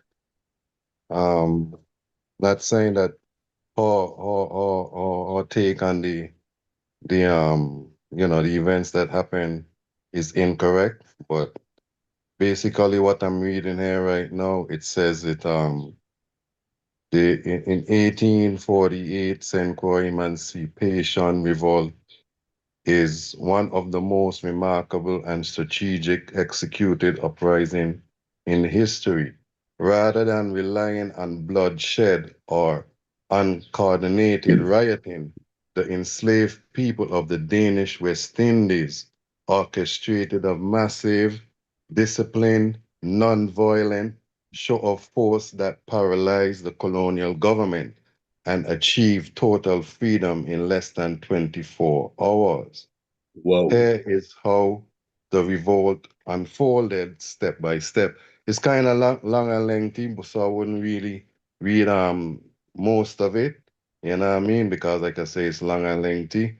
But something popped into my mind, and it's basically, you know, the Virgin Islands. It wasn't called the Virgin Islands at that particular point. It was called the Danish West Indies, and Okay. yeah, and we definitely was owned, controlled. I wouldn't say owned, but controlled by Denmark or Holland or whatever, in the Netherlands or whatever. You know what I mean? And the Finland. U.S. government is what bought, from Denmark, I think in the 1900s. That's a kind of long after 1848. You know what I mean? Yeah. So what popped in my mind is now, the records that the Danish government hold in terms of I compensation and, you know, um, and for slavery, like holding them accountable, just like how the British, and even to show the timeline with Haiti in 1804, British in 34, in the Danish West Indies is 48. And keep in mind, we still have Curacao, the ABC Islands. Those are still even, controlled by Denmark. You have a portion of St. Martin still controlled by Denmark. So these are the things, you know what I mean? And even in America, you had it in 65, and in Brazil, you still had it in 1888. But you have to remember and keep in mind that these was from different colonial masters, because remember, it was, I think, 8 of them, you know what I mean? And that was involved in the whole, transatlantic slave trade. You understand? So there are different, avenues that I have to go through in terms of seeking compensation and, a repatriation from these, colonial masters. Because, for instance, we talk about the 1st of August, but does that really pertain to I of, what I mean, the U.S. Virgin Islands? Nah. Oh, Yeah. So that's what I'm saying is like, The the British Virgin British Island, and the British Tortola and all of Commonwealth. those other places now, they came under that because, as you know, the British Virgin Islands are Tortola, Anegada, Virgin Gorda, and those territories that they captured. You understand? So what I'm saying now is we're going to have to channel, to the different authorities, to gain I compensation, and those are the things that I am big on. Those are the things I am pushing on. And I heard Honorable Priest Campbell, in uttering about the financial and all of that of governance and how we should discipline I self, what I mean, to be financially strong. And not only that, leave generational wealth for generations and generations to come, so that I will be a better nation of people, So that's my, contribution for today's program. Give Give thanks, thanks, my Honorable Lord. Priest Jeremy. Yes, Majesty sir. bless. That are you productions, my lord. Honorable Priest Brown, Royal of my Lord and Empress, do give thanks.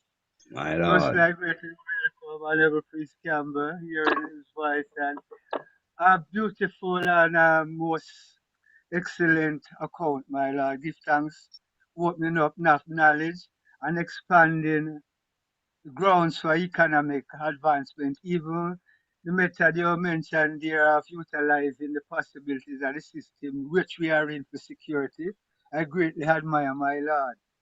You know, what you brought me to is that one realization which I came to me not too long ago, which is my journey ago, and we share to the congregation.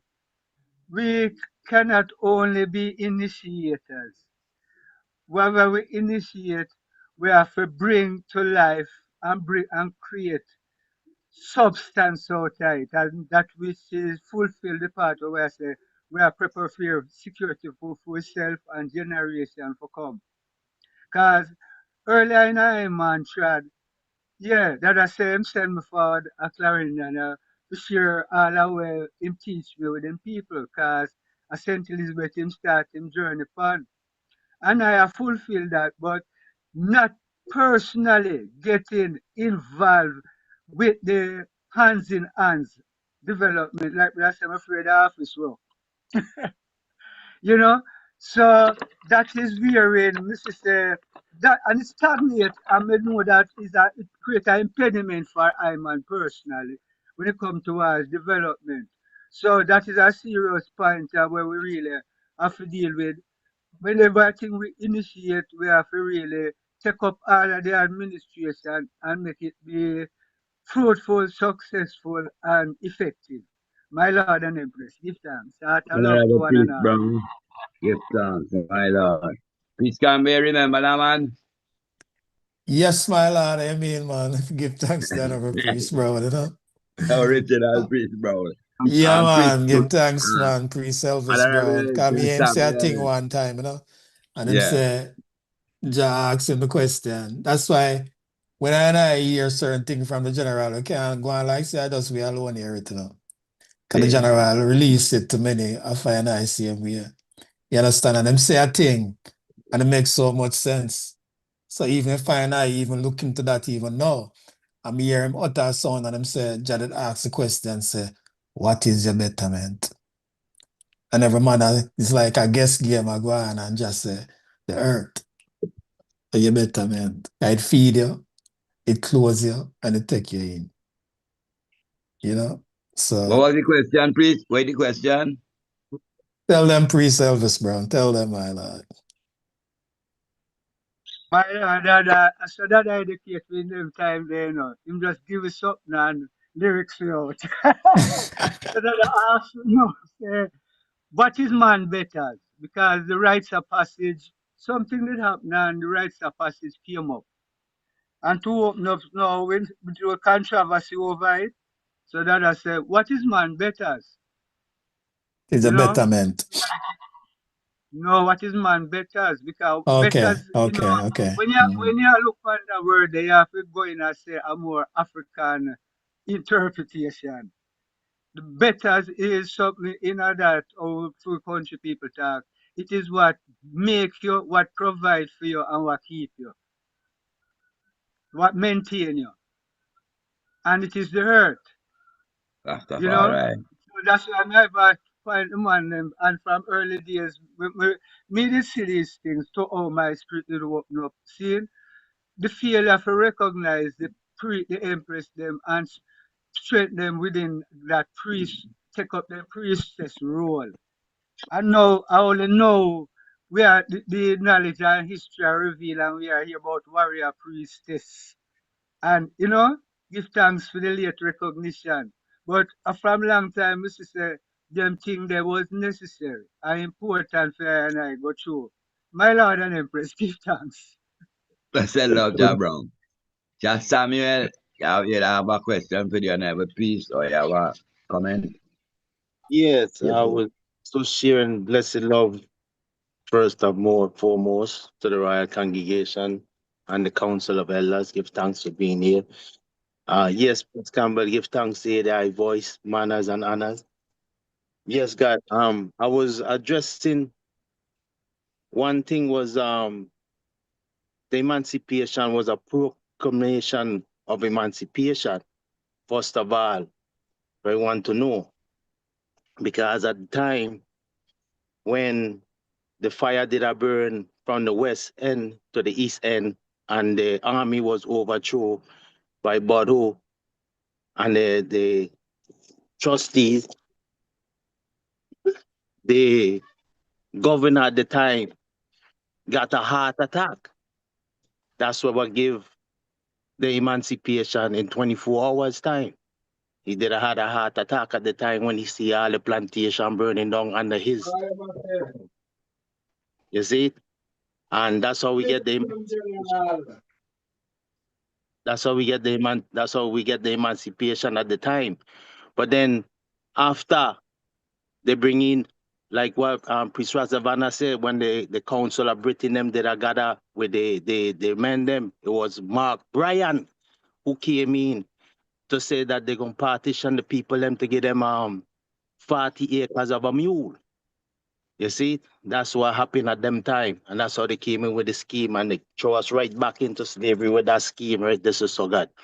But yes, also Priest Campbell, you mentioned about the financing and how the European world use the trust settings, what they call estate of liberty.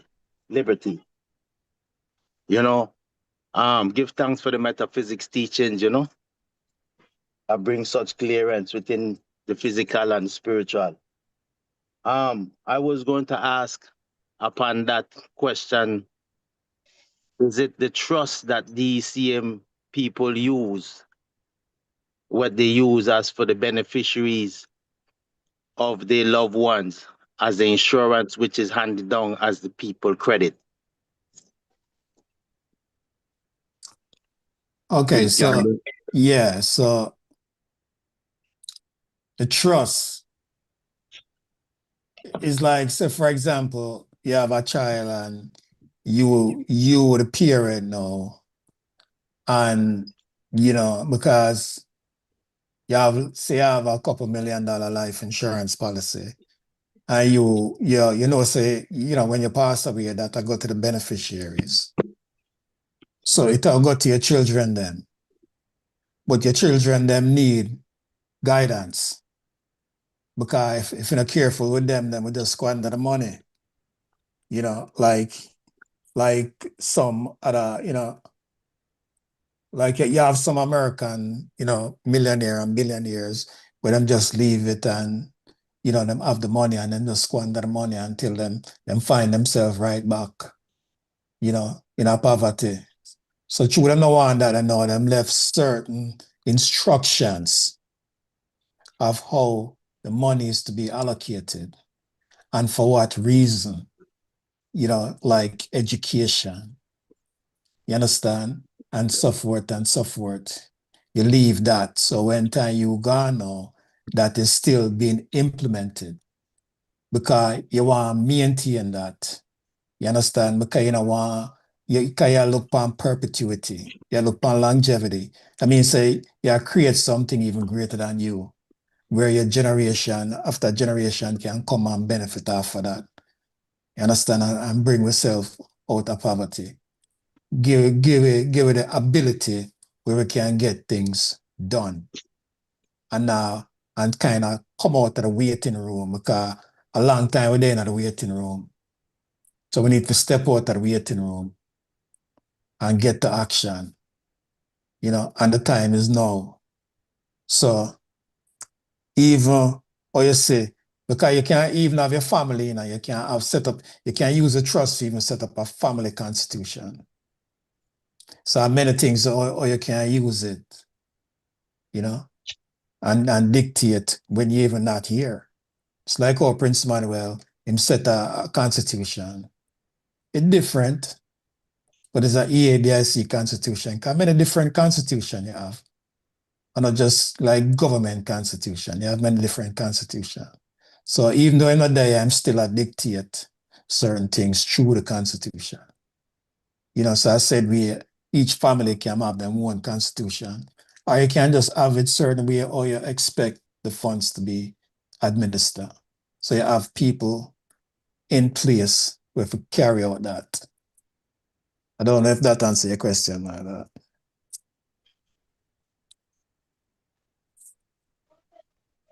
Yes, Honorable. yes, God, give thanks again. It does answer my question, yes, because it's pertaining to the trust, which is the beneficiaries who will be the children, and how they convey the trust basically for how it to function. Yes, indeed.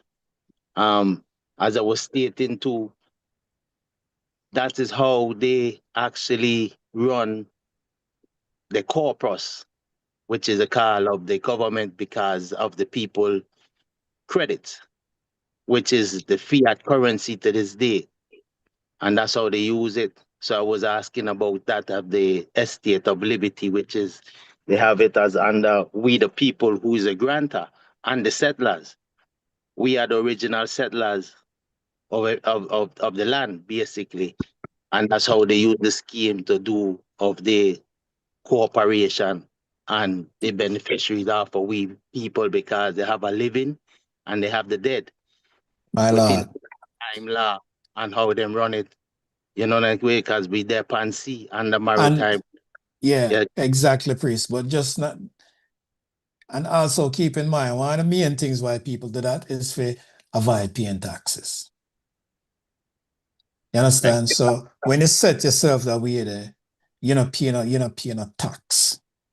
Because them can come in and if you not have certain things in place, them come in and them take your money and pay certain taxes.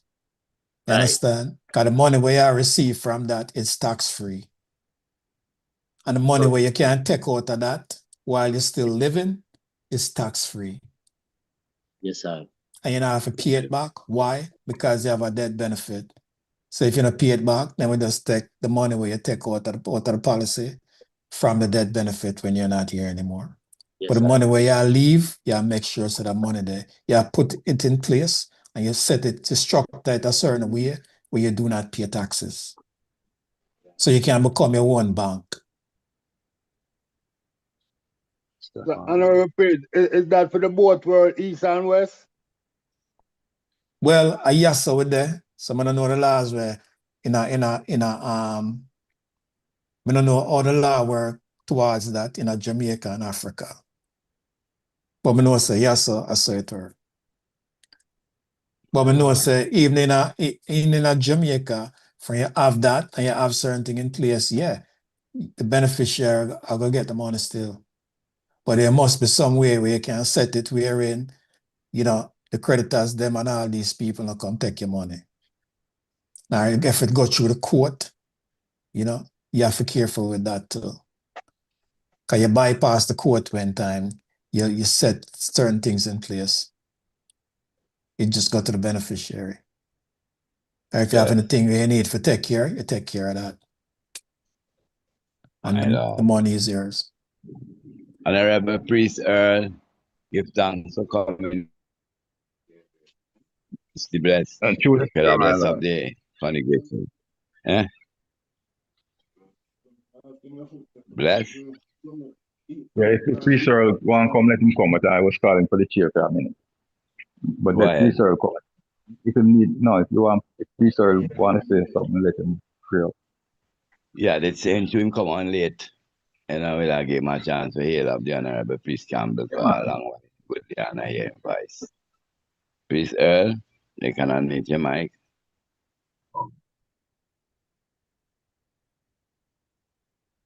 Like him call drop. All right, go ahead. No, I'm there. Priest Earl, you can unmute your mic.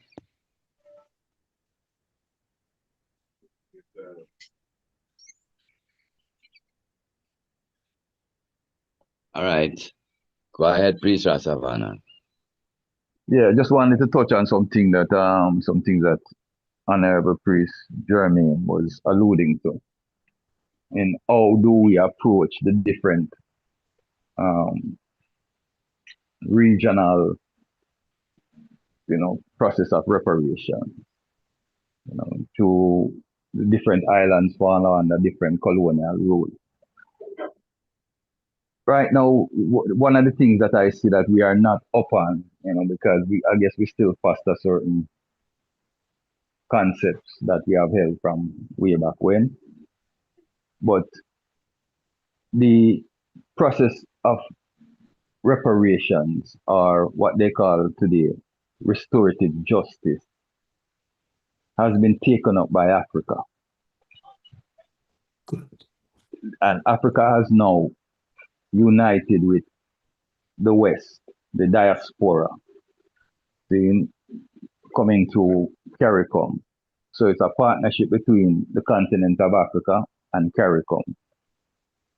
In their approach that they have structured out, from a legal standpoint, all entities, they call it benefactors, all benefactors from the transatlantic slave trade are under one heading. So they are approaching this thing a certain way. Now you have the International Court of Justice. You have different legal forums to which you can. The CCJ in the Caribbean, they're trying to X out the Privy Council, CCJ. Right, exactly. And any country that you are in, if they are a signatory to these institutions, they can use those forums as a means of getting justice. CARICOM, the Reparations Commission of CARICOM, has the upper hand right now. There is no other entity that I see that has the wherewithal to bring this thing to fruition. What we mean by that? Rastafari, who last year I interviewed the Honorable Vereen Shepherd on one of I programs. She is part of the commission. She's a main part of the commission. It's her research and paper that they are using as the foundation of this thing. She is one of the main drafters of the 10-point agenda. See, as a matter of fact, she is a rapporteur of the UN. Differently from CARICOM, she sits on the UN as an expert in the era of reparatory justice. In interviewing her, she said this as well. She made it clear. This initiative that is now politically trending was started by Rastafari. Rastafari has dropped that ball without a doubt. No matter how we want to turn it and frame it and think, the Congress has dropped that ball. For 32 years, we have been non-functional in that department. See, while the rest of Rastafari, when you meet, with the rest of the fingers on the arm of Rastafari, they all give the Congress credence for the work that the Congress did under King Emmanuel, in regards to repatriation and restorative justice. Because back then it was called repatriation with compensation. But we have lost vision and sight of where it reached now, because most ones have not kept up with the development. The Reparations Commission, led by Hilary Beckles, Vereen Shepherd, and others. I have seen now Maya Motley from Barbados have joined in, and Ghana under Mahama has taken it up strongly. As a matter of fact, the continent has elected Ghana to be the front line of the whole agitation for redress. And they have taken an approach, and it is becoming a very strong approach. It cannot be ignored by Europe no more. Case in point, about a week or two ago, the Archbishop of Canterbury visited Ghana. And as I said earlier, she made a pledge to support the £1 million fund that is supposed to be given to the survivors of the transatlantic slave trade. And in her speech, she addressed it as being owed, being something owed, saying that will help to repair the breach. And she called it an act of repentance. And I'm saying all that to say that the whole reparations initiative, the compensation aspect of our restorative justice demand is heating up, and it's at a height right now.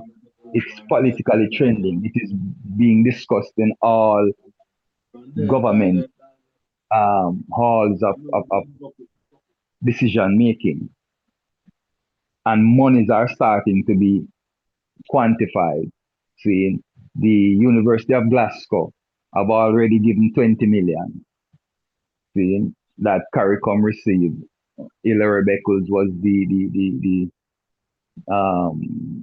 supervisor of that initiative right there.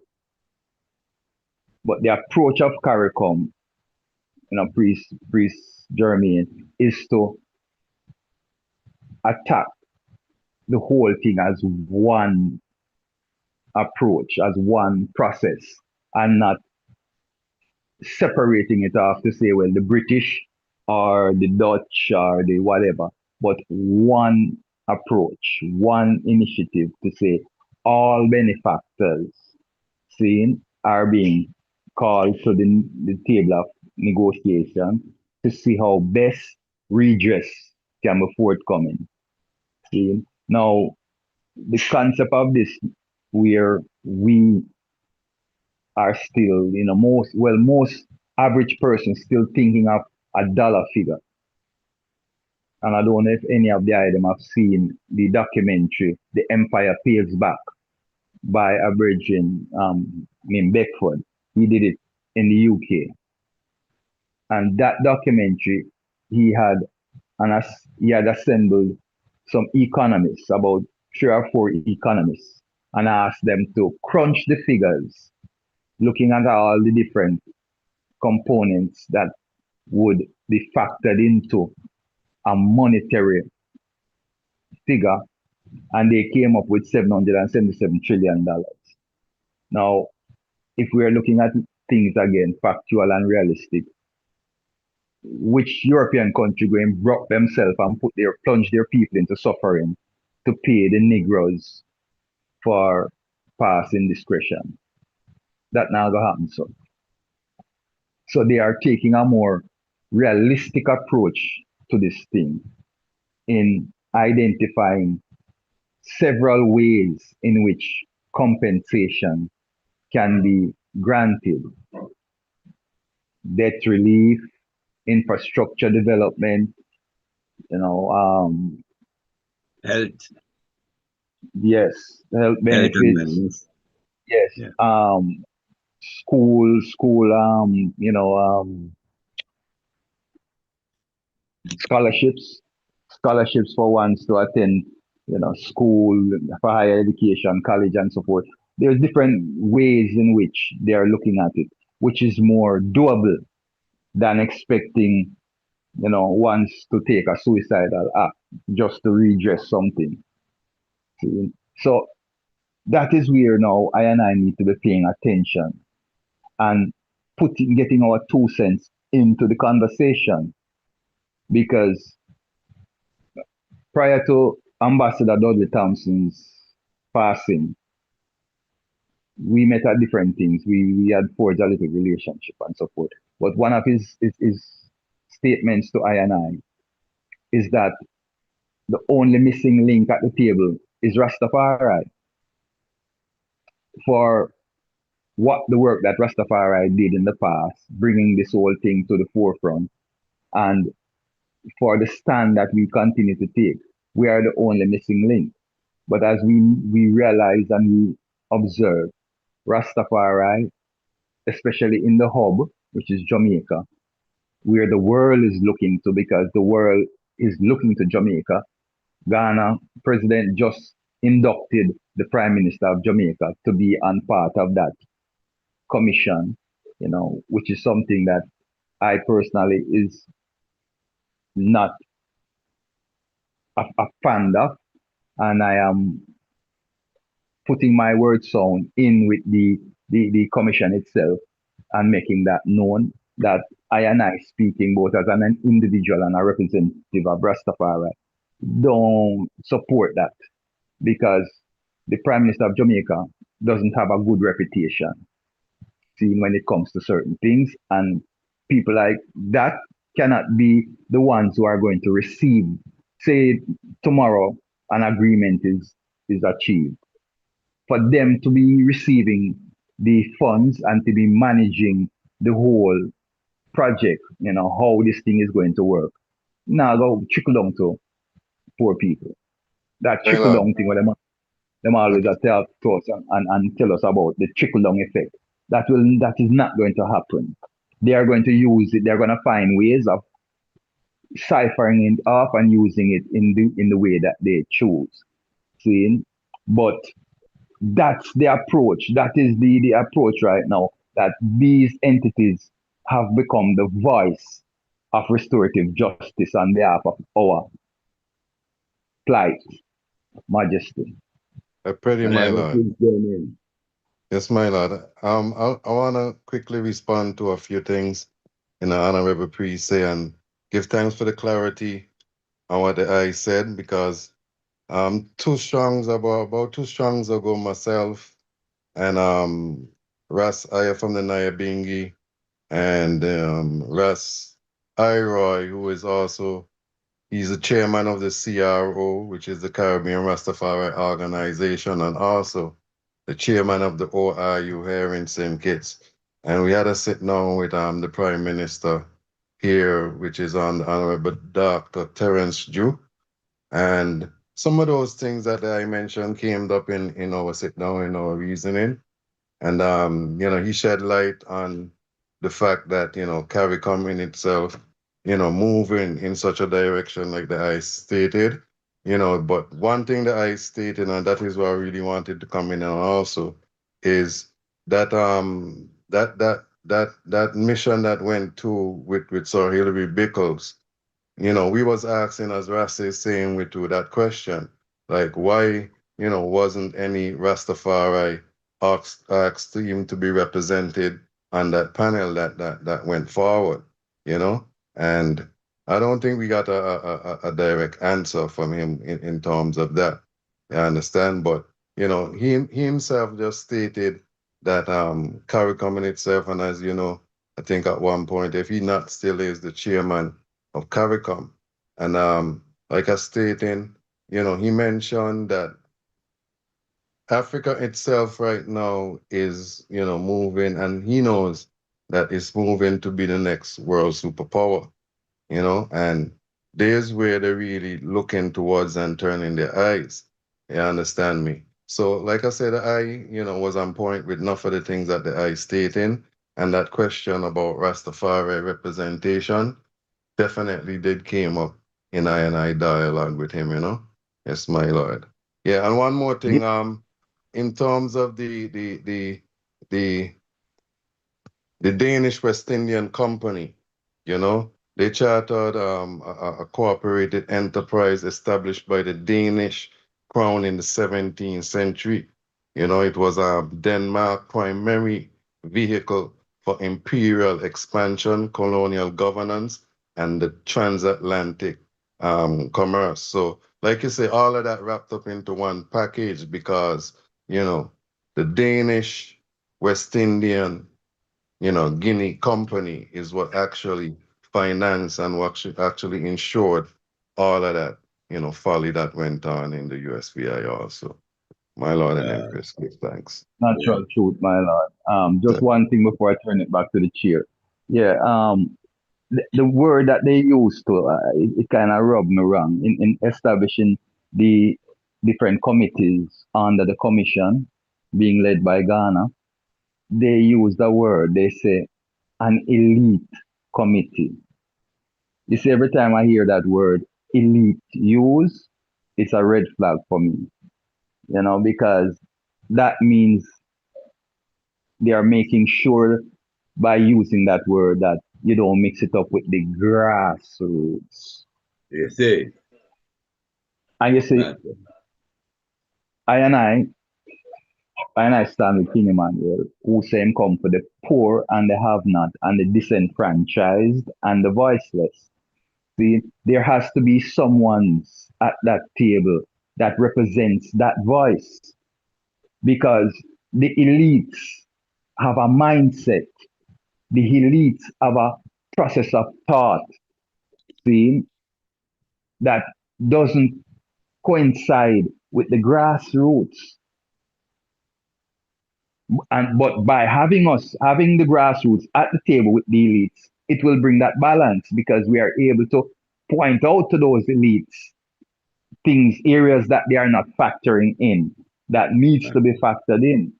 So without I and I having a voice at that table, when and if and when that justice becomes or is achieved, we don't know how it's going to work on behalf of the poor and the have-nots. They will find pretty words and pretty descriptions to use to make it sound like the poor and the have-not going to benefit.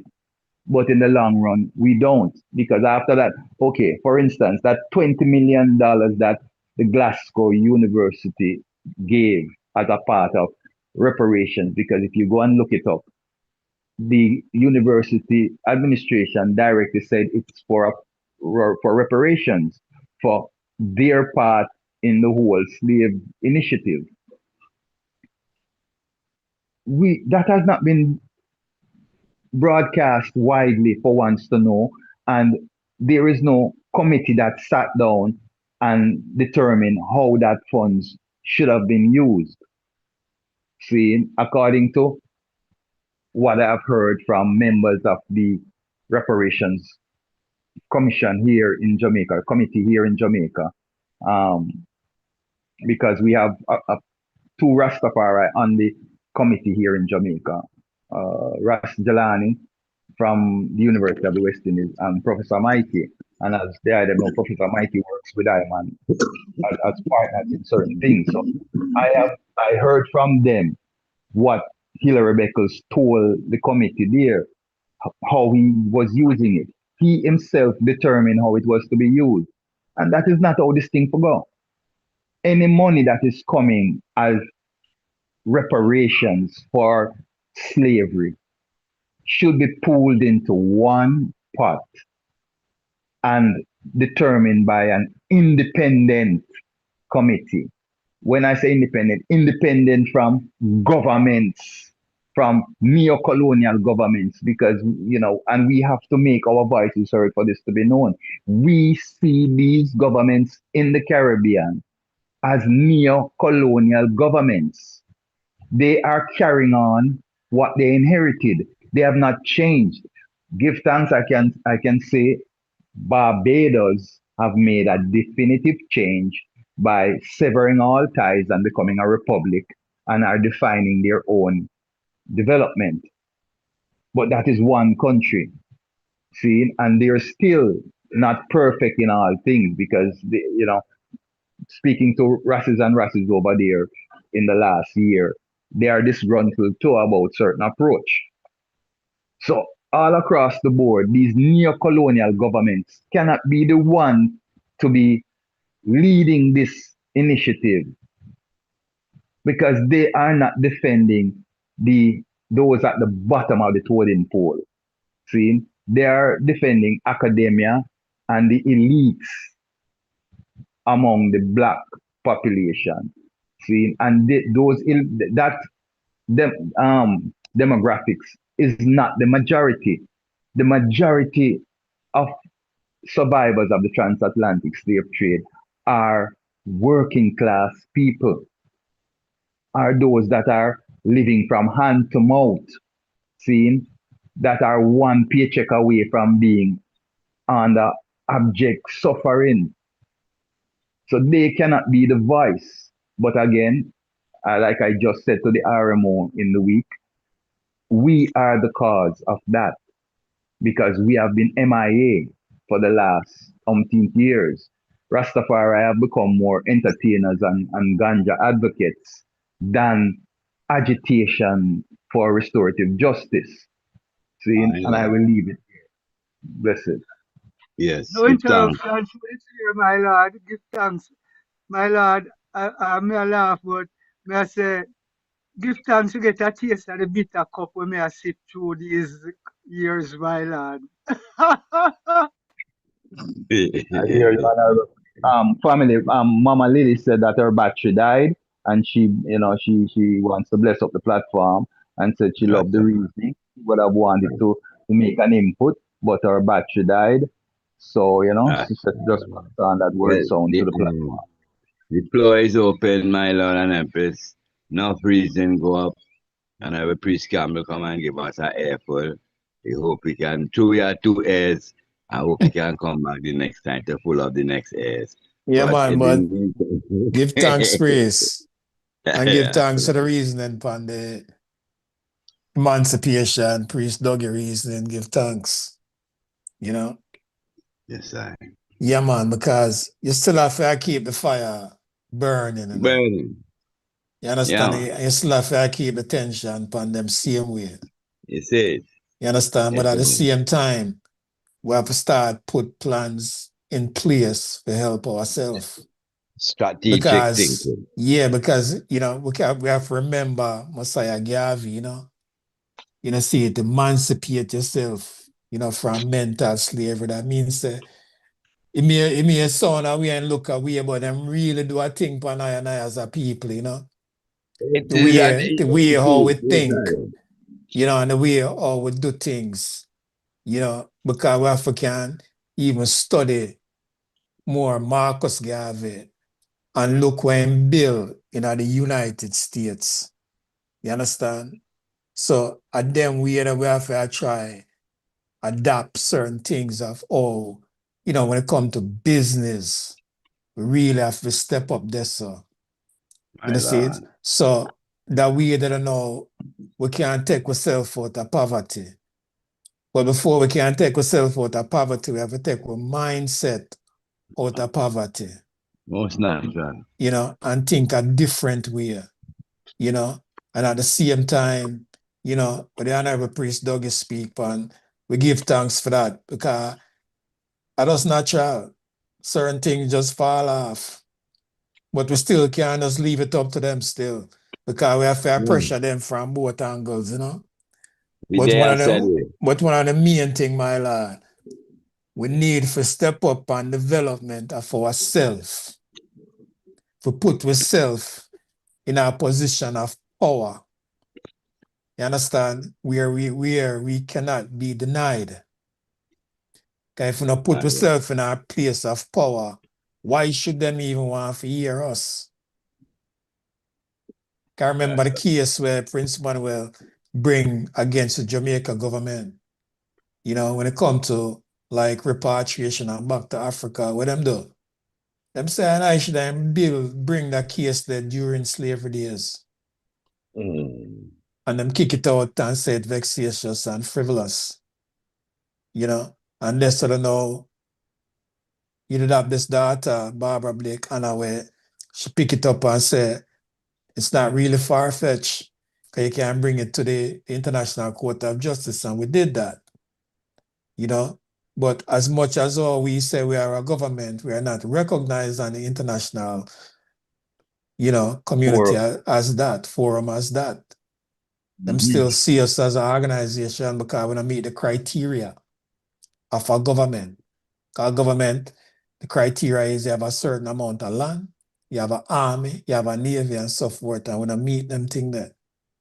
You understand? But you say we still could have used like a member state to support our case against, these rulers, forget what we really need and what we really have coming, like reparation. You understand? But I not suggest and I forgive up because we don't give up. Never. That's why we stay. But even though we still push that, Yes, sir. we have to focus more on our development as a people, as a Congress. That's why And we see how we can move forward that we get there. That's why we welcome all bright ideas, my lord. You know? Set a platform which part a man could come and speak him art and not have to worry about what man about think. Yeah, But man, June because time I come down, well, I like give the rest of the panel a chance to say something. absolutely. And I will please Earl, we not hear your voice for the day. No, we are with love here, the 7-star general. Priest Seventh, Jabari, you know, I come down because we don't want to stretch it too long as we come out. You know, we don't want to have too much of a long reason, but substance, you know, in the reasoning. So, my Yes, lord. Quickly, Priest Campbell. Quickly to Priest My Campbell. lord. Quickly to Priest. Hold on. Quickly to Priest Campbell. Priest Campbell. That's why reparation. That's why the CARICOM becomes such a power, because they are recognized at the level of the International Court of Justice. They can push that initiative in those forums and get it heard, wherein we just as a organization cannot, just as you said. See, so that's why it is heating up so much, because the nation states have now taken it up since 2013. So that's why it is now a topic of discussion in the halls of government. Bless the Lord. My lord. Powerful, my lord. Give thanks. Rastafari. Honorable priest, my lord, give thanks to hear the eye. Yes, royal family, do give thanks to life, My lord. And as one of those famous saying, it's not your life nor mine, but one life we share, that's why sometimes we all think alike. Sometimes, you take up the phone and call a one, and then say, sir, you me just have a die. You Because yes, just one life energy going through, you know what I mean? Yes. So don't give thanks to the honorable priest Campbell. You know what I mean? Yeah. And for me to come here, come to the man then still. Yes, become one of my teacher. Yeah, you know what I mean? Yes. So give thanks that we are getting it now. What if they get it from them times with I and I will, we come in with the have a trade and things like that, you know what I mean? And in myself at that moment, me that go and run for my trade, You see it? Yes. But it seemed like the kingdom never come in and out, you couldn't serve two masters, and that wasn't even serving another master. But when you come in our kingdom now, you see the situation, because you see, say, man not eat, only eat for a nutrition way. It's what I say, because if you continue to eat certain way, you go end up forward with a whole problem we start from young. It's what I say. So we that's the problem when it just come in, You know what I mean? But at that moment it coming like the heights, because it's not to blame no one, because when you come to the heart, you really feel different at that moment. But whenever sister, we have that understanding, just like one of the time we come from road, and we say we are come out the general, say we get a little work out of road, and when we reach and I ask the general say, well, him not go send him truck a road back, for go do that, But if I and I use the God within and mash that works, then that glorify. So, enough of the time we say we not really did get it right, because even I as a man will come with a trade, right? Me could have do my trade and still I strengthen the government, because them time remember they are anything you work, you bring it come the office, you done your heart to your kingdom already. You know what I mean? Yes, me give thanks here the high honorable priest, and you have to check if it's a clone of the high. You know what I mean? You're the high personally, because me see the high, make a step there, make a grow there, come out of a fountain, because I know all the while the thing come one time out of the fountain. You know what I mean? Sometimes it take a time. So some of the time my man move on and something come out of the fountain, out of jam out, and him did around all the while and him never hear that go part there. But that moment when him not dead now, that's why the honorable priest Ainsley always say, it's here famous saying, yeah, when Jah tell you, you can't tell me, and when Jah tell me can't tell you one. So we straighten one another, you know what I mean? True, Yes, my we lord. don't give thanks enough for the emancipation. And as the priest says, a mind thing, we emancipate ourselves, from here. You know what I mean? Because you still go on the land and you go down in a sweet factory, like where you see in a Jamaica. You know what I mean? You know, it's a certain tree. You see me, I say, cause the land big and wide and depends on which part you go to. You see me, I say. So, True, we have to my know, lord. say, our home and, you know what I mean? Yes, and we can't make nothing Friday from the shore because some of the time in the year we are going on Azana, South Africa. Them things they kind of scare you from the shore. But if you go and go rectify the thing as well to rectify, Yes, honorable priest, my teacher, give thanks, one perfect love. My Lord. Priest Earl, you say a thing there, and Priest Campbell, you might be a witness to it. The first time I come my yard, and I go through and I observe, because I'm an observant youth, and I see the food situation and the thing, and, say, I ain't say nothing. When I reach back Trinidad, I say, I for start send some bag of peas for Dada. Remember when we start saying bag of split peas and bag of red priest Campbell? My lord, give thanks. Yeah, you remember though? Not quite, my lord, but yeah, Yeah, come and possible, see. because all the ones used to send things still. Yeah, come and see the Yeah. situation, but we never say nothing. I say, well, we could be a strength. And a year later, a man use that against me. A man say, we give thanks to the Black Christ salvation and come and eat a small bowl of food and be satisfied. Can you see what I made precisely? It's a big plate of food and does get weird though. But can I man say one word on that? You Yes, see, when it please. comes to the food situation at camp, yeah, I guess everyone kind of got to a moment where them experience certain things. Them probably experience hunger, because this time man gonna experience hunger. I never experienced it before that. I'm gonna give thanks for that too, But I think when we look back upon it still, them time when I did their camp, you really having a man I get sick and all them something there, Because number one, we had the fasting, 28-day fasting. You eat like one time a day. And even now, if you even, I look into them thing there and what I must say about fasting and the power where it have on your health, see, it is a positive thing. You understand? And the food that I used to eat, like all the puzzle and the greens, and we used to drink all them sip there. Them sip the straight and structure, Cause them time they remember saying, we all got wood bush and bring in wood and still a come carry up service. Them time there and Yeah, all a man. shine. When you look upon we are Yeah. like angel I see. You understand? But it was very rare you having a man that get sick.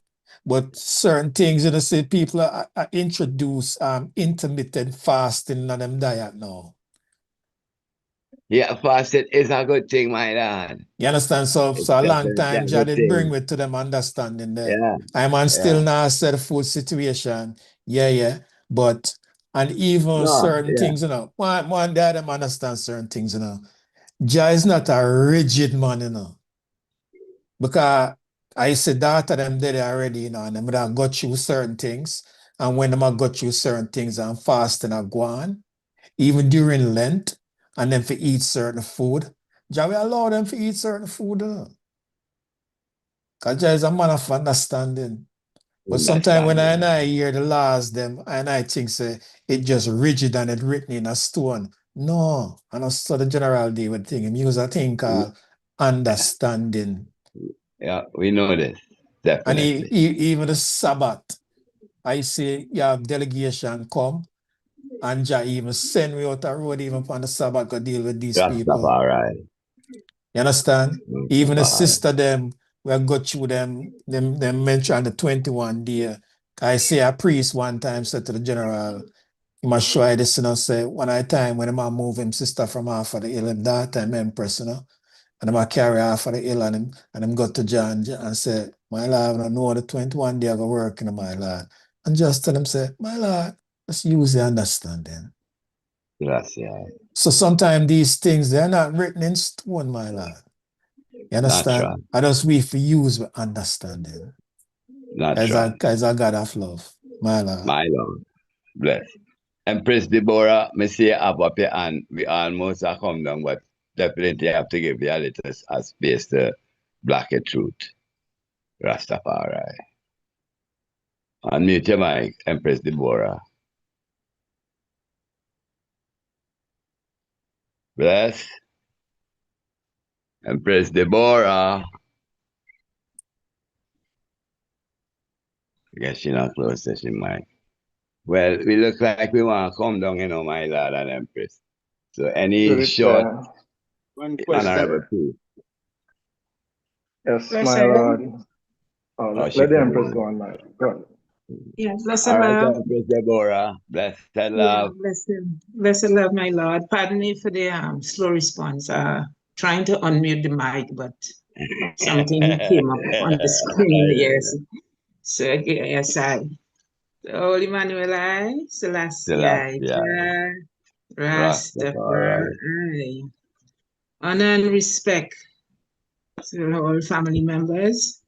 Give thanks to the elders, Council of Elders, this great platform, and all love and respect also to, WFLL. Give thanks and praise. So I'm listening through and a very interesting program. Give thanks to the honorables or honorable priests, honor, glory, love, and respect to the item for the input, mighty and powerful. It's good to see that in this time let's use emancipation as a foundation to honor our ancestors for their resilience and their advocacy for systematic equity, So we give thanks. And we also give thanks for their drive for social justice. Emancipation is not really to be treated as a finished destination, but we should let emancipation serve as a call for action in this time. So give thanks to this movement right now, So let's continue to celebrate our ancestors' resilience and also to remember that we are participating. We are to continue participating in Emancipation Day events, its festivals and community gatherings like this platform, so glorified. So I take this opportunity to thank the host and the co-host for the rich study of our past history. It was truly a pleasure listening. So I give thanks for that, my host, and all the struggles that we went through, So I think right now it called for action plan. From listening to the powerful item, it seems like we already have the plan, but the action plan, it could be number one, to try to dismantle any Black racism and discrimination in the workplace, in legal systems and even housing and so on. Secondly, we must demand accountability by supporting certain campaigns for official apologies and so on, even though these people would not, they have a big problem with the first step, which is apologies, because this would actually mean that they have to admit the wrong even though it was a legal system at that past time. So we must just continue to fight this fight. So there's a question: how can we move forward in this fight in the physical realm? Without losing our internal self, as Honorable Priest Campbell was mentioning earlier on. We had to, it's a kind of twofold, physical and spiritual. We in it, so how can we move forward without losing ourselves? That's like a question, and also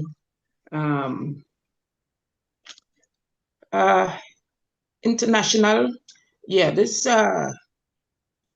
let's agitate for one format, one unity and strength. From listening to the panel, an international office in Africa for I think is a nice step also for our sustainability and to promote that unity of all CARICOM members.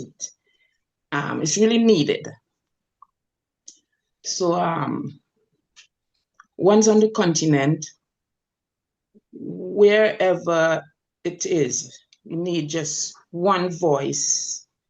That's one voice is actually needed in this time,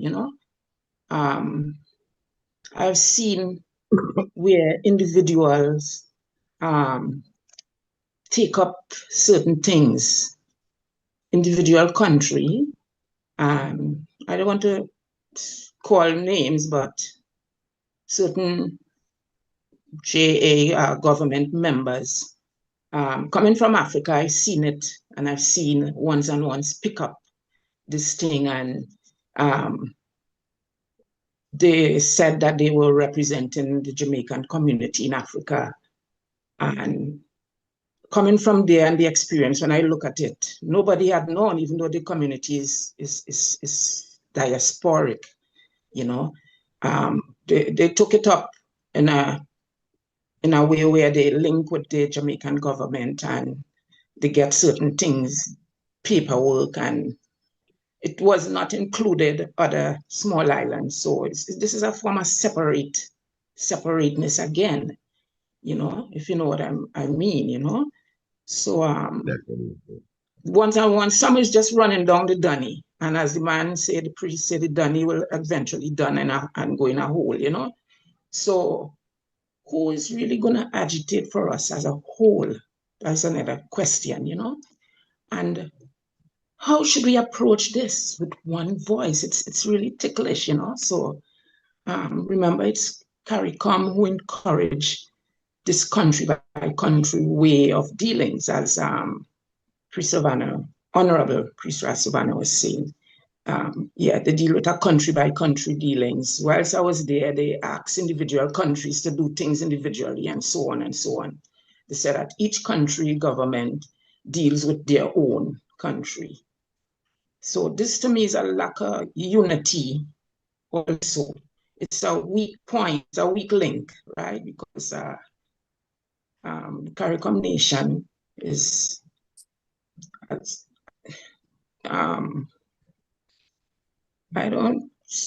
the nation is not, to me, they're not united, especially when it comes to Africa, They should work with ones and ones who is actually on the ground, member states and so on. They work with the Africans and the CARICOM and the diaspora beneficially, must work together, because whilst being there, the CARICOM decided to set up certain like individual offices on the ground there. So, they decide like they're going to set up a physical office in Ethiopia and elsewhere. So I CARICOM members, she involved in the head. So like we should just have like a head office with just one, with not just one country, like one individual here, one individual. Just the Prime Minister of Jamaica, who was working with certain individuals, they already have like it's such a bad reputation in past dealings, as mentioned a little while. And dealing is so much injustice. So it's two individual organs to me that's dealing with their own agendas, and this doesn't represent all of us. So our next question: how can we approach this? To the chair, Honorable Priest Ainsley, how can we approach this? How can we move forward by involving grassroots? As I mentioned, as the head, really, the head of these operations, right? Because whilst being in Ethiopia, they were saying, yes, certain members is going to go into these offices and represent. So, you give us some topics to talk about.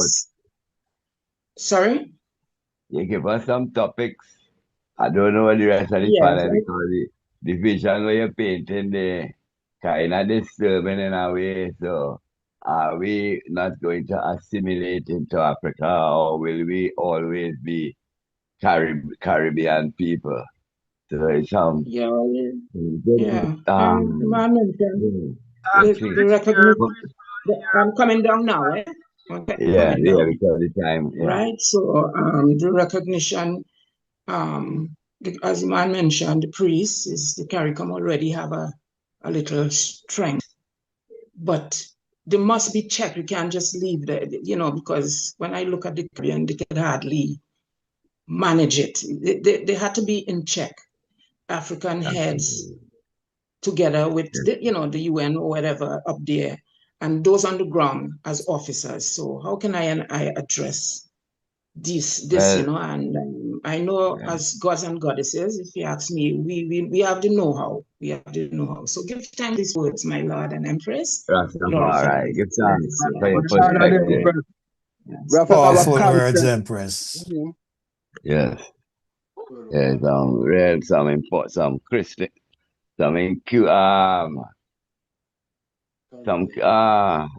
words on the Empress back there. I meant to have me thinking. I don't have all of it thinking, but through we coming down, we gonna bring that up Wednesday.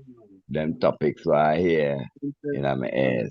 Priest 70 was going and say something, and then we just call on Priest Urge to bring it down. Priest Aswad did speak. We hear from Priest Aswad already. He did never come on. Oh, I hope him don't feel no way, because and as a man we always have constructiveness more time. He did get him internet did game and struggle, I believe. Yeah, but even an Empress, my lord. I mean, sometimes we talk about time, but and I was before time, Don't take it away. But I understand what you say still. Yeah, because but it really on the platform here find we used to have it too long, and we directly come up with words to say. So the priest them ready to leave now. Yeah, we gonna bring it down, and then we gonna pick our agenda. And so she bring up some curious agendas what we have to talk about, like some politics thing. So I don't even want to go in it. Priest Sevens and then Priest Earl, and we gonna bring it down. Her topics about discussion that is like a standalone topic. Yeah. Unless the item want reason, when a man wants to stay on and reason, or man ready to go off. The board, I had one to ask Priest Savannah, but go ahead. I would humble myself and tell you more.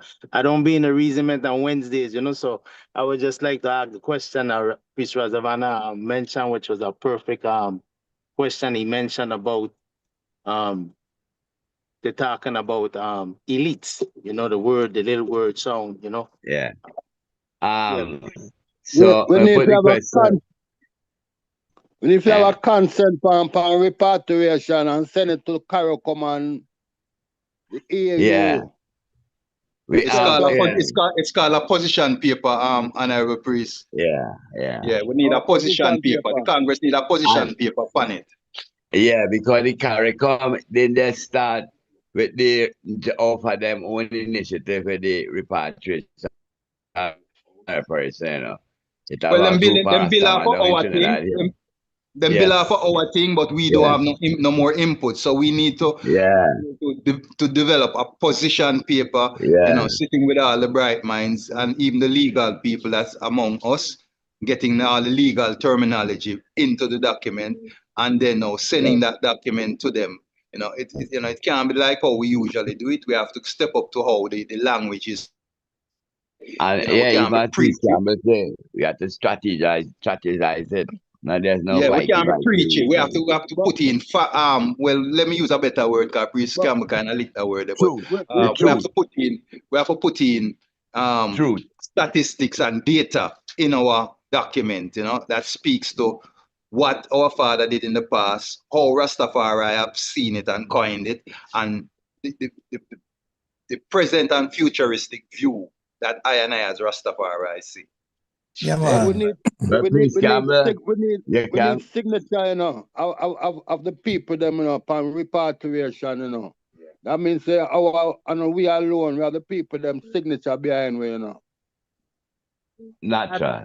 One as talking of setting the natural rights that include liberty and justice, which is under the preamble of we the people, that stand with the government and to the generation passed down, addressing equitable mortgage and sovereignty and subrogation. That's the word that we will use against when they're talking about elites. Subrogation rights. Yeah, give thanks, my lord. Enough work, and I say, Prince Manuel pushed through, from even before I man even come at camp. And even, and enough work and I pushed through. I remember when we have a big conference up there for the foundation, Priest Stafford did big in it at them time there, And Jah met with the people there, man. Him come round and them time they'll have Amnesty International up there too, and all, big heads, and Jah eat him lunch, and him come round at the back and I'm gonna throw some water upon the man and I wash him, man, And him look upon him and say, my lord, for them people here wait for you, carry back to Africa, you'd never go Africa in this judgment. So we have to keep, the fire upon them same way. The proverbial fire. Now I tell no one to go burn no one with no, fire or nothing like that. The proverbial fire, that's that energy. You understand? Keep agitating. But why I'm gonna say still, priest and empress, we need to have a plan of where develop ourselves. You understand? To make these moves and try find a way how we can pool our resources together and start to build. See, that's when I go to Africa, we can start to build and welcome back ourselves, start build some infrastructure, start think business and so forth, and all we can do that. We need to focus on ourselves and start to that. I'm not say I want to come off of where the car come and deal with, because that is a very important thing. But what red flag the idea from the Empress which she reason about the CARICOM offices were the person really hear that's something. When the it does sound like the Empress fed up with them. Cause she not see what them really I mean to say the idea. Because what we pick up is that now the CARICOM setting up some office them in Ethiopia. And the people, so that means to say the Jamaicans. No, I see it in OYO. So where I say, precise, so where I say.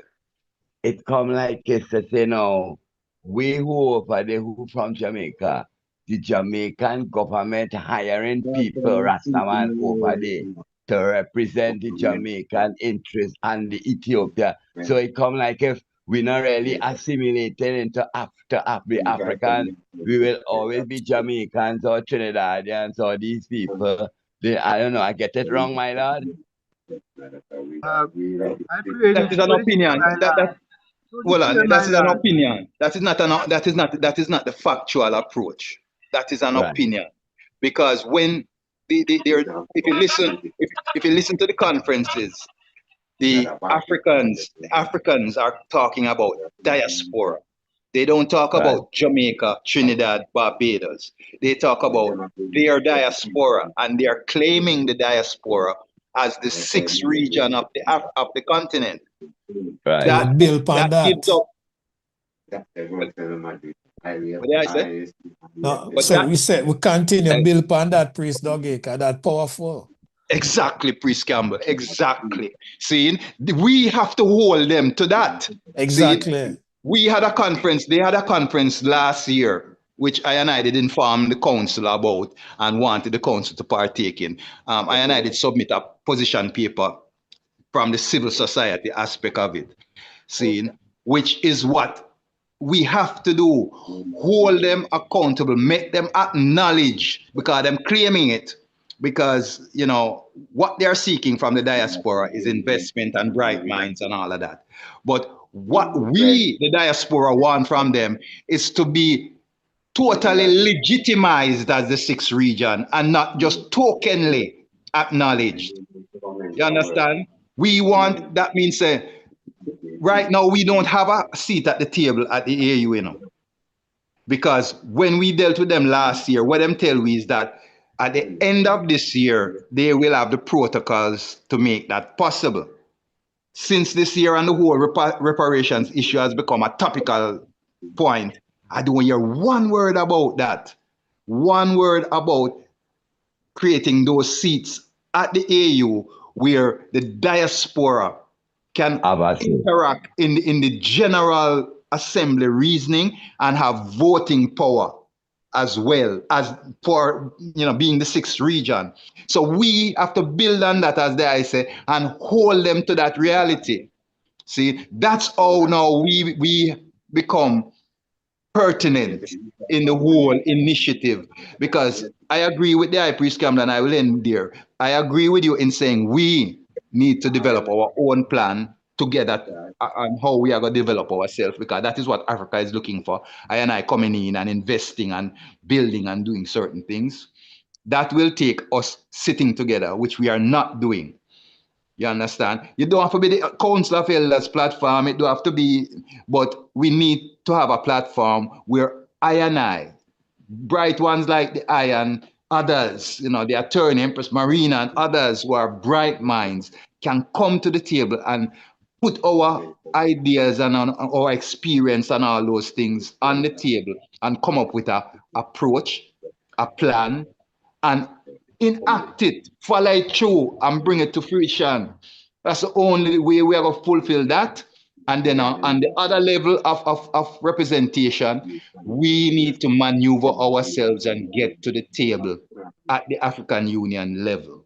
Blessed family. So you still need to have a voice within the CARICOM Council, while you still build back yourself or put certain planning stage in the, within The the only way I go say system. that, only way I go say that, because camp burn them thing there. Certain man in them stages, them not reach there so yet, because them I say politics and blah blah blah blah. We're not educated to that level to realize that what I said earlier in your presentation, the people to people and government to government, where if you have a mass movement of people, it will have to be at the government to government level. You have to have a nation state that is forelining that initiative. We not reach that so yet. The man them not reach, most I and I not reach to that level there of understanding. But we need to do that. The 92 mission is all about that, God. Yeah, man. Christopher can't speak on that because for them did I say every day him left the camp that the government him go to. The people to people. Yeah, man. So I would just wait for us continue that way, the priest. Priest My don't, Lord. you know? Yes, Royal Chair, I want And to go say something to Priest Campbell here. my Before lord. he leaves. To the chair. And I have a priest there. Yes, Priest Campbell.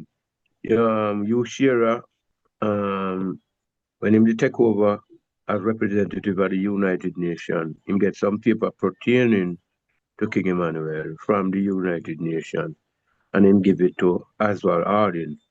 If I know says not everyone know this history here, and say Oswald Harding not to open, the era that him lock up these paper in a youth life. I don't know. I just asking if you remember the history there, because I didn't die now. And I feel like say it's time now. Should I even agitate for those paper that you share get from the United Nations pertaining to our father, Yes, my lord. Well, being at the foundation and agitating for these rights on a governmental level, even with the Jamaica government and certain human rights violation when them commit against the people of Jamaica. You understand? And when you bring that to the United Nations, them acknowledge receipt of the document sent. And the United Nations also acknowledge all of these things that they have done. But I'm also right, the Congress, and the Congress knows they have no power to take action against a sovereign country, which Jamaica is. The most them can do is bring it to their attention. I pray thee. So the reason why when I man said that, and if the I them always hear I man fall back and say, the thing is, what are we doing to empower ourselves? We can't continually look to the government to empower us, because a long time we had to do that. So if we've been doing that for all these years, because even the general come and say, my lord, this man checks him when I gone home already, and I'm still there at the West. You understand? Never know say I was down there so long. Exactly. So, and them say, when we go back to Africa, we need to go back to school and we need to go work, because we're going to live in a big house and drive big car. Just put it simple. You understand? No more sojourner living. So we know Africa empower ourselves. You know, see it? That's just like our priest Earl speak of certain trade we have. That means that we empower ourselves. You understand? Learn something that when you reach back into the land, you can be an asset to Africa and not a liability. You understand? So if we spend all these years, I look to government for them help us to reach where we want to reach. A time now for we put some of the focus on ourselves and put some of the responsibility upon ourselves for build ourselves. You understand? For be a force to be reckoned with. You understand? So that means that we have to come with a new mindset now to help ourselves, because God help those who help themselves. And straighten up on ourselves. You understand? Learn about finance. Learn about these things. You understand? And see how we can come together and put certain initiative together and build certain infrastructure in Africa. You understand? For where we can welcome one another. We can start from here, so. You understand? We even look upon certain things where we even used to look upon the hill. We look upon the broom. If we really look upon that, maybe there's many ways that we can do and even uplift the broom or get a new spin or something. Do something where, we can just start think economically and how we can help ourselves. And then the business within, how we can scale that business there. You understand? Or whatever we can do if we really come together and put some of the onus upon self. Study Marcus Garvey. See how him start. Because look what the man do. Look at the business of the man build. You understand? So emancipate yourself from mental slavery, because them think they are all we don't, because we always look to others to do something Why want to start look to ourselves and hold ourselves accountable? To do something for ourselves. We see other people have done it. We see other races have done it. Yeah, it may rig and stack against an eye somewhere, somehow, but we can bust out through that. We can do something for ourselves and we can rise. You know, see, look on people like the Honorable Priest Nappy. Look what I'm doing just our roots. You understand? And right now you're going to any supermarket, even Bravo, you see him roots. You never just start one day. We can do certain things, so make we start and look to others and start look to ourselves. Because if I say we are gods and goddesses of the earth, that means something, you know. And if it don't mean something to you, we need to check ourselves. We need to stop looking at ourselves and start looking at ourselves and see what we can do for ourselves. But we have to build ourselves. To maintain a life down here, so. You understand? So we can carry that life and bridge it in Africa. Yes, Well, my lad. You see, in Africa, you have a virgin named Bingishan. Youth what we know, you might all have a buck him in your journeys in the US, Priest Campbell. Youth what we know from New York and Washington, Bingishan, him build an entire village in Ghana, a eco village. When you look at, when you see it, how it is built, developed with modernity, with solar and certain things, yeah, I think I see it. a beautiful thing, Virgin, that From when the 5 acre land. yes, yes, from 5 acres of land. And that Virgin, when him travel, when him going to Ethiopia, he's welcome.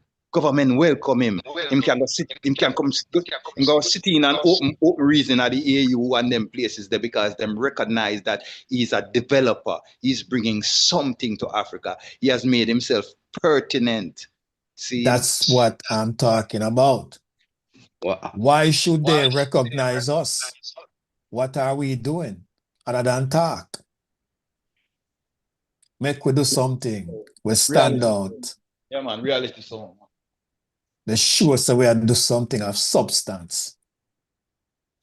Back for ourselves and the African people. Reality song. And if you can't dance abroad, you can't go yard go dance. So we have to do it from yourself. Yeah, man. That's all right. So we have to create like a think tank. You understand? Where we can come together and come up with certain understanding among ourselves and see how we can implement them. We have to build systems. We have to put systems in place. That means that when you know did it, the systems are continuous same way. Besides, how much time you hear them sound every time? How much time we hear them sound every time? The man is an echo, you know. Him sound like an echo. All right. Well, we asked Jah, you know, and Jah come, you know. So we say, you know, what we say, and that's how we do it now. You know? Yeah, man. Yeah. So, and That's even it, when yeah. I said that to the priest and royal empress goddess, that no means we nah go deal with, you know, CARICOM and what am I deal with and how them can No, we make not certain throw with the things. baby with the bathwater, my lord. You understand? We still have to make our voice be heard, but we need to create something. Dr. Arikana show with the same strategy. And we need to know how we carry ourselves. You understand? That means sometimes we have to dress the way how you dress, that's how you will be addressed. Dress the My part. lord. Dress You the part. Them understand? teach you that in a business school. Them teach you that in a business school. You must dress the part. Yeah, man. So we have to carry ourselves in a dignified way. Not that we are not. Some of the one attack me upon that. But not blame no one. You understand? When we say we have to just be conscious of how we move. If you notice how the father dress, you understand? Because a man wear long sleeve shirt, tailor-made pants. You understand? Is how him carry himself. That's why him command respect. You know, see, we don't beg for respect. We command respect. Most definitely. To how we move. But make we start work by ourselves. You understand? And get serious with that. And stop. You know, because we're not for me no victim, you know. We have to take responsibility for our each in our life and make it better. Rastafari. You know, see. Yes, my Lord. Give thanks. So I give thanks Yes. to the Honorable Priest and Royal Empress where, you know, see, enough time I'm on there still, and they them still hold it and keep going. You know, see it. People will say things, yeah, but the man them still going, and everything I agree with, but there are certain things where we have in common. So make we find common Build on grounds that. and build Yeah. on the common ground amongst Yeah. myself. Because you're not gonna have everyone agree with everything we I say. That not gonna go on. But at the same time, we give thanks for them.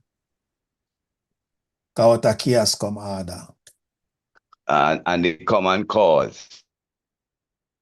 Yes, my Lord. Yes. You know, so I give thanks to the man them I hold it same and I got you. Rastafari. You know, see Yes, it, man my like Lord. Carl, although we don't hear him voice today. Our brethren. Yeah, your brethren the day them always hang out priest times Peace there. Aswad. Peace Aswad. Solid brethren. Give thanks to him, you know.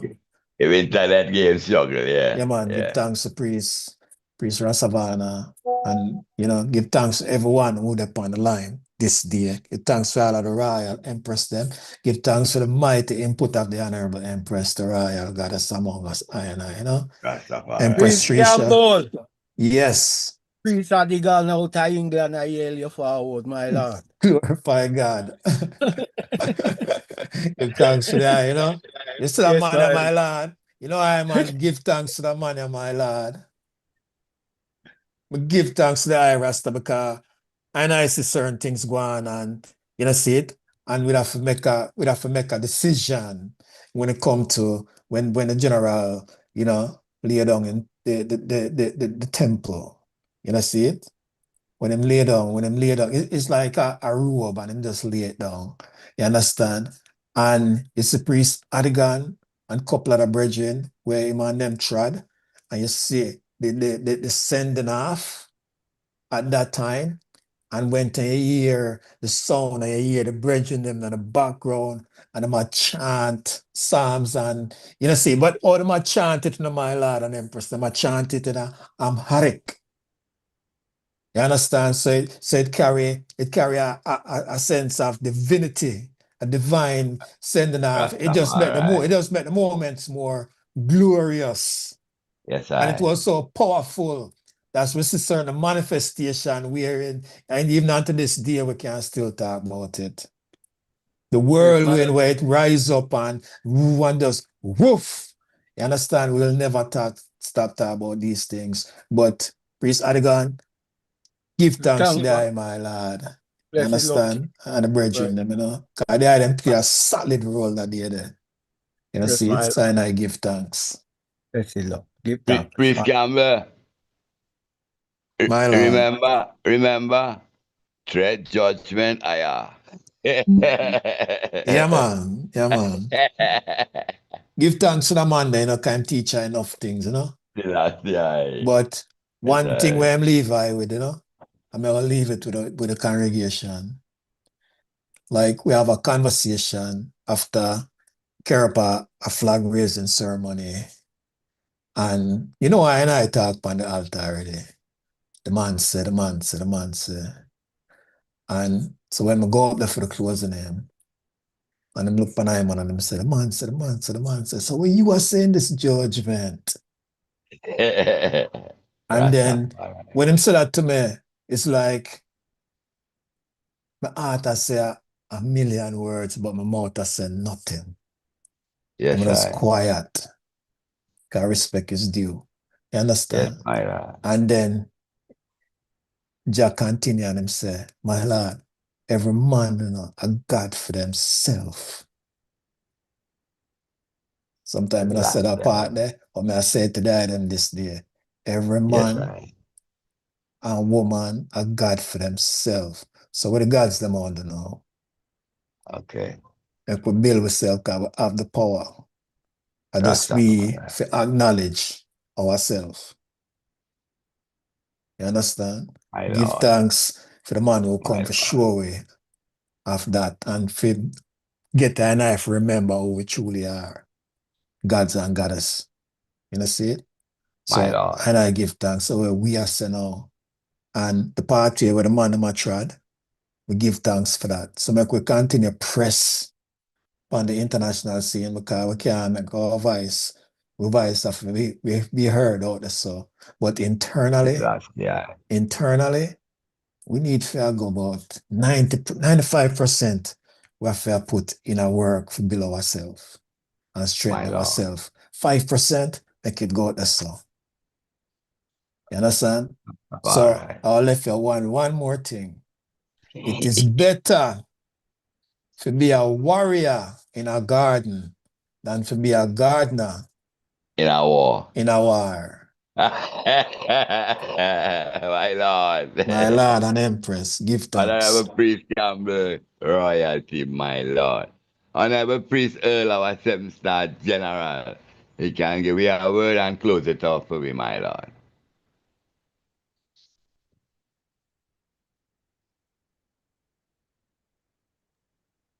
Yes, royal family, you know. Yeah, man, do give thanks and faith. Such energy I go through, you know what I mean? Yeah, you know. No matter how it look, and no matter how it seems, and I feel no say, we win out. Show, you know, the old workman and our workman, you know. And we see the great work of the workman them do. So, you know, I as sons and daughter. No, sir, we win out. No matter, you know, where I reach for. You see me I say, as one man speak about, you know, about money. And when you run it down, it will go in our hole. See it? So it still show you say how we live. And if we are live the way how the man teach, you know, the world will call for us because, you know, the man is an example and a sample out there. Every man they don't know of the integrity of our father, you know what I mean? And when you say I sent, you know, says a house I Emmanuel. So, you know, just give thanks to the reason again and we call for your virtual reverence, my lord. Universally, internationally. Reverence universally, four wings rule over earth, sky, and sea. Behold, how good and how pleasant it is for us brethren and our sisters to dwell together in unity and in love. It's like the precious ointment that is upon the head that run down upon the beard, even here on beard that went upon the skirt of his garment, as the dew of Roman, and as the dew that ascended upon the mountain of Zion. For here Rastafari command the blessing, even life and love forevermore. So hail our God, Selassie, Jehovah God, Rastafari. O Almighty God, Rastafari, great and terrible God, Rastafari is the Almighty God. Jah who seated in Zion and reigned the heart of all flesh. How thou most high, eternal Father, Jehovah God, Rastafari. Hear us and bless us, O Lord, keep and sanctify us all. Cast thy holy face to shine upon us, thy children, that we shall be saved and redeemed.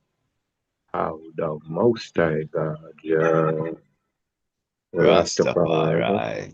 You give thanks, you know, for the, you know, 7 night of the, you know, the 134 Earth Day of I, King of Kings, you know, yes, you know.